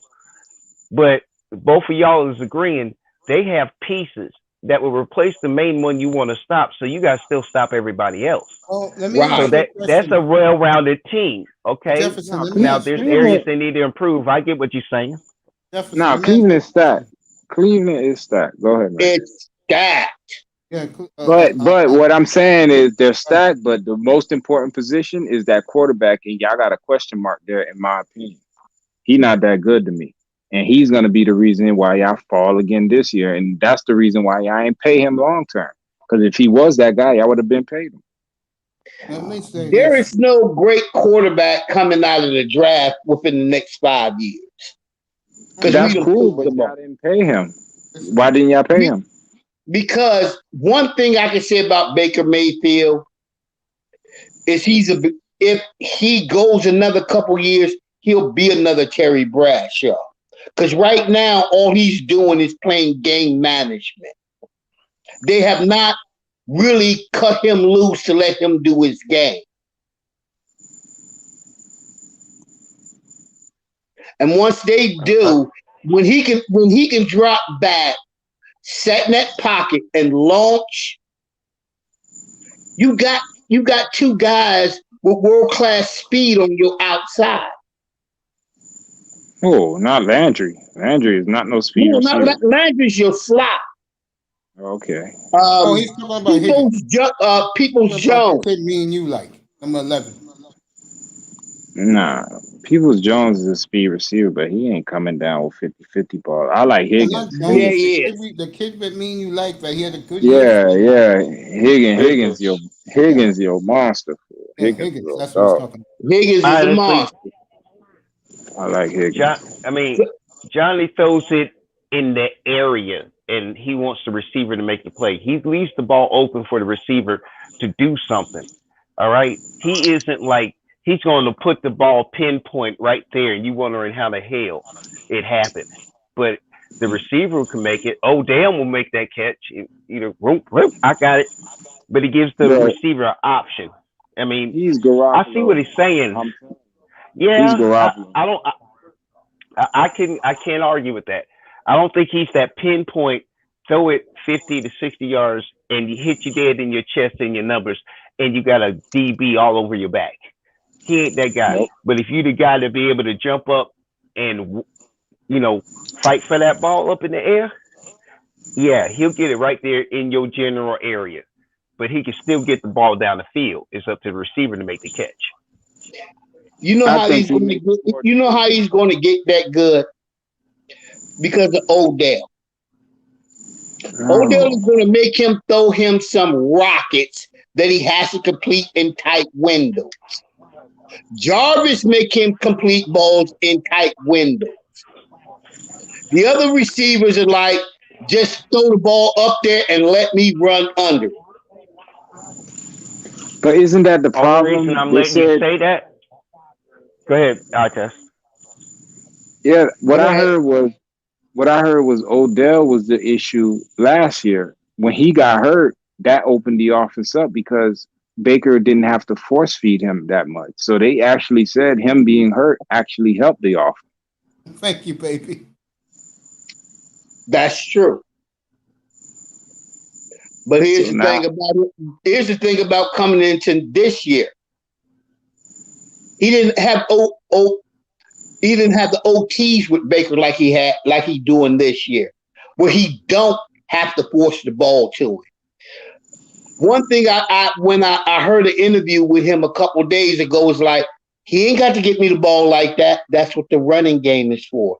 Get it to me when you need me. You know who used to talk like that? And I hated that the Browns let him go. Be great. The greatest wide receiver to ever play football. Paul Warfield. There you go. Jerry Rice. He said about Jim Brown. Yeah, without Paul Walker. He was a good that man was a good receiver. I ain't gonna say nothing. When you go by the numbers, Paul Warfield is the greatest wide receiver to ever play the game. By the numbers. Jerry Rice. No, 24.7 yards per catch. Look it up. Paul Warfield. His team never won the big game. This is not sissy ball like they playing now. This is when you had to fight to get down the field. And they could be beating your ass until that ball got in the air. This ain't sissy ball. This is real shit. When did Jerry Rice get into the league? He got into the league in 1985. After the rules had changed 5 different times. But it still wasn't no sissy ball. It got pushed. Won a lot of Super Bowls. One didn't win one, if I remember correctly. That's Come on, dog. Did he win one? He was on that 17 and 0 team. Paul Warfield won 2 Super Bowls in Miami. He was the difference. Okay. Yes, he was. Because he played like that. If you watch the game, he acted like he had hurt his hamstring the whole first half. And then that second half, he lit their ass up. No one did a silhouette. The lip lay game. The lip lay game. Rice had three Super Bowls, and he owns the touchdown records in the entire NFL. Nobody has more touchdowns. But let me. I'm gonna argue for Paul Warfield here. I know he's gonna get mad at me. I give it to Rice because Rice played in the modern era. But in the days where Paul Warfield played, when he had Jim Brown running the football, okay, and Leroy Kelly. Yeah, I get it. I mean, big boy football. Yeah, it was big boy. Yes, y'all was the civilized. Quick question. Did Warfield have most of those records that Jerry Rice broke? If Warfield had most of the records and then Jerry Rice broke them, you gotta acknowledge the man that Jerry Rice had to break all them records to beat. Yeah, Warfield. And that was the guy they're talking about. So at least give him that much respect. No, like this. If Jerry Rice that's all I'm saying. Before we get all personal. No personal. I respect all receivers. I played receivers, so all of them I respect. I know them all. Art Monk, fucking Chris. What's the other motherfucker? Chris Carter, the other Carter. I know them all. I know every James Lofton, Andre Reed, nigga, Michael, Willie Gault, nigga, all of them. Bro, I'm a football purist, a connoisseur, so I respect. Only thing I'm saying is Jerry Rice had to beat the man to be the man. Like Ric Flair used to say, you got to beat the man to be the man. Well, Jerry Rice beat the guy that they're talking about that used to be Ric Damn Flair before Jerry Rice came along. Okay. On both of y'all, you're both right. I can't. That's argue what I with said. it. Yeah, they're both right. Yeah. Just like in me and Calvin's time, my two receivers were Drew Pearson and Paul Warfield. Yeah.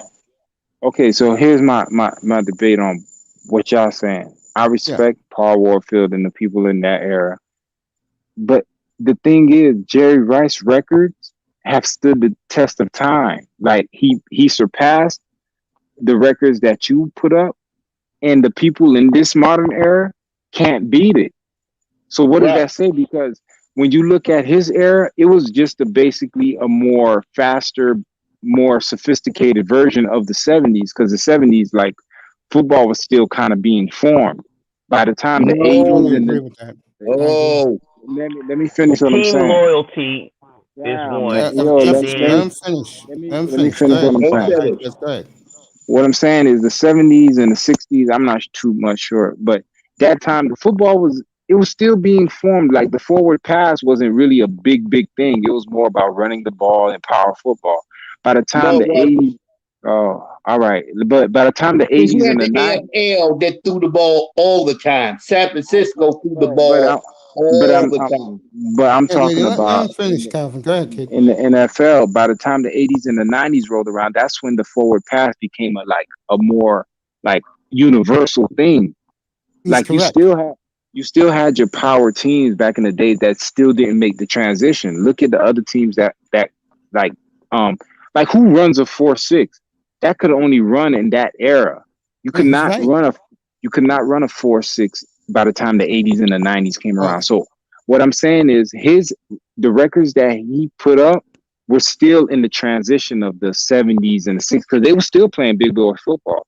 They didn't start pussifying it until like the late 90s. Yeah. And you know what I'm saying? Teams, Calvin, look at the teams who won Super Bowls. He's making an excellent point. Giants, power football, Parcells. The Redskins, Riggins.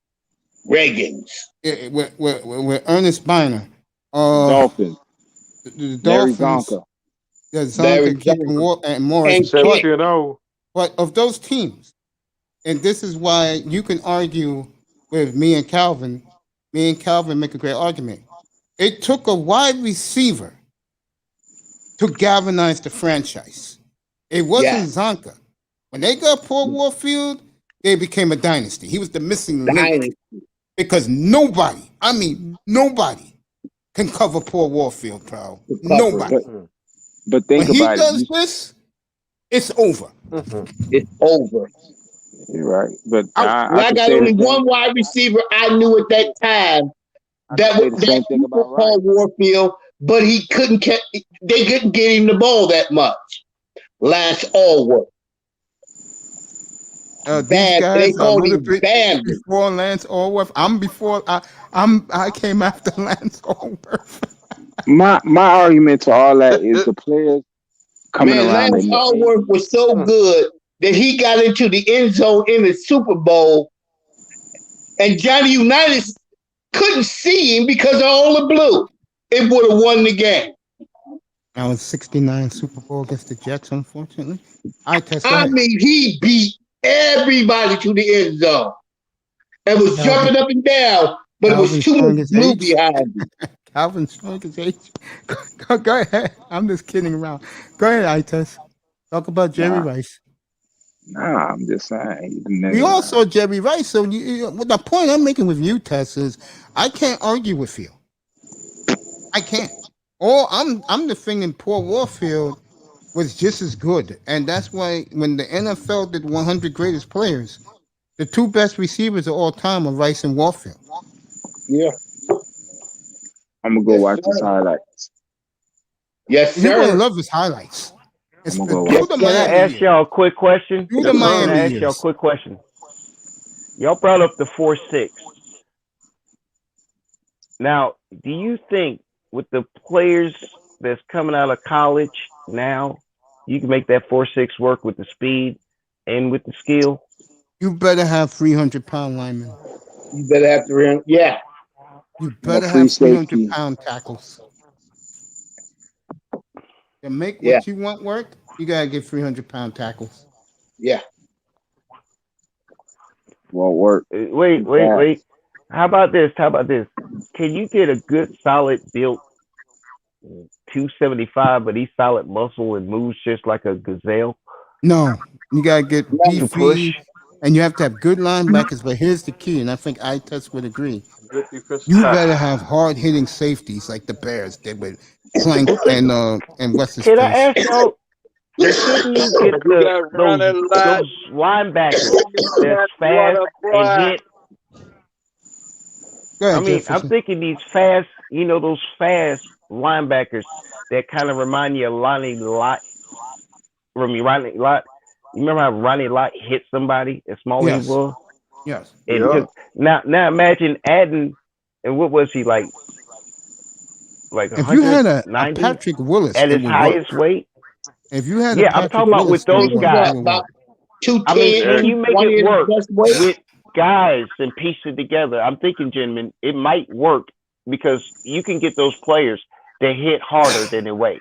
You gotta get physical. You can get them dudes, guys bro. that can move play the dudes 46 just because they defense. want to get there. Jefferson. Go ahead, sir. Do you understand how physical the 46 defense was, boy? I'm asking, is it possible to do it today? No, You could do it today, cannot I run a think, 46 if in you today's build it right. game. No. You don't think you can do it today? Hell no. You cannot run a 46 D. The Jets did it with Rex and it worked. Man, you When they crazy. run it? Nah, that's 2010, bro. That shit You is know over. what? You know who the only team I think right now can run a 46? And they ran a 30. Listen, I'm gonna give a little praise. I'm gonna give a little praise to your team, Mr. Miami. I think My your team Dolphins. can run it. They're gonna get beat down, maybe 2 years, but they'll draft the people to go into that 46 because your team is building like my team is building. Trying to get And if stronger. they're going to go with the 46, which means they're going to have to get some downhill safety. I'll tell you, other team could do is the Redskins. Yeah. Redskins could do it right now. That's how you Yeah, Redskins can do it right now. Because, be honest with you, you got some guys that's on defensive lines 300 and something pounds. And a tight end lighter than him blocks him, shifts him, and he gets shook. I mean, it's that's what I'm saying. I mean, certain players are certain Ravens players. to run the 46 defense. Yeah. They had loaded not tied them boys. Yeah, the Ravens. I ain't trying to say it's a main Yeah, I thing. ain't talking about the 2000 Ravens. That's too No, the easy. We know they can 2012. run. Yeah. You need two Hiloti Nagas. Yeah. Right. Loaded not man. Right. The 92 So they had Cowboys. Ricky Dead. They All had right, Ricky Tess. Tig I and Sean McMichael. Those some bad motherfuckers, man. Right now, you know what I'm thinking? You know who can go with the 46? That nigga in the middle. That nigga in the middle. Because they got the defensive line to go with it. I think my Browns could go with a 46. The 84, the Oakland, the 84 Raiders. Oh my God! Let's not talk about put it in a package. You don't have to make it your whole defense, but make it a package. You know, a good one that you know you can run. Them goddamn Giant teams in the 80s. Yeah. Yeah. And I think. Oh yeah. And the 87 Redskins. Yeah. No, I think the Redskins are right their now. linebacker wasn't good enough. Their That linebacker defense was is I don't better. think some shit. Charles Mann. I never thought the 4-6 was the full 2015 defense. The 4-6 is never. 2015 Oh, Denver go ahead. Broncos run a 46. Yes, they did. They run a package, and that's what you need to do it. You got to run it as a package, not as the whole They defense. down 3 with some bad motherfuckers, boy. You proving my point that you can do it today. Yeah, you can do it today. Redskins can do it Today, right now. If they choose to. Remember, Ron Rivera played on that Bears team. He can put the Redskins like that if he wants to right now. They got the personnel. So they got to play remember, I asked y'all all, can you possibly do it with the players still and the players you know today? Yes. Can you do it? And boom. Yes. Yeah. But not in the room, man. Count is good enough, man. Mace, did you hear them say they talked themselves from a no to a yes because they start adding in people? Like, wait a minute, you know what? They could have did that too as a package. I'm just saying, could you? Oh, because they secondary was magnificent. The only reason I'm naming off them years. I don't know if I think Redskins dominant front seven is good, but I think the defensive backs wouldn't all that. I always remember though that the damn Miami Dolphins, your Miami Dolphins tore their ass up. Yeah. That's what I'm saying. You got a lot of teams like the Miami Dolphins in today's football. That's why I'm saying who got the secondary. Because we know the front seven, it is what it is. The secondary was cold too back in there with them 85 Bears. Yeah, Miami secondary's out of this world. If there's any strength they have on their team, it's the secondary. It's the secondary. And they got the safeties too. Who? 2002 Tampa Bay. 2002 Tampa Bay. Yeah, they can do it, but the linebackers were small. The linebackers, I don't know. The linebackers wasn't all that. They were Gerald good. Brooks. Yeah, he was great, but he was good. He was the wheel though. And linebackers really wasn't shit though.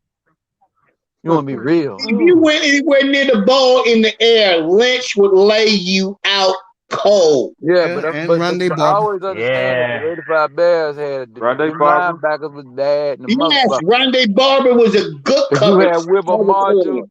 You had motherfucking Mike Singletary, and who was the other linebacker? Wilbur Marshall. No, there's somebody else. I know he's talking about. Yeah. Robert Rivera. Ron Rivera. Robert Rivera and God damn, I can't think of the other boy. Well, was Mike Singletary and Wilbur Marshall. Wilbur Marshall went to the Redskins and won another couple Super Bowls. You know our boy with the glasses that Mike Singletary. Head coach of the college team now. Yeah, we're not gonna. You know what? I can't think of his name. I bet all y'all could draft somebody that remind you of that player. Everybody got that list. You could draft somebody that reminds you of that player today, just faster, bigger, and can go. I think all y'all can probably draft a college player that remind you of the greatest players you ever seen and know how you want them to move and make that defense work. That's what I was sitting there thinking. I was like, well, damn. You know, sometimes an offense or defense is beyond the time it needs to be done. You know, that guy's thinking in the future. But someone done adapted it into it. I mean, that's that little trick play or something, you know? That 96 Dolphins team had some boys. Y'all drafted a whole lot of motherfuckers in 96 with the Dolphins. When Jimmy got there, boy, y'all drafted a defense like a motherfucker. Yeah, they got y'all one had now. Gordon in there. Y'all drafted, I think y'all had Bowen over there. Then you went and got Zach Thomas and shit, even though he was undersized, but my Singletary on the side. Yeah. Boonlier. Yeah. And Madison, Patrick Surtain. Yeah. Terrell y'all had a team. Brock Marion. Sammy But y'all was so pressed because your offense kept y'all in the goddamn field so long.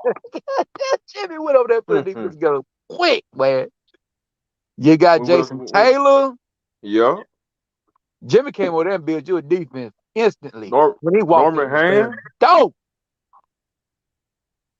But you didn't do no offense. They got defense now. Yeah, defense too. We almost had Didn't players quit their team? I mean, I think players quit their team just to go to Miami that year. You see, like, damn, Jimmy, you just got here 2 days. How the hell are all these motherfuckers ready to sign up? Man, he drafted them cats, bro. Oh, look at the Lakers last weekend. Yeah. That 96 draft. Look at the Lakers last weekend. That's like if Cowher was to come out and say, like, yeah, you know what? I'm going to take over. What's the worst team in the league? What's that? I'm gonna take over the Detroit Lions. Jacksonville. If Bill Cowher was to come out of the booth and say, "I'm gonna take over the Detroit Lions," do you know how many players would just like fuck siding with you? I'm gonna go to Detroit. Of course. Because that's what you see with Cleveland. Everybody, what everybody thought was gonna happen. Because a lot of these Giant fans, man, was always talking about Bill Cowher respect the Mariners and the Texas. Everybody thought Bill Cowher was going to goddamn the Giants, boy. Everybody thought, but every time they thought he was going to the Giants, motherfucking Coughlin won a Super Bowl. Well, last year I reported, and it came true, and everybody was putting Dusty and the whole crew was giving me pushback. I said that Bill Cowher was so confident that the Jets was going to get the number 1 pick, get Trevor Lawrence. He was ready to come back and get the Jet job. But once the Jets beat the Rams and Jacksonville kept losing, he said, "I ain't going no damn Jacksonville." That's his loss because Urban Meyer is reaping the rewards. Up north, Bill Cowher wants to stay up in that East Coast. I mean, he wants a quarterback that he can build with. You want to Ben Roethlisberger, man? Oh yeah, but Ben is on his last year. I think this would be Ben's last year. Oh yeah. Yeah, that's it. Yeah, it's getting about that time. She wrote. There's some Pittsburgh fans saying that Ben wants to play long as Brady, but I think he the team ain't good enough. No, he ain't got an offensive line like that. Right. He had too many off the field injuries. He's had too many off the field injuries. You know, and then he's had on the field injuries. And he ain't moving and taking hits. I mean, he's taking the hits, but Ben said he lost some weight and shit, but that don't mean shit. One thing nobody's saying nothing about is I'm gonna say this: Cincinnati's gonna probably crush Pittsburgh twice this year. I don't see that. No, I do. Because I don't see Ben being able to do what Ben is supposed to do. I see the Bengals going 4-13. North on 71, man. You need to go north on 71 by 220-something miles. It's gonna be a we split. saw that shit smashed them some bitches in Pittsburgh. We saw the Cleveland Hash Brown, aka the Cleveland smashed the Steelers Downs. That's that, yeah. Smashed they, but them they put 50 in Heinz Field. They still cleaning catch up now over there. You know what's scary about Cleveland? No one's talking about. They got a third place schedule. With that talent, they're gonna run ramshot in the NFL. Yeah. Pittsburgh got to realize you got a target on your back. You straight. I mean, last year I think Cincinnati is going to have that rivalry by next season. Cincinnati better learn how to win games. No, Cincinnati. The problem with Cincinnati is their quarterback got injured. Now they saying that his arm got stronger, his velocity done moved up on his football. That's good, but he's coming back from injury, man. So it's his throwing arm, right? That got injured. No, his knee. No, it was knee. Okay, his knee blew out, man. But he's saying that but they was talking about his arm. He's got more velocity on the football. Well, the knee is connected to the arm. That's where you plant your foot. And right. Push Yeah, your you weight. throw with your legs. Yeah, you throw with your legs, man. Anyway, that's why everybody pissed off at Dak ass talking about his shoulder injury. You're not using your legs, son. Is he still in Dallas? Of course, he signed a 4-year, $160 million contract. Yes. Oh, Lord. If you didn't hear earlier this afternoon, Josh Allen, 6 years, $258 million. $100 million to sign. $100 million sign. I mean, he's got some good weapons to go to, and I know CeeDee Lamb is. Oh my God. Yeah, CeeDee Lamb is prime, man. He's prime to have a good year this year. But it's all about Zeke. Zeke ready. Zeke ain't gonna be ready. Zeke is ready. I'm gonna tell you something.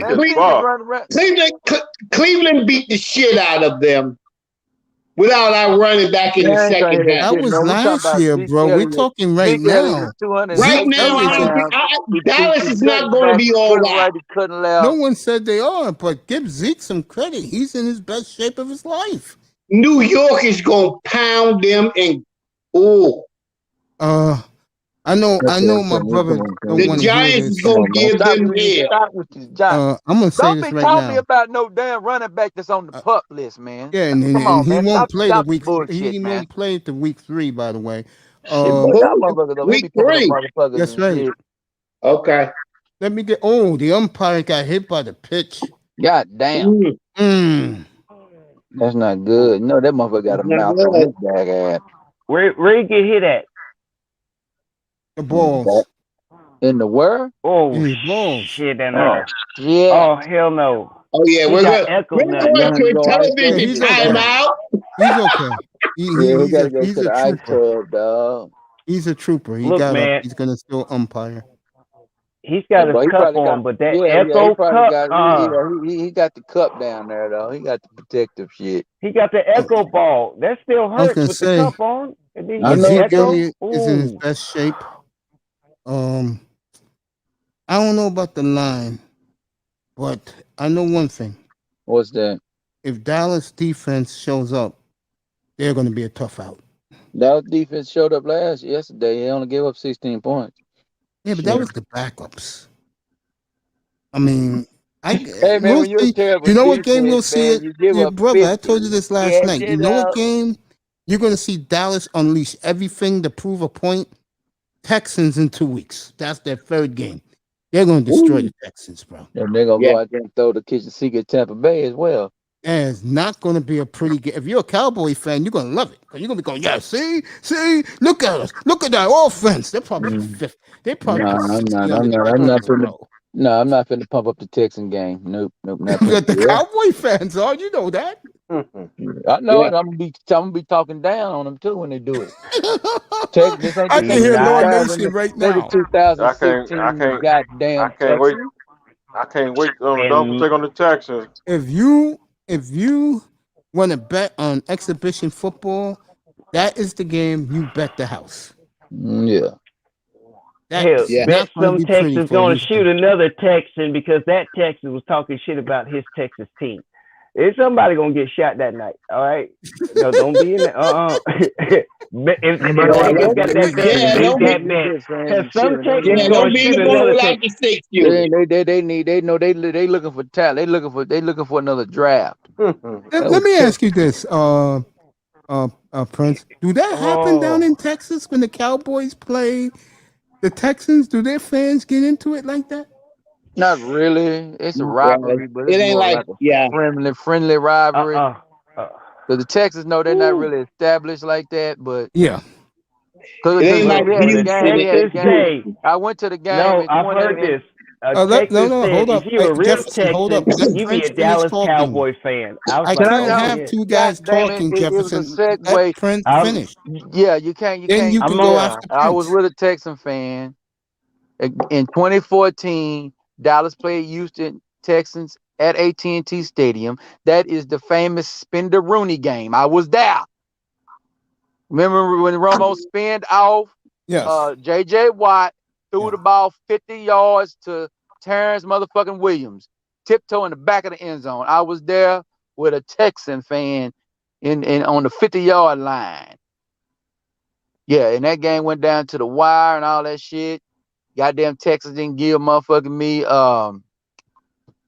damn, forgot the running back's name, but for the Texans back in the day, Arian Foster. Yeah, Arian Foster. Yeah, they stopped giving him the football for some reason, and we ended up kicking a field goal to win in overtime. Yeah, man. Yeah. It was a friendly little old game.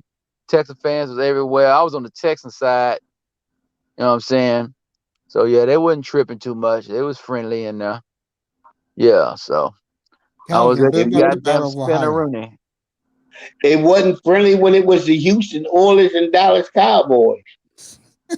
Well, hey man, you asked about the Houston Texans, brother. We ain't Especially talking when Earl walked on the field. When Earl Campbell walked on the field, it wasn't friendly at all. No, I mean the game wasn't friendly. He was talking about the fans, sir. Yeah, we're talking about the fans. No, even the fans wasn't friendly at that time. Well, it wasn't no shit with the Cowboy fans and the goddamn Houston Texans fans. It wasn't no shit. It was just a friendly competition, man. No, because y'all kept saying when they brought Super out Bowl. that blue pom-pom, I mean, they was talking it shit. was like one of us gonna go home bloody. One of us gonna go home bloody, and one of us gonna go home celebrating with wine.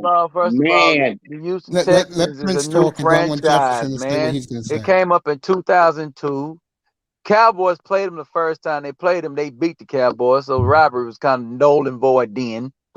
It ain't like the Houston Oilers. Houston Oilers is old school, man. Damn. Tom Landry was walking on the sideline, all them son bitches, and goddamn Bum Phillips. That's right. All right, then. Houston Texans is a new franchise, sir. Bob McNair had to win and go put some money down to get the team down. The Houston Oilers is in Tennessee right now. No, that's right. In Tennessee right now. Yes, I do know that. So call me now. It is still a rivalry with Cowboys and the goddamn the Tennessee Titans, because in 2006, the motherfucking goddamn that crazy ass fat motherfucker, what's his name? They got all the damn money and he spent Tennessee Titans back in the day. Hainsworth. Yeah. Hainsworth goddamn stepped all on Andre Guerrero's face. Yeah, I remember that. Yep. Okay, I remember that. That's with the Houston. That's the spike shoes. Ola effect. I remember that. That game was in Nashville. I remember. Yeah, every time Dallas Cowboys wore the blue jerseys that day. Tennessee Titans be smashing on Dallas and shit. That's a little bit of a rivalry because we always get the best from Tennessee Titans every time Dallas play them. Yeah. Bud Adams when he was alive. Yeah. Thank you. Go ahead, Jefferson. Yeah. You wanted to say something, Jefferson. Go ahead. It's all yours. That everybody covered everything. So I was like, hell, I ain't got to say nothing now. Hell yeah. I'm on cover. And then somebody reminded me of some shit. I was like, yeah, I was pissed off about that too. Oh, the Hainsworth stepping on his face. I'm gonna remind you. He looking for the rivalry. He would the dude with the C was looking for the rivalry, and I just had to give him a quick history lesson. Yes, the Tennessee Titans is a rivalry to the Cowboys. And Cowboys really ain't a rivalry, but they are, because they always give Dallas the damn business. Win, lose, and draw. He should know. He lives down there. That's why when guys come up here, I listen to everyone what they have to say. Gotcha. Did you know? Now, gentlemen, did you know that Cleveland and Dallas is a big rivalry? Yeah, because of the NFL days. They both was in the NFL. Cowboys was an NFL team. And Cleveland has fans all over the country, folks. Because all of them used to be Cleveland, Washington.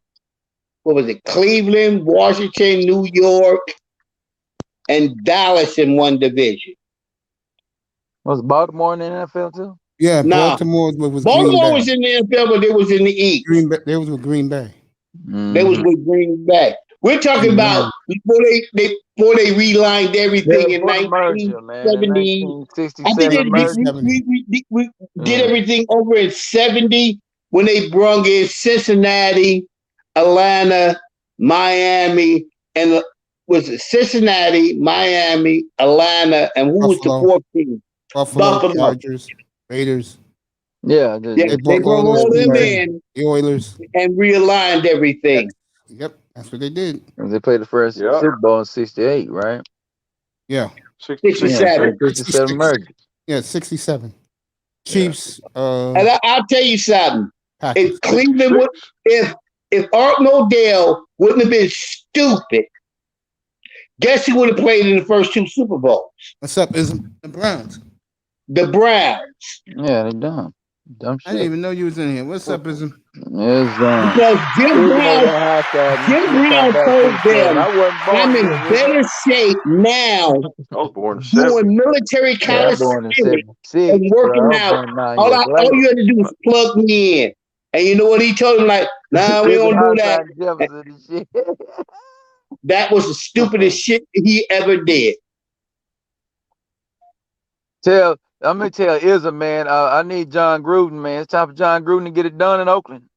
I mean, in Las Vegas. It's gonna take him another couple years. They got the running game. He won't have a but he couple ain't got more no years. defense. Yeah. This is year 5, bro. No, it's year 4. No, it's only year 4. Yeah. All right. I give him to year 6. He'll get the defense together. John Gruden is a defensive man, and he's been working on one side of the ball, and I don't think that's right. Leave the fucking man alone and let him go. Talking about, man, see, get a good offensive coach. See. Well, I don't know your name. I just see C on there because it's small. I mean, you insulting football aficionados' intelligence like we was born in 2005, man. I'm not a millennial, sir. I'm an Xer. So that means in 1998, I saw John Gruden walk in the Oakland door. So don't go in here, man. Don't do this. I don't want to go there because that's that disingenuous football talk. John Gruden's an offensive guy. He's not a defensive guy. John Gruden's an offensive guy. He ain't got no defense. With the Philadelphia Eagles, working for fucking Ray Rhodes. And also, I remember John Gruden when he was over there with Brett Favre. Know what I'm saying? As a quarterback coach with Mike Holmgren. You're not talking to no rookies in this football shit. Now, stop this. We don't want to go history lessons right now. We don't want to do this. Oh, we don't want to go history lessons. I just had to put one on you real fast. You can't roll with my history lessons. Telling me that John Gruden is a defensive guy. Like we don't like we wasn't watching ESPN John Gruden's QB camp. He's a defensive guy, but he's having QB camps on ESPN every goddamn year for the draft. Interviewing Dak Prescott, interviewing motherfucking the quarterback he got now and all that shit over there. Come on, this football aficionados in here, man. Come on. Even though he did a football camp, John Gruden is a defensive player. Really? Okay, oh my Lord. Ism, can we check this nigga, Ism? I need you to check this nigga. Well, how you gonna check me about something that I know for a fact? Those are enough facts, bro. Get on your ass. That's what I'm talking about. Those are enough facts, bro. Them not facts. Fucking John Gruden comes from the Mike Holmgren tree. I don't want to be up here this so did. But where did he play in professional football? I'm just gonna make one point. Why did they always have John Gruden in the NFL? John Gruden didn't play in the NFL. He never did.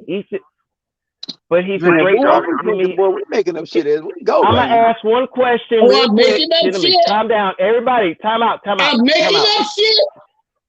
No, John gentlemen, Gruden never played in the NFL. For a moment, you niggas couldn't even. You niggas couldn't even describe the shit out of Washington. Everybody take a breath. Hold on. Calm down, bro. I remember in 1998. The goddamn Oakland Raiders was in damn Minnesota when goddamn Charles Woodson shut down Randy Moss, and goddamn me John Gruden cussed one of them goddamn guys out on the sideline. Man, you better get out of here. You don't know, man. You better get out of here, man. Talk me about no football. Buddy. I remember that shit. That shit was on NFL prime time with Berman and who? What's his name? Tom Jackson. Now, you don't know nothing about NFL prime time with Tom Jackson and Berman. Man, you better get the fuck out of here talking football with me. We can talk football, motherfucker. Let's talk about one game. What game made Pittsburgh Steelers their fucking Super Bowl champion? Football intelligence right now. Well, I got one. No, we're going to test your intelligence, motherfucker, because we're going to test it right now. What game gave Pittsburgh their championship? What game? What year? The first year they went, 1973. What game? 1974. Their championship. They beat the Raiders. Get out of it, Mace. Because it was done in regular season. First of all, 1970. No, get out of it, Mace. Because these motherfuckers think I'm stupid about football. I've been watching football since You probably know about the 70s and shit. When you tell us that John Gruden was a defensive guy, and shit, and he's an you don't know guy. shit about John Gruden in 1998. You don't know a goddamn thing about that. I don't give a damn. We're talking about John Gruden, so we're not going to get off topic. Okay? You're over here telling us about John Gruden. Like, I don't know who like I was born in 96 and shit. Like, I don't know who the fuck John Gruden is. Like, I didn't watch this motherfucker. You're right. You're right. Like, I didn't. You're 100% right. I won't argue no more. What are you talking about? He don't want to talk about it no more. Calm down. You Calm won down, the everybody. conversation. It's okay. You won the conversation, and don't do that. I'm just bringing some shit. You won the conversation, motherfucker. Don't do that. Motherfucker can't even stop. Calm That's down, one of my pet everybody, peeves, please. Though, when guys take you're better than me. You know more than me. You're better than me. Like I didn't see his ass. No, you know more than me, and you saw more than me. Yeah, I know a lot about John Gruden here in Oakland. Yes, I do. That's all right. You know more than me. You see more than me. I know. I watched goddamn Shannon Sharp run that 67 quick slant on their motherfucking ass. Did you? Fuck no, never saw. Never saw. Come on, man. Never saw Shannon Sharp play before in my life. Who's Shannon Sharp? I'm talking about the Gruden. You're joking, right? Who's Shannon Sharp? I don't know who he is. Yo, Calvin Rogers, you're joking, right? You know who Shannon Sharp is, bro. I don't know who Shannon Sharp is. Are you kidding? Are you serious? I'm gonna go. Shannon Sharp. Doc, I'm cool, man. I think everybody should just relax and take a chill pill. We're just talking. There's nothing to get all riled up about, Calvin and Prince. No, ain't nothing to get riled up about, man. But he did say Gruden's a defensive coach, which we all know is not true. He's an offensive coach, comes from the Mike Holmgren tree with Andy Reid or Steve Mariucci. Yeah. Was the offensive coordinator with the Philadelphia Eagles under Ray Rhodes. Yeah. Yeah. Then he went, then he parlayed that to the Oakland Raiders job. Yeah. And that's the only reason I'm getting ignorant with you, because you're over here trying to rewrite history. Now, in the 50s and the 60s, he could talk about that. Oh, yeah, he talk about that all day. I ain't with that. I was in diapers and no football. I wasn't even around in the 50s. You know what I'm saying, man? I wasn't even born in the 50s. About 80, about 85. I was born in the 70s. Football with you. The year I was born, Jim Brown, the Browns won their last championship. I was born when the Colts took on the Cowboys in Super Bowl 5. I know it. But I always remember that Shannon Sharp is Roy Jones Jr. to you, ism, because you must have forgot. It's not that serious to get yourself worked up over. I was just going to say, I know you're having fun, but I think Calvin really was losing it, man. Yeah, he thought I would be having fun, man. I was just going to simply say, why did they always have Gruden talk to the QBs with the breakdowns when they're about to be drafted and everything? Because ESPN think he's God. Yeah, but he did offense and stuff. That's what he mainly is. He loves defense because he loves to learn how to break it down. The Rob Banana. He's an offensive guy. What I'm saying, Mace, there's some coaches that are offensive mind, but they still pay to the defense so they know how to break it down with a different offensive lineup and stuff. You know what I'm saying? Yeah, I know what you're saying. Guy. Belichick is like that. Yeah. My coach in Miami's like that, Brian Flores. He knows even though he's a defensive guy, he's the opposite. He breaks down offenses. Yeah. Yeah, John Gruden. Jefferson for president. Boy, isn't over here capping right now. But but the whole thing about it is that the NFL is John Gruden was is an NFL head coach. You know what I'm saying? So he will go in a damn defensive meeting room and cuss them motherfuckers out. Yes, he will. That's all he's gonna do. You know what I'm saying? Jimmy Johnson was a defensive-minded coach, but he went in the offensive room and told them motherfuckers to get it done. It's called being an NFL head coach, Jefferson.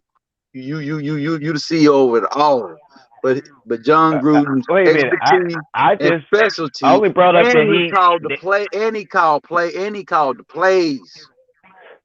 I know. The only thing I said is, why did they have him do it?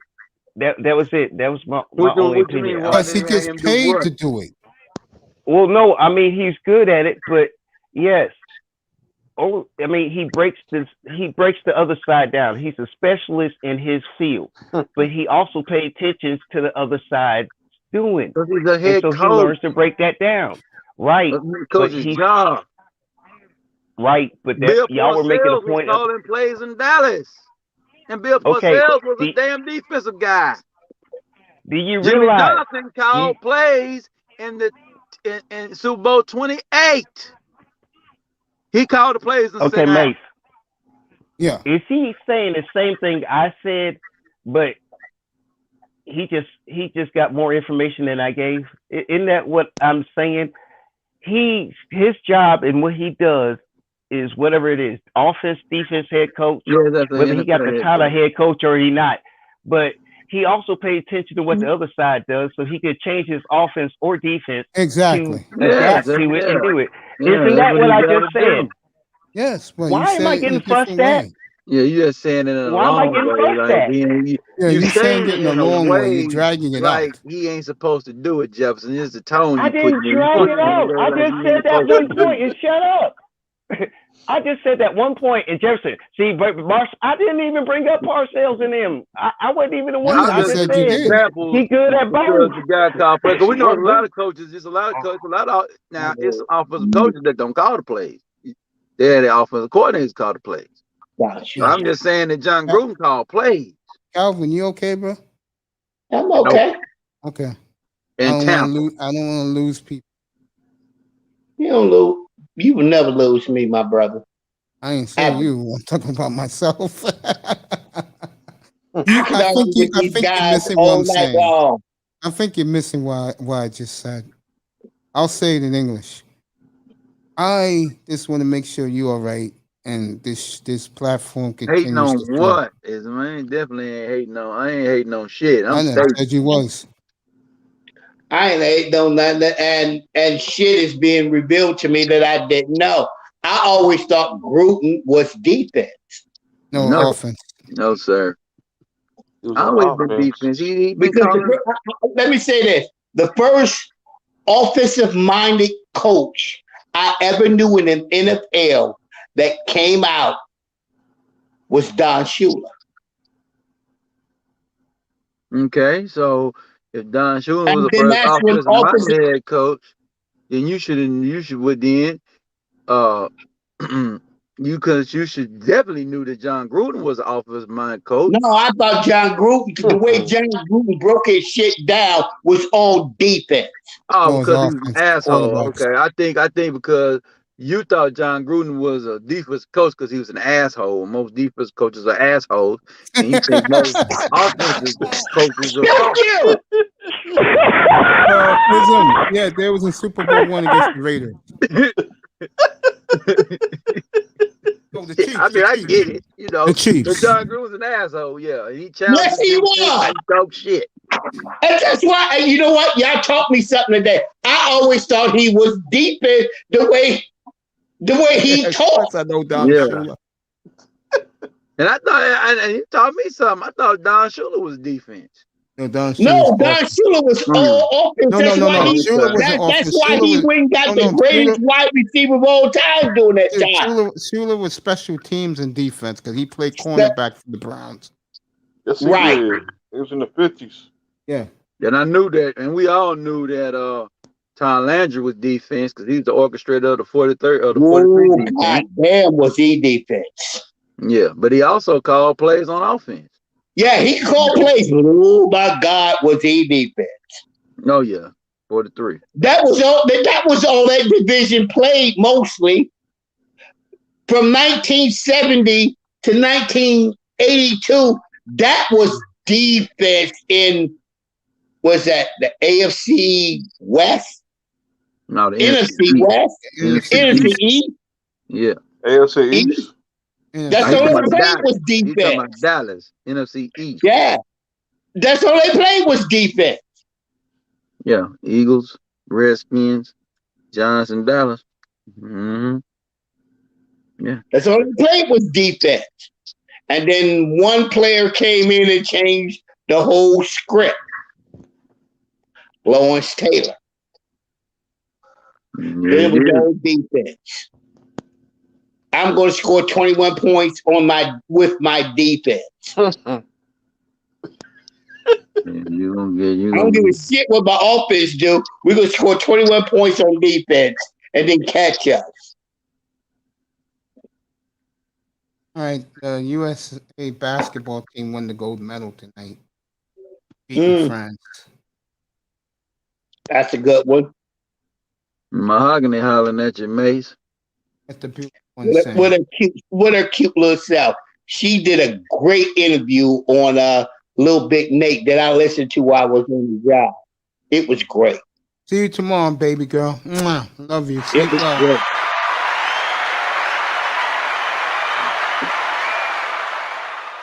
Mahogany nappy roots is gone for the evening. She's a good lady. I really like. Yeah. John Gruden is an offensive guy, so yeah, it is what it is.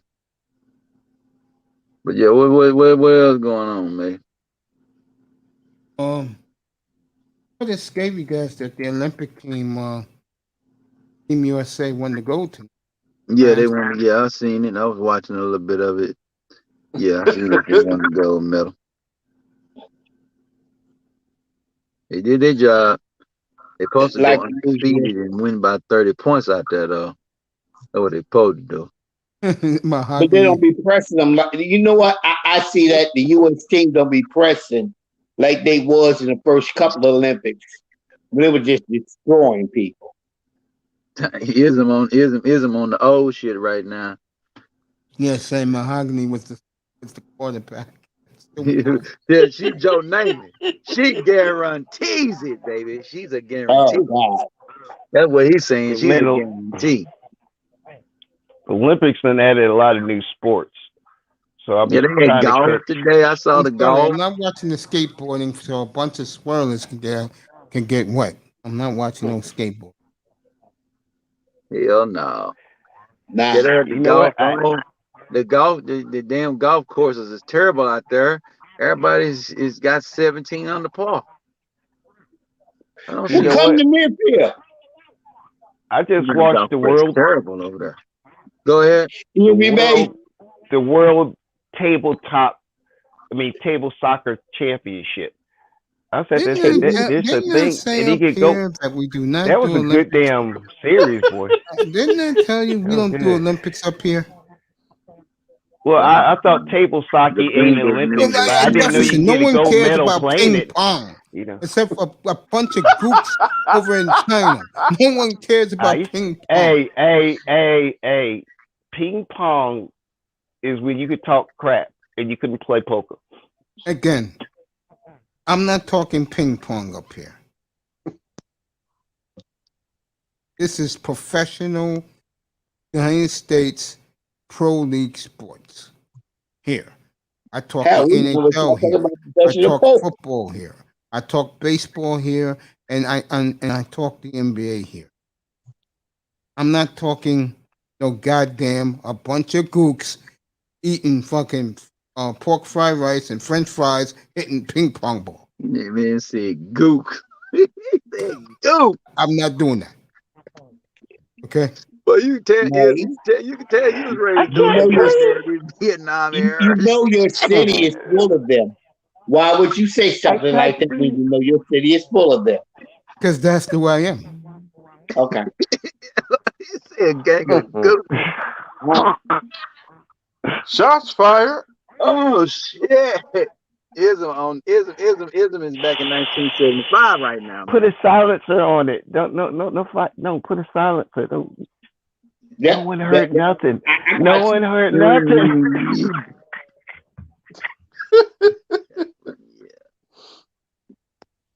Send you a jacket. But yeah, man, yeah. Now we talk about yeah, you're right. I'm doing it in here, bro. You don't be fucking with the amateurism. I mean, Kareem wants to talk gymnasts. She wants to kill bios. She can kill bios all up in here. You want to talk about the track team? Like she said today, he only deals with champions, with Jamaican track team.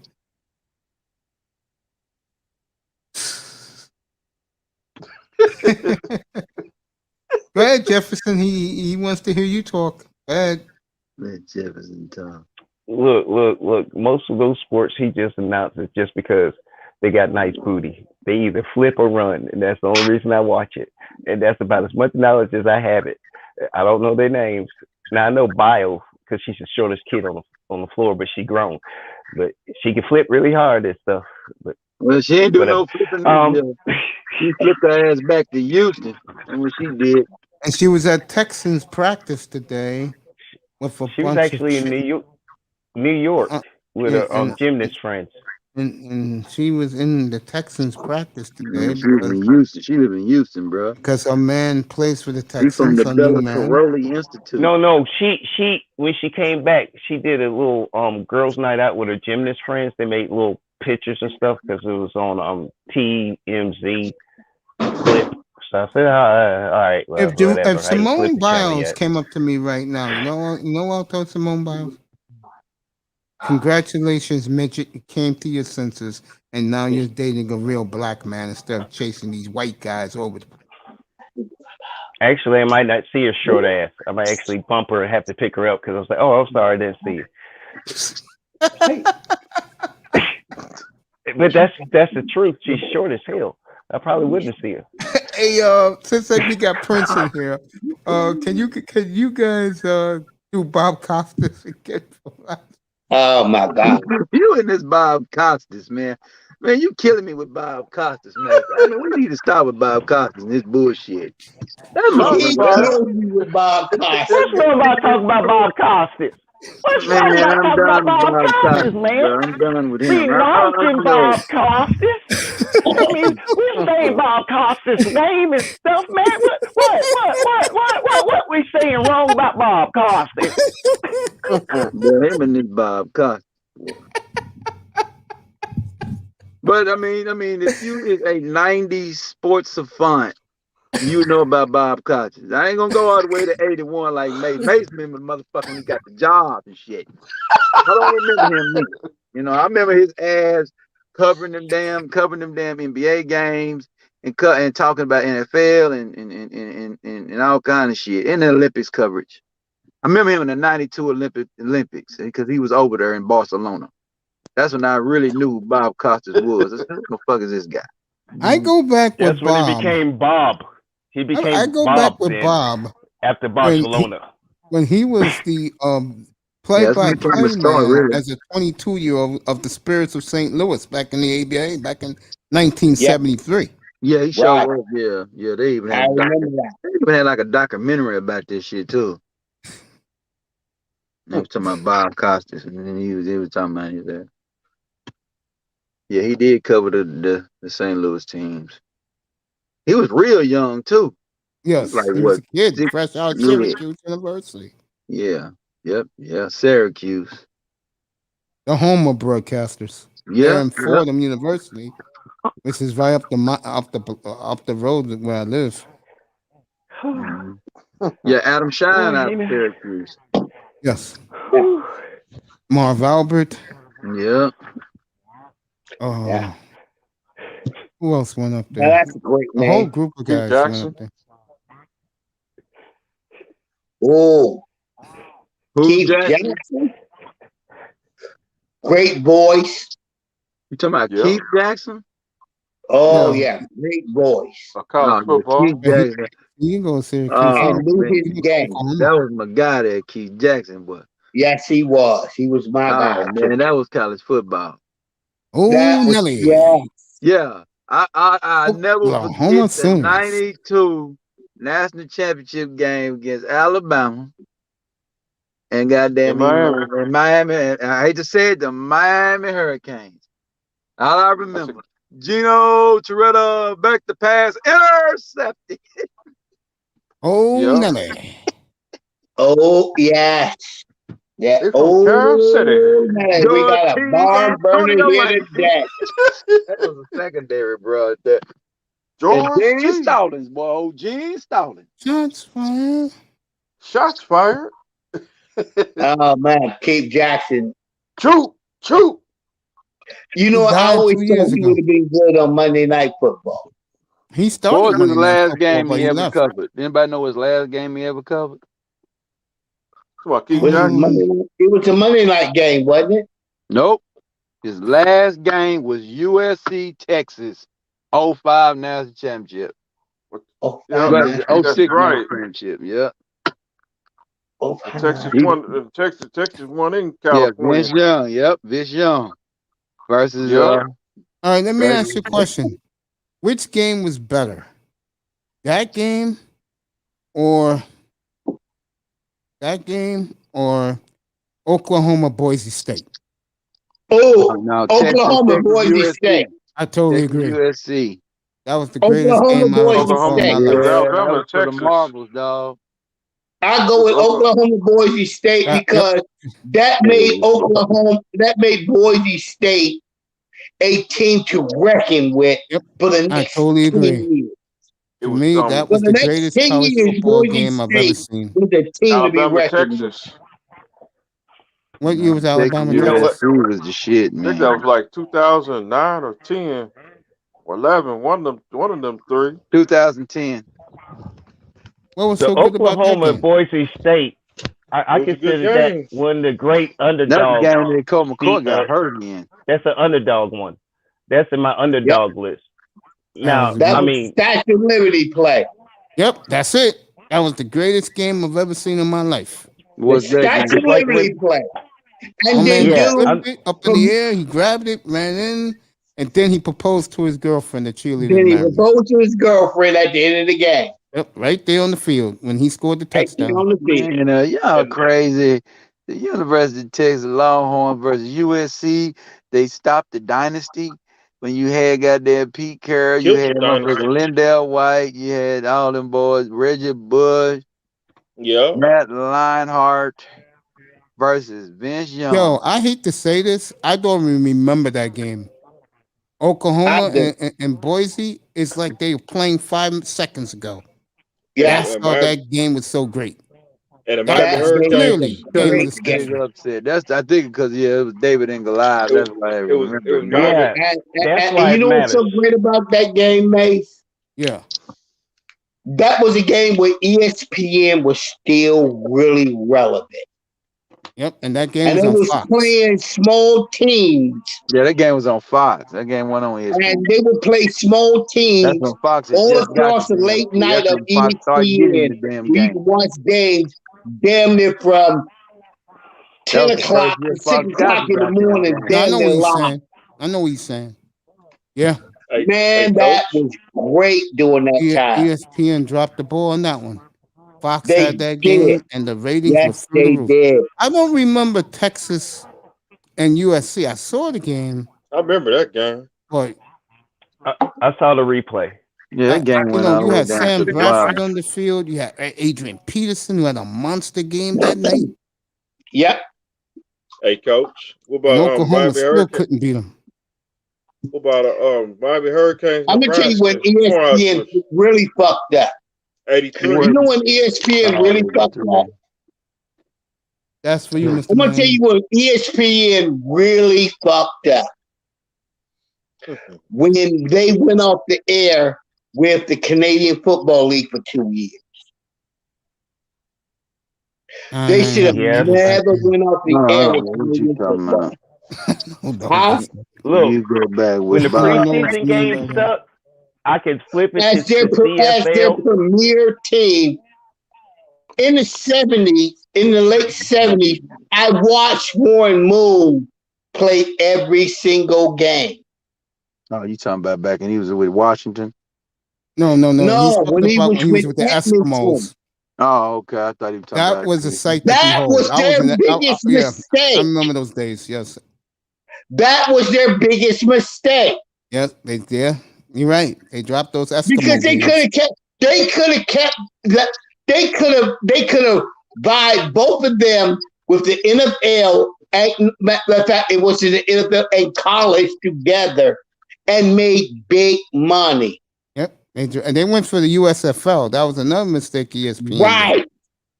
They went for the USFL and that folded after 3-4 years.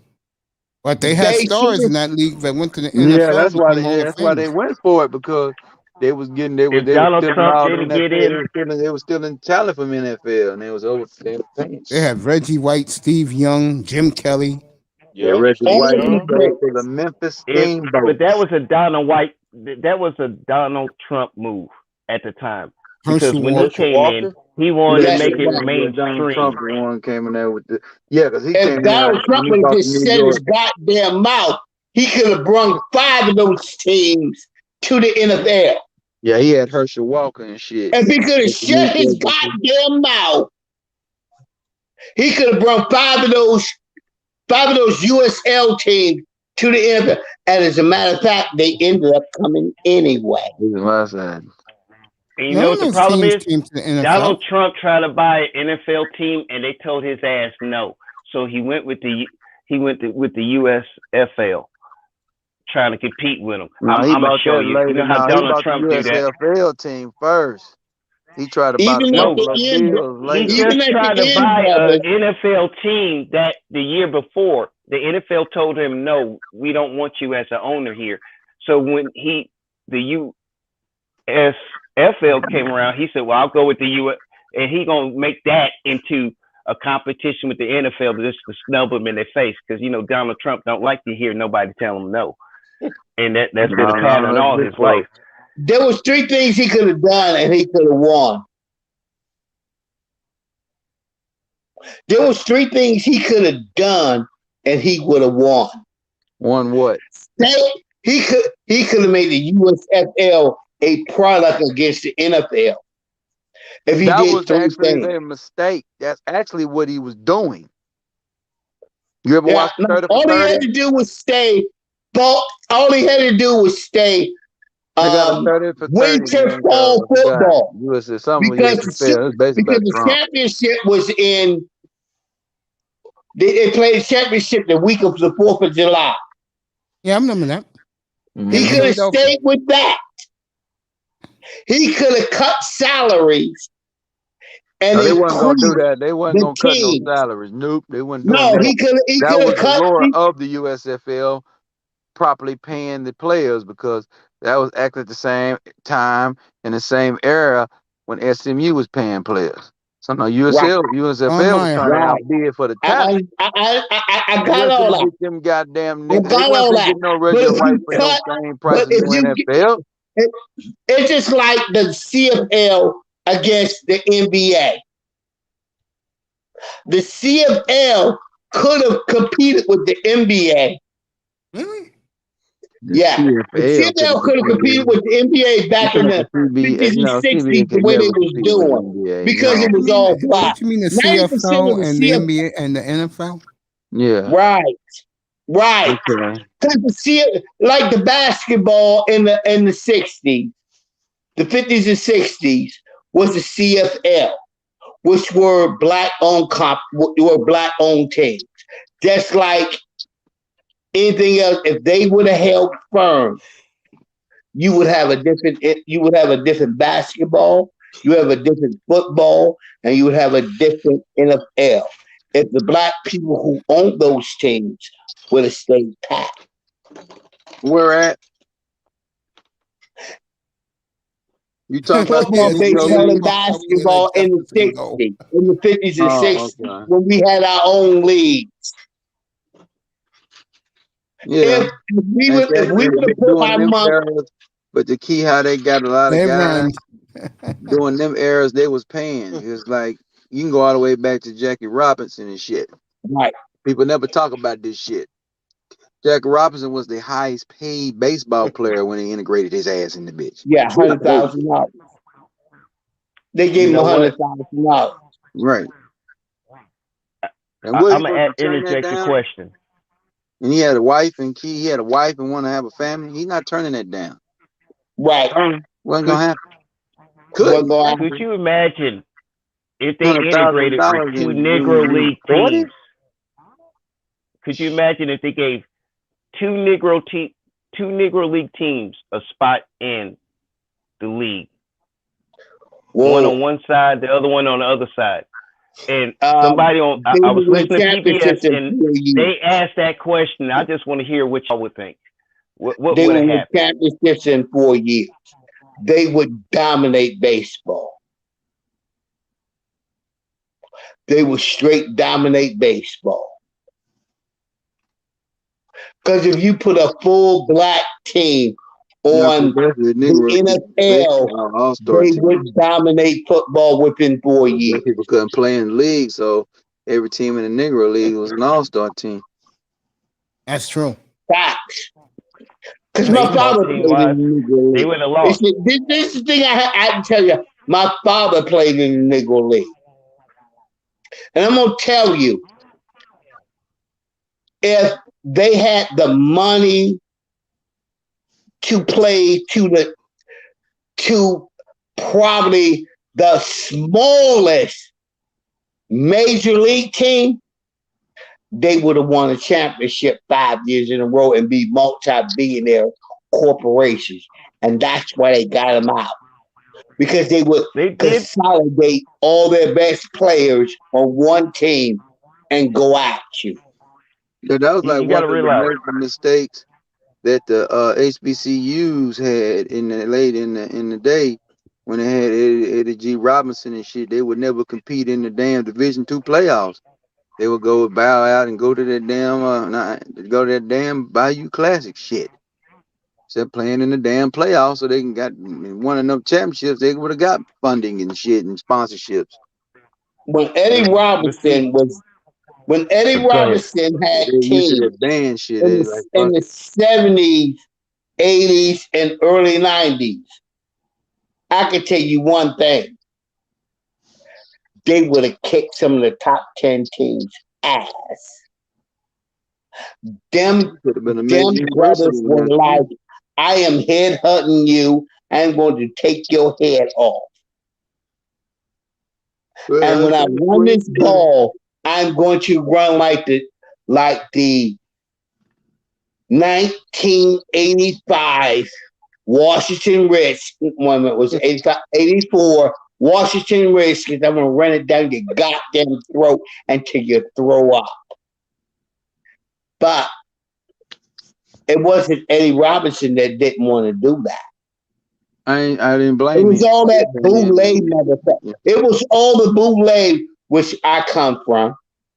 Yeah. I ain't even gonna lie. It was the bootleg which I came from that didn't want to do it.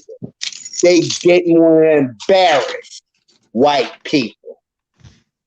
Let me say this again for y'all, so all y'all can understand. They didn't want to embarrass white people, white boys, so they wouldn't have pissed off. You know what I'm saying?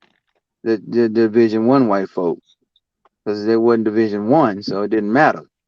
So they could have still played, and they would have been able to goddamn me what parlay that into money, and then they would have been able to goddamn smash, and then they would be getting them damn $4 million checks to play Alabama and them motherfuckers in them Ohio States. So that's what it's about. It's about getting them checks. It was about the money, brother. I already know. They played them. Just wasn't no cameras. They played them. Ohio State Alabama didn't play the black colleges of Alabama. They just didn't have cameras around. There wasn't fans, but they played the game. If they would have played Grambling during the time that Eddie Robinson was playing, that Eddie Robinson was the coach. Coaching, yeah, that's what we care about. He would have killed Alabama. All right. We won 400 games. Because he was a better coach than... I ain't even going to lie. And listen, I'm going to just sit here and say that. And here's the truth. I think Eddie Robinson was a better coach than Bear Bryant. Coaching everything. I think he was a better coach than Bear Bryant and had better talent, but he couldn't play it. No, he played it. At the time...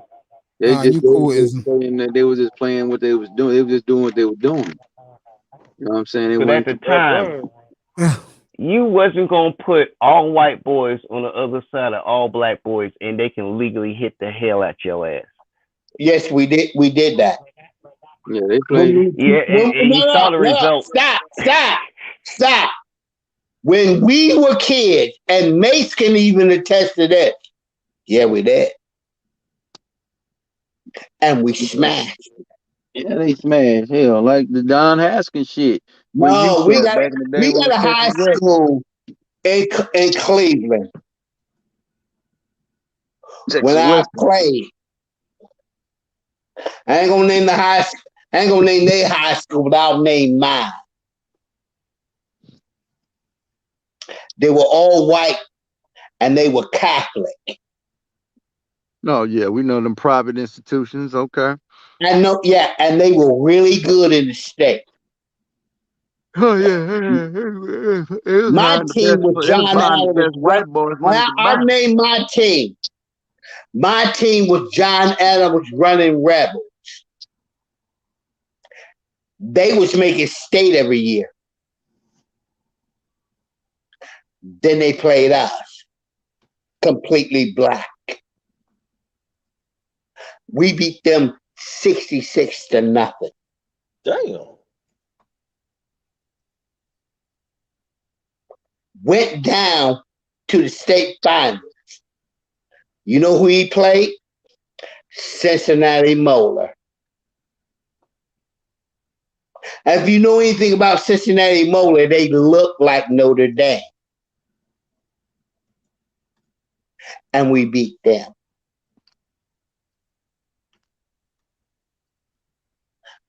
I don't want to hear none of that shit about white and black. Because you put a whole black team together, we gonna kill you. We ain't even gonna talk about you.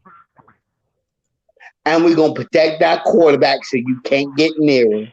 So he can throw the long ball all day long to the fastest wide receivers in the state. Yeah. Yeah. And that's historical. I'm gonna wrap this up in 10 minutes. So guys, continue. I've been on for what? 5.5 hours? And I did nearly 8 hours today. So I've been on for 14 hours, fella. Yeah, go ahead. That's the difference between growing up in the 70s and growing up in the 60s and 70s and y'all growing up in the 80s. Yeah. I was born up in the 70s. The racism was hard when we was growing up. Super hard. And we used to go out, because I remember the first time I played fastball, baseball. I used to play softball a lot. I walked over to a little group where there was nothing but white people. Me and 3 of my friends came over. And we played on one team. And we made the team. It was the worst team in the league of these 7 teams that played over there. And guess what we did? We won the championship because you know why? Not only were we better than them, we could hit that baseball. And we could hit it out of the park. Next time I come on, one of the things I'll talk about will be Lonzo Ball to the ball and what dynamic that does for the Chicago organization. So y'all talk that shit about racism and all that. Yeah. I watched my grandfather walk across the Episode-382 Bridge. Yeah, that's my hometown, Alabama. I ain't with that. But you know what he stopped us from doing? Coming killing every goddamn state trooper that was in the state of Alabama.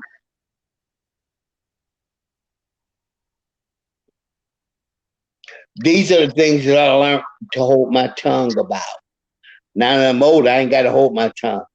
Let me tell you something. When we were younger, M1 car beams and all that were all over the farm. 45s and all that. You learned all that as a baby growing up.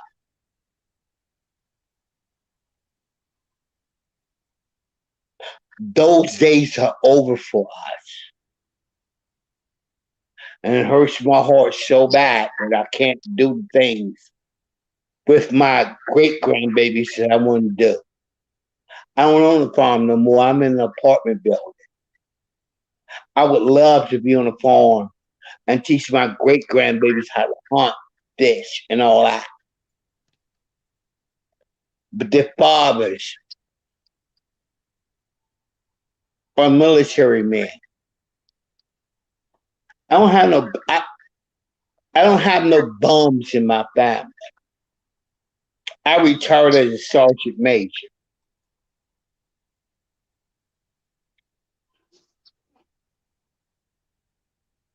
It is hard. You see, when my grandbabies come to me, all they want to do is just be with me, spend time with me. I want to take them out to the country, teach them how to hunt and trap, like I taught their fathers. But their fathers and their mamas don't want their kids to learn that. What kind of fucking shit is that?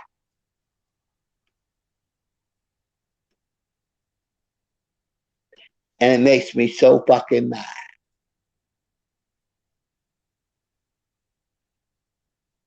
How you don't want to let lineage go on?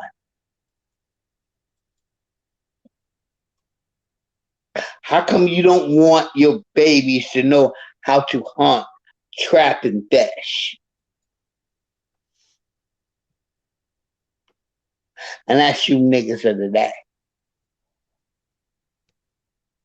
And then when you talk, and then you see me talk, I have no respect for you because you don't do what we did.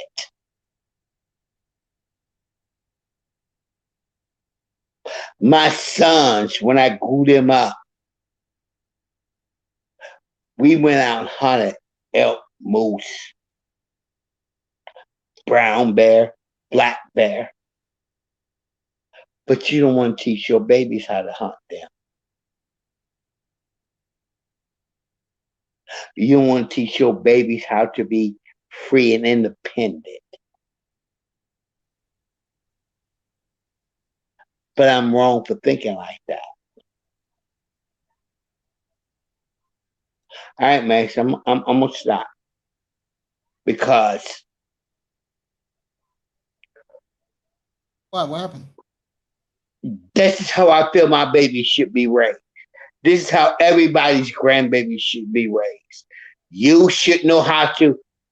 You should know that if you go to a river and you don't see the water running over rocks, don't drink that water straight out. If it's running over rocks, dip your shit in and take a drink because it's been purified. But if it's in a lake, you need to dip it out, pull it out, put iodine in it, and boil it. But that's just me. I'm just that idiot that just know that. And we're not teaching our kids anymore that. If you know how to hunt, go get your babies and teach them how to hunt. Teach them how to hunt rabbits. Because I'm telling you, it's getting to that point. The next 30 years, there ain't gonna be too much. There ain't gonna be no Social Security and all that to hold your families.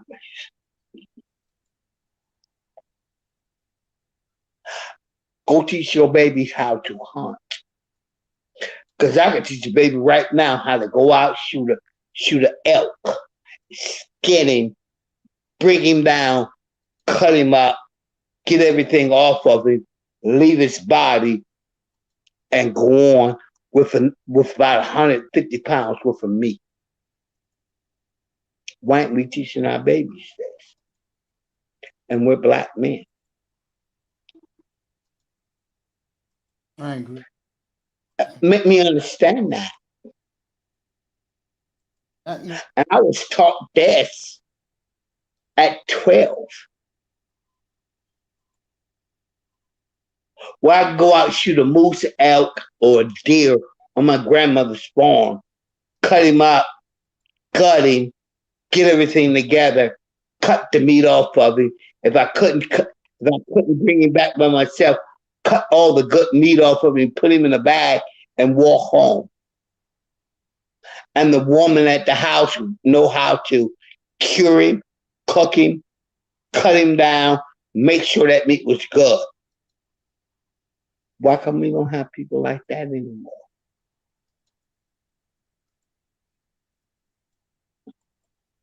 You know, knowing all the shit that we know about sports and all that. That's cool. Can we go out and hunt? Can we go out and hunt for ourselves? Can we go out and do the things that would make us the most valuable man in the world? You know, I look at Kevin Samuels and I listen to what he say about high value man. If society break down, who's the most high value man?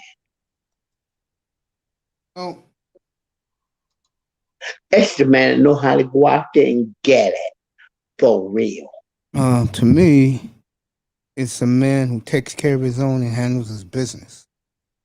And the shit Samuels be talking about, it's a bunch of fucking suit and tie, button up fucking robot men. Yes. That all they do all day is this wear a suit, try to dictate a fucking bunch of flunkies. Yes, my brother. And stealing money, I might add. All because they have a piece of bullshit sheepskin in their fucking office wall. Yes, my brother. But it's getting ready to come back to, and you're looking at bitches, women up in those jobs. I can care less about those broads. Let them starve. You know, as he said, like the second wave of women losing jobs. Good for them. It's going to be hard. If you can't do the shit that I can normally do, why are you picking Pookie and Ray Ray? Because Pookie and Ray Ray could do one thing that the everyday working guy can't do. Yeah, fuck them. No, not only that, something else. And this is why it was about a year and a half ago, they had a video, and they asked 20 women, would you rather be with a $500,000 a year surgeon, or would you rather be with Pookie and Ray Ray? They all took Pookie and Ray Ray, and I'm going to tell you the reason why. When Pookie and Ray Ray is bringing home $8,000 a night, and all he does is go like this, which means push the woman $2,000, she is fucking spoiled and pampered, and then the way black women think, as long as he's hitting the spots good, she's all in. Now I'm pushing to this, Rick. I'm pushing this, my brother. I'm not Pookie or Ray Ray. Never said you was. You asked the question. When you hit that next level that's finna come up, can you hunt? Do you know how to purify water? Do you know how to do it? I'm telling you, Mace, within the next 30 years, it's going to hit that. And women ain't going to be ready for it. No. They're not going to be ready for it. This economy is getting ready to fall. And it's not going to be right in front of everybody's eyes. My advice to, especially to black men, young black men, old black men, you better go to some school and get a trade. You better learn how to drive trucks. You better learn how to do import-export business. Because it's not going to be pretty in the United States. Nope. This decade is going to be brutal. Oh. Then you're going to have the race war next decade between the foreigners against the white man, because the black men are going to be gone. Yes. Yeah, black men like to be around the 1930s. The 2030s is going to be this, and the 2040s is going to be the race war. Yeah, that's going to happen. I can see it already. It's going to happen. Yeah, China and is going to try to take this country over. As I'm old enough to watch it, you know what I'm going to watch it from? I'm going to watch it from afar and live. It's going to be ugly. It's going to be ugly, and guess what? I'm going to lie. I mean, if I'm a black man right now who's like a good citizen black guy who works hard, you better go get your passport right now and get the hell out of here.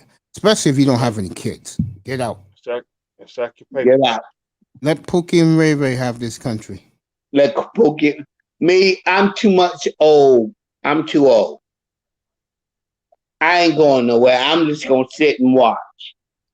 I'm going to sit back, get my ammunition together, sit back, and just watch you dumb motherfuckers kill yourself. I don't see the black man involved.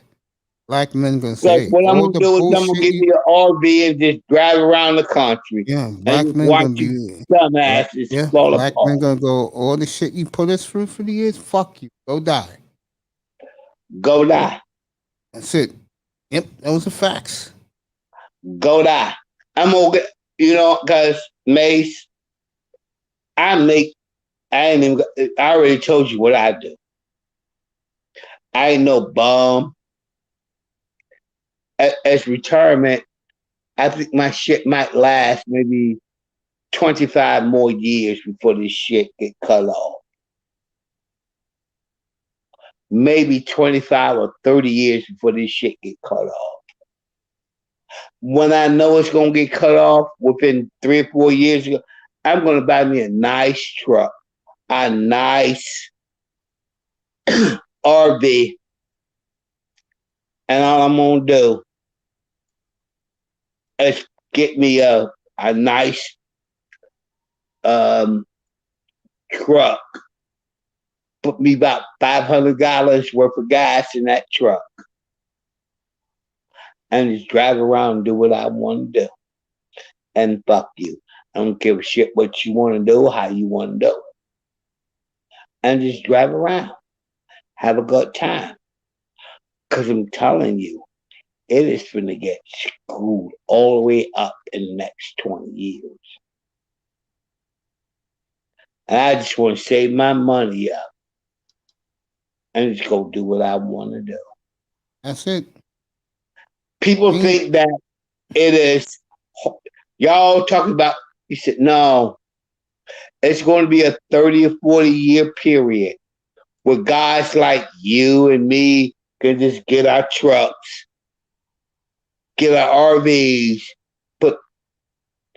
get an RV where we can put in the back of one of those double wide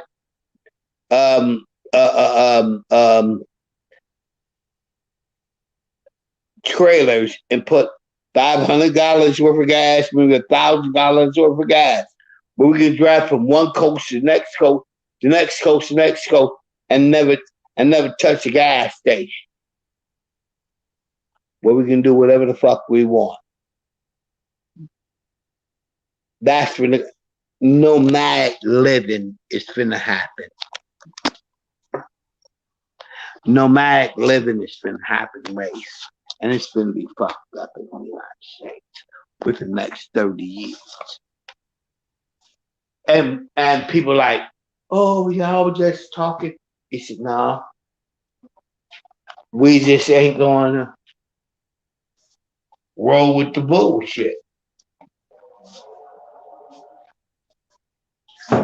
We just going to go with the nomadic living. Because nomadic living means I can go from one place to one place to one place to one place.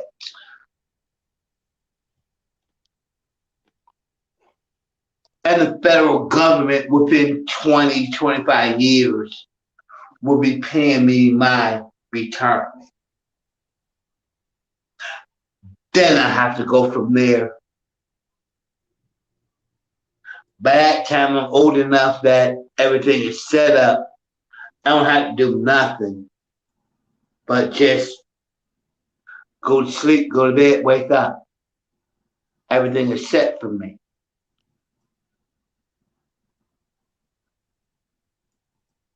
It's kind of fucked up thinking about it. But in the next 30 years, the United States ain't gonna be what it used to be. Yeah, I always say that. It's gonna be a different looking United States, and it ain't gonna be pretty. I will predict by 2060, I will say 3/4 of this country will be mulatto. Yes. Mulatto's gonna be the new white. Mulatto's gonna be the new black. But black guys like myself with this complexion, Jefferson's complexion, my complexion, because I'm dark. Yeah, all of us is gonna be gone. All of us are gonna be gone. They're gonna wipe us out. Or brothers like us gonna be moving to South America. I'll go to Cuba. Faster than you think. Faster than you think. I totally agree. People think it's a joke. Oh, how are you gonna get there? Yeah, they'll get there. All you have to do is save $3,000 of your salary, and you're in like Flint. That's all you need. Now, once you say get your visa $10,000 and your passport, and you gone. That's it. I mean, that's all no, it has to be. I'll go like this: $30,000 cash.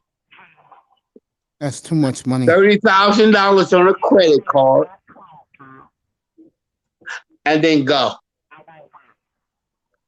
Which means that you have at least 5 years or 7 years down in one of them countries.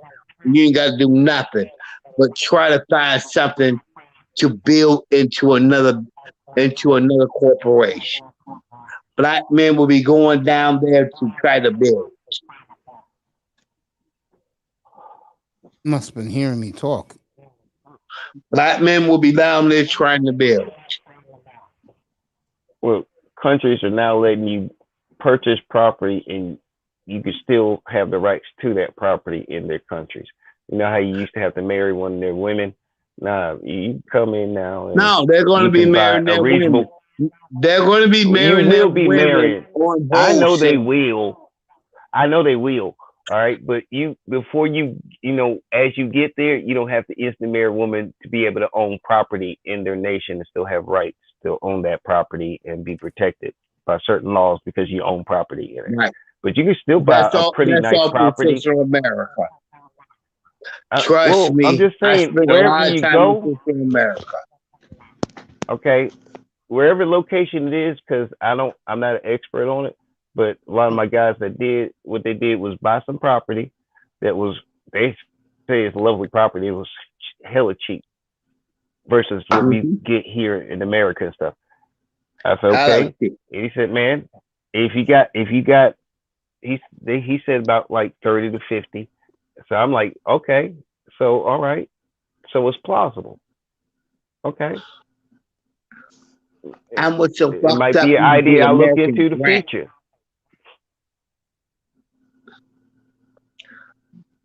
And what's so fucked up, when you go into these foreign countries, you can get up to $3 to $5 million worth of American grants to build whatever land you got. I do agree with that, John B. And motherfuckers ain't even listening. You can go to point. Yeah. You can go to Central America, anywhere down there, open up some land, talk to the people, get your land grants, and the United States will pay for it. A lot of people ain't paying attention to that, but they will be in the next 10 years. I'm going to buy my land down here, get what I got, build something down here, and ship something back to the United States. And I'm going to get 10 to 15 years where I don't have to pay taxes both sides of the border. Really? Really? You niggas ain't. Oh boy, you niggas ain't much. Look, you're informing us. I mean, you're informing us about stuff. It ain't wrong not to know. It's wrong not to ask. Because yeah, it's not final. It's only one out in the top of the ninth, Jefferson. Because I've been listening to guys all over this YouTube. It's like you go down here, you get your shit together. It may take, if you got 100,000, it may take you half of that to get what you need. But you got 400,000 or 500,000 in America. Go and spend 100,000, get what you need. Now you got land, you got property, you got this where you can cultivate this land and dig with something. Now you bring down your whole money and put it in another country, and then dig in this land and make money and sit in the United States within 3 years. You tripled your fucking money. And you know who did that? A company that we all know. And it's out of Cincinnati, Ohio. Over. Chiquita Banana. You see what happened, Mr. Miami? Yeah. 4-2 Angels. It's not about being big. Do you know where most of the roses in the United States come from? They come from plants that used to be growing cocaine.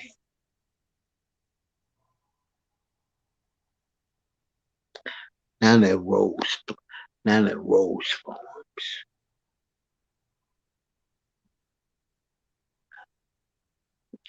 And then you're like, just look it up. The rose forms. And that's what we buy and give our girls all the time. We give them a bouquet of roses. $20, we give our girlfriend a bouquet of roses. Man, I'm getting the hell out of here. Yeah, 2:00 in the morning. Yeah. I'm 10 minutes to 2. All right, Mace. I'll let you go ahead and say good night. I'm going to everybody say be safe. Get some sleep myself. Good night, Calvin. Jefferson. I know how to come up now without being blocked or all my other shit. Love you, my brother. Be good, Calvin. Have a good weekend, bro. Man, I'm all be safe. Hey, you all have a good night too. Yeah, good night, fellas. Thank you so much. Yeah, I'm gonna get in this bed myself. I've been up since 5 o'clock. Mr. Miami, I love you. You know that. Yep. Prince Pierre, you guys be good. Let me tell you who's on right now. Last I saw, Dennis Sperling is on, and he usually is not on this late. Kuda came on at 8:00 tonight, so I don't know if Kuda's still on.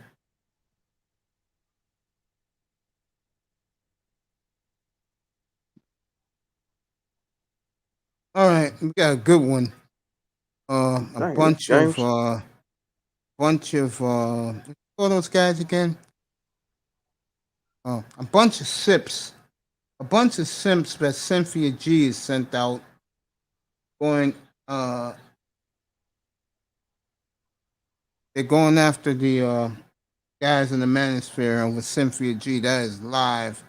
Red Supreme is in LA. It's only 10 minutes to 10 minutes to 11 out there, so live right now. Red Supreme. And Underrated Darkness is on. Over. All she wrote.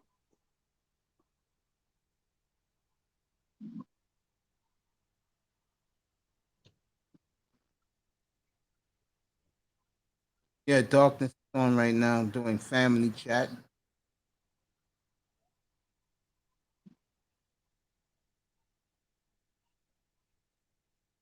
Okay. Back up here. All right, everybody, I'm going to bed.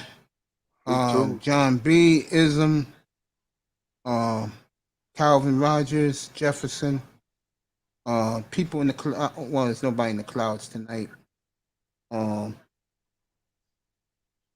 know what? I'll just stick for 5 more minutes because I want to get 6 hours in. The Angels about to score again. And wild pitch. I'll give it 5 more. I don't know where the hell Calvin Rogers was going with those speeches. Sure know. What the what? They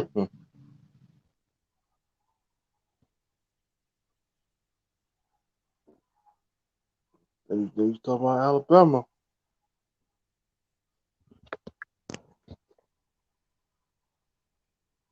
What about Alabama again? You was talking about Alabama. I was gonna comment on Alabama. I said I'm gonna let him finish talking.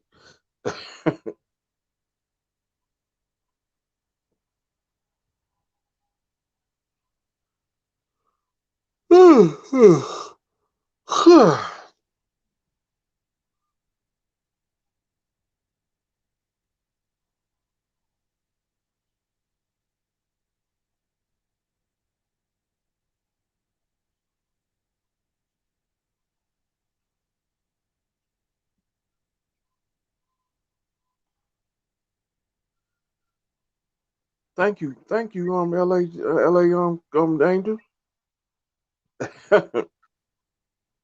Thank you. Oh, because you hate them. Thank you, LA. Thank you for beating the Dodgers. in Los Angeles. How far from Los Angeles Dodger Stadium and Anaheim Stadium? About 30 miles south is Angel Stadium.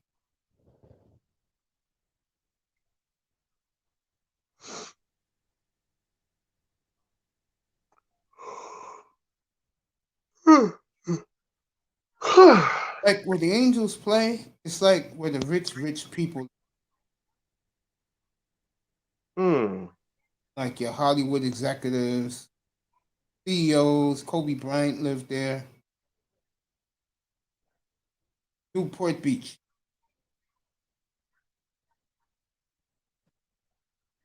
Beautiful out there.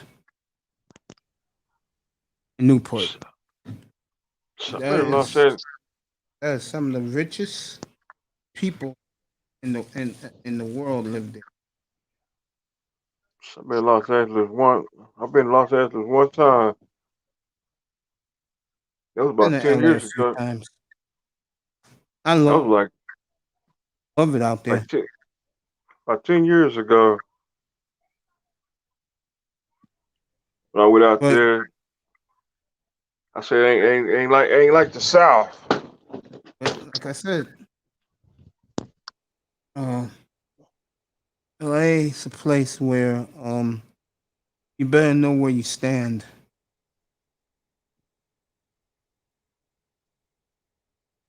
That's why a lot of black people from LA, they're moving to Dallas, Phoenix. Like certain parts of LA, you can't go in. Like some parts of LA, you can't go in LA wearing like your team jersey.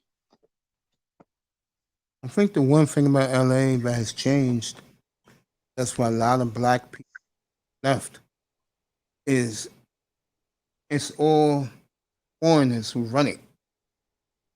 Yeah. Asians got that property, some of the best property on earth to own.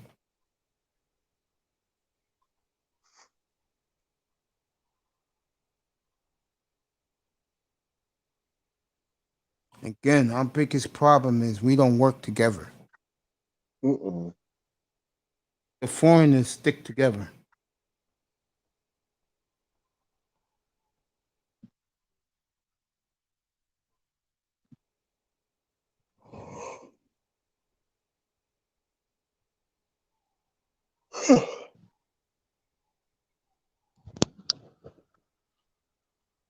Now you need 3 outs.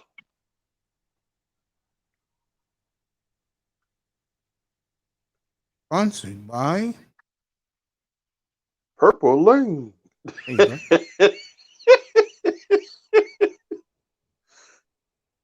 Brought to you by going over Over there. Over there. There, lady.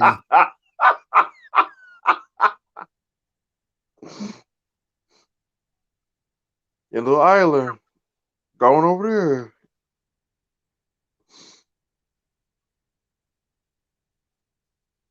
Yep. My head hurts from Bob Costa.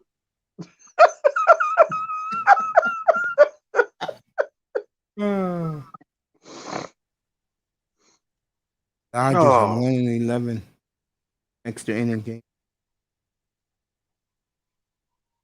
This game been on since 10 o'clock. 10 o'clock, yeah. It's almost 2. It's 2 o'clock. It's 2 o'clock on the nose right now, Eastern time. Yeah. Those people are still there for a reason. They're the world champs. So they're going to stick behind their world champion. Nah, you finna party tonight. Oh, yeah. But the Los Angeles closes. It's not like New York and Miami. LA closes early because of the gangs.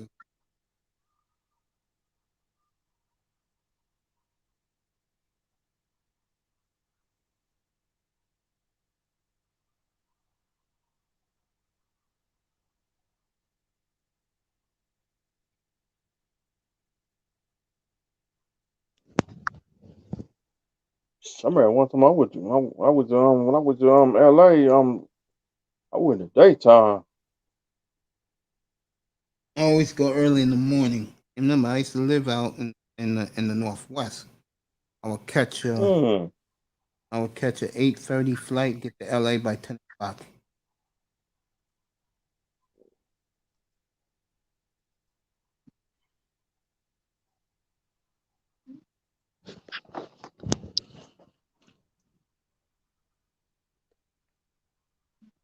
LA is just different, man. I know. It's very surreal. Philly is officially in first place. They beat the Mets tonight. And the Marlins got spanked, like the usual. They got spanked 14-2. Dang.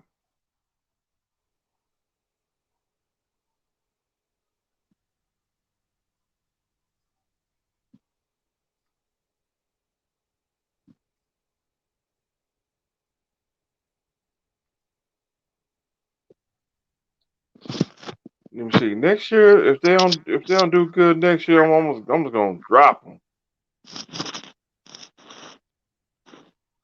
I've been with the Marlins since I've been a Marlins fan since 1993 when we had Andre Dawson. He's played with the Marlins. Yep. And that's when I became a Marlins fan too. I went to a game.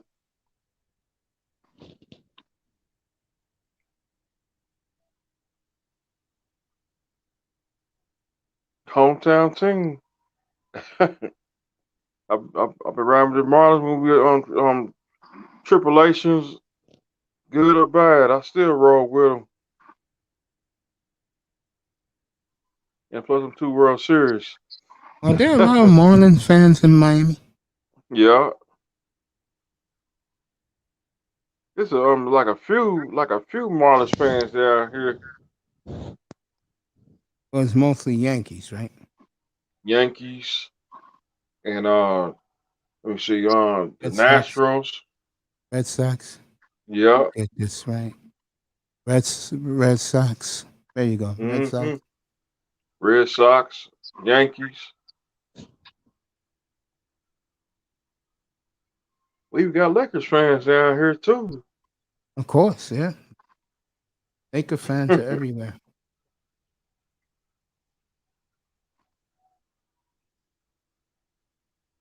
Ask them, was they riding with them in the early 80s? Nope.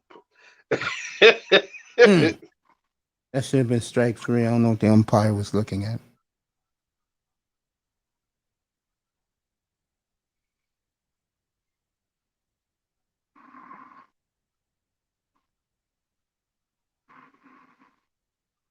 Corey Seager got a haircut.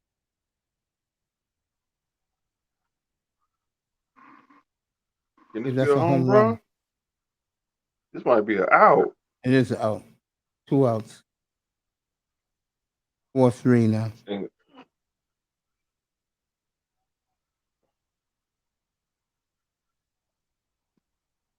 I should jump in the car and go see if there's any food trucks. Out. You fucking crazy.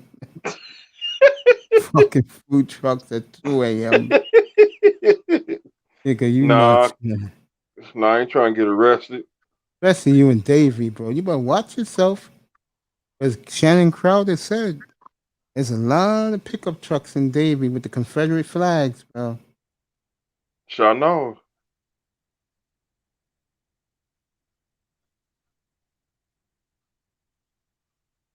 I might stay over here about 2 more years, and I'm gonna move back from. I'm moving back to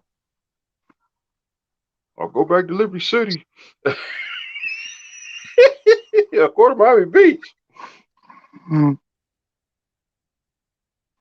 Prince, you there? Prince is asleep.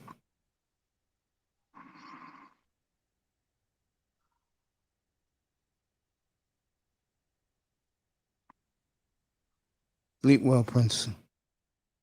Just let me stay after. Just me and you. Thank you, everybody, for coming. John B. Everybody. People in the clouds. There's one left. This is for you.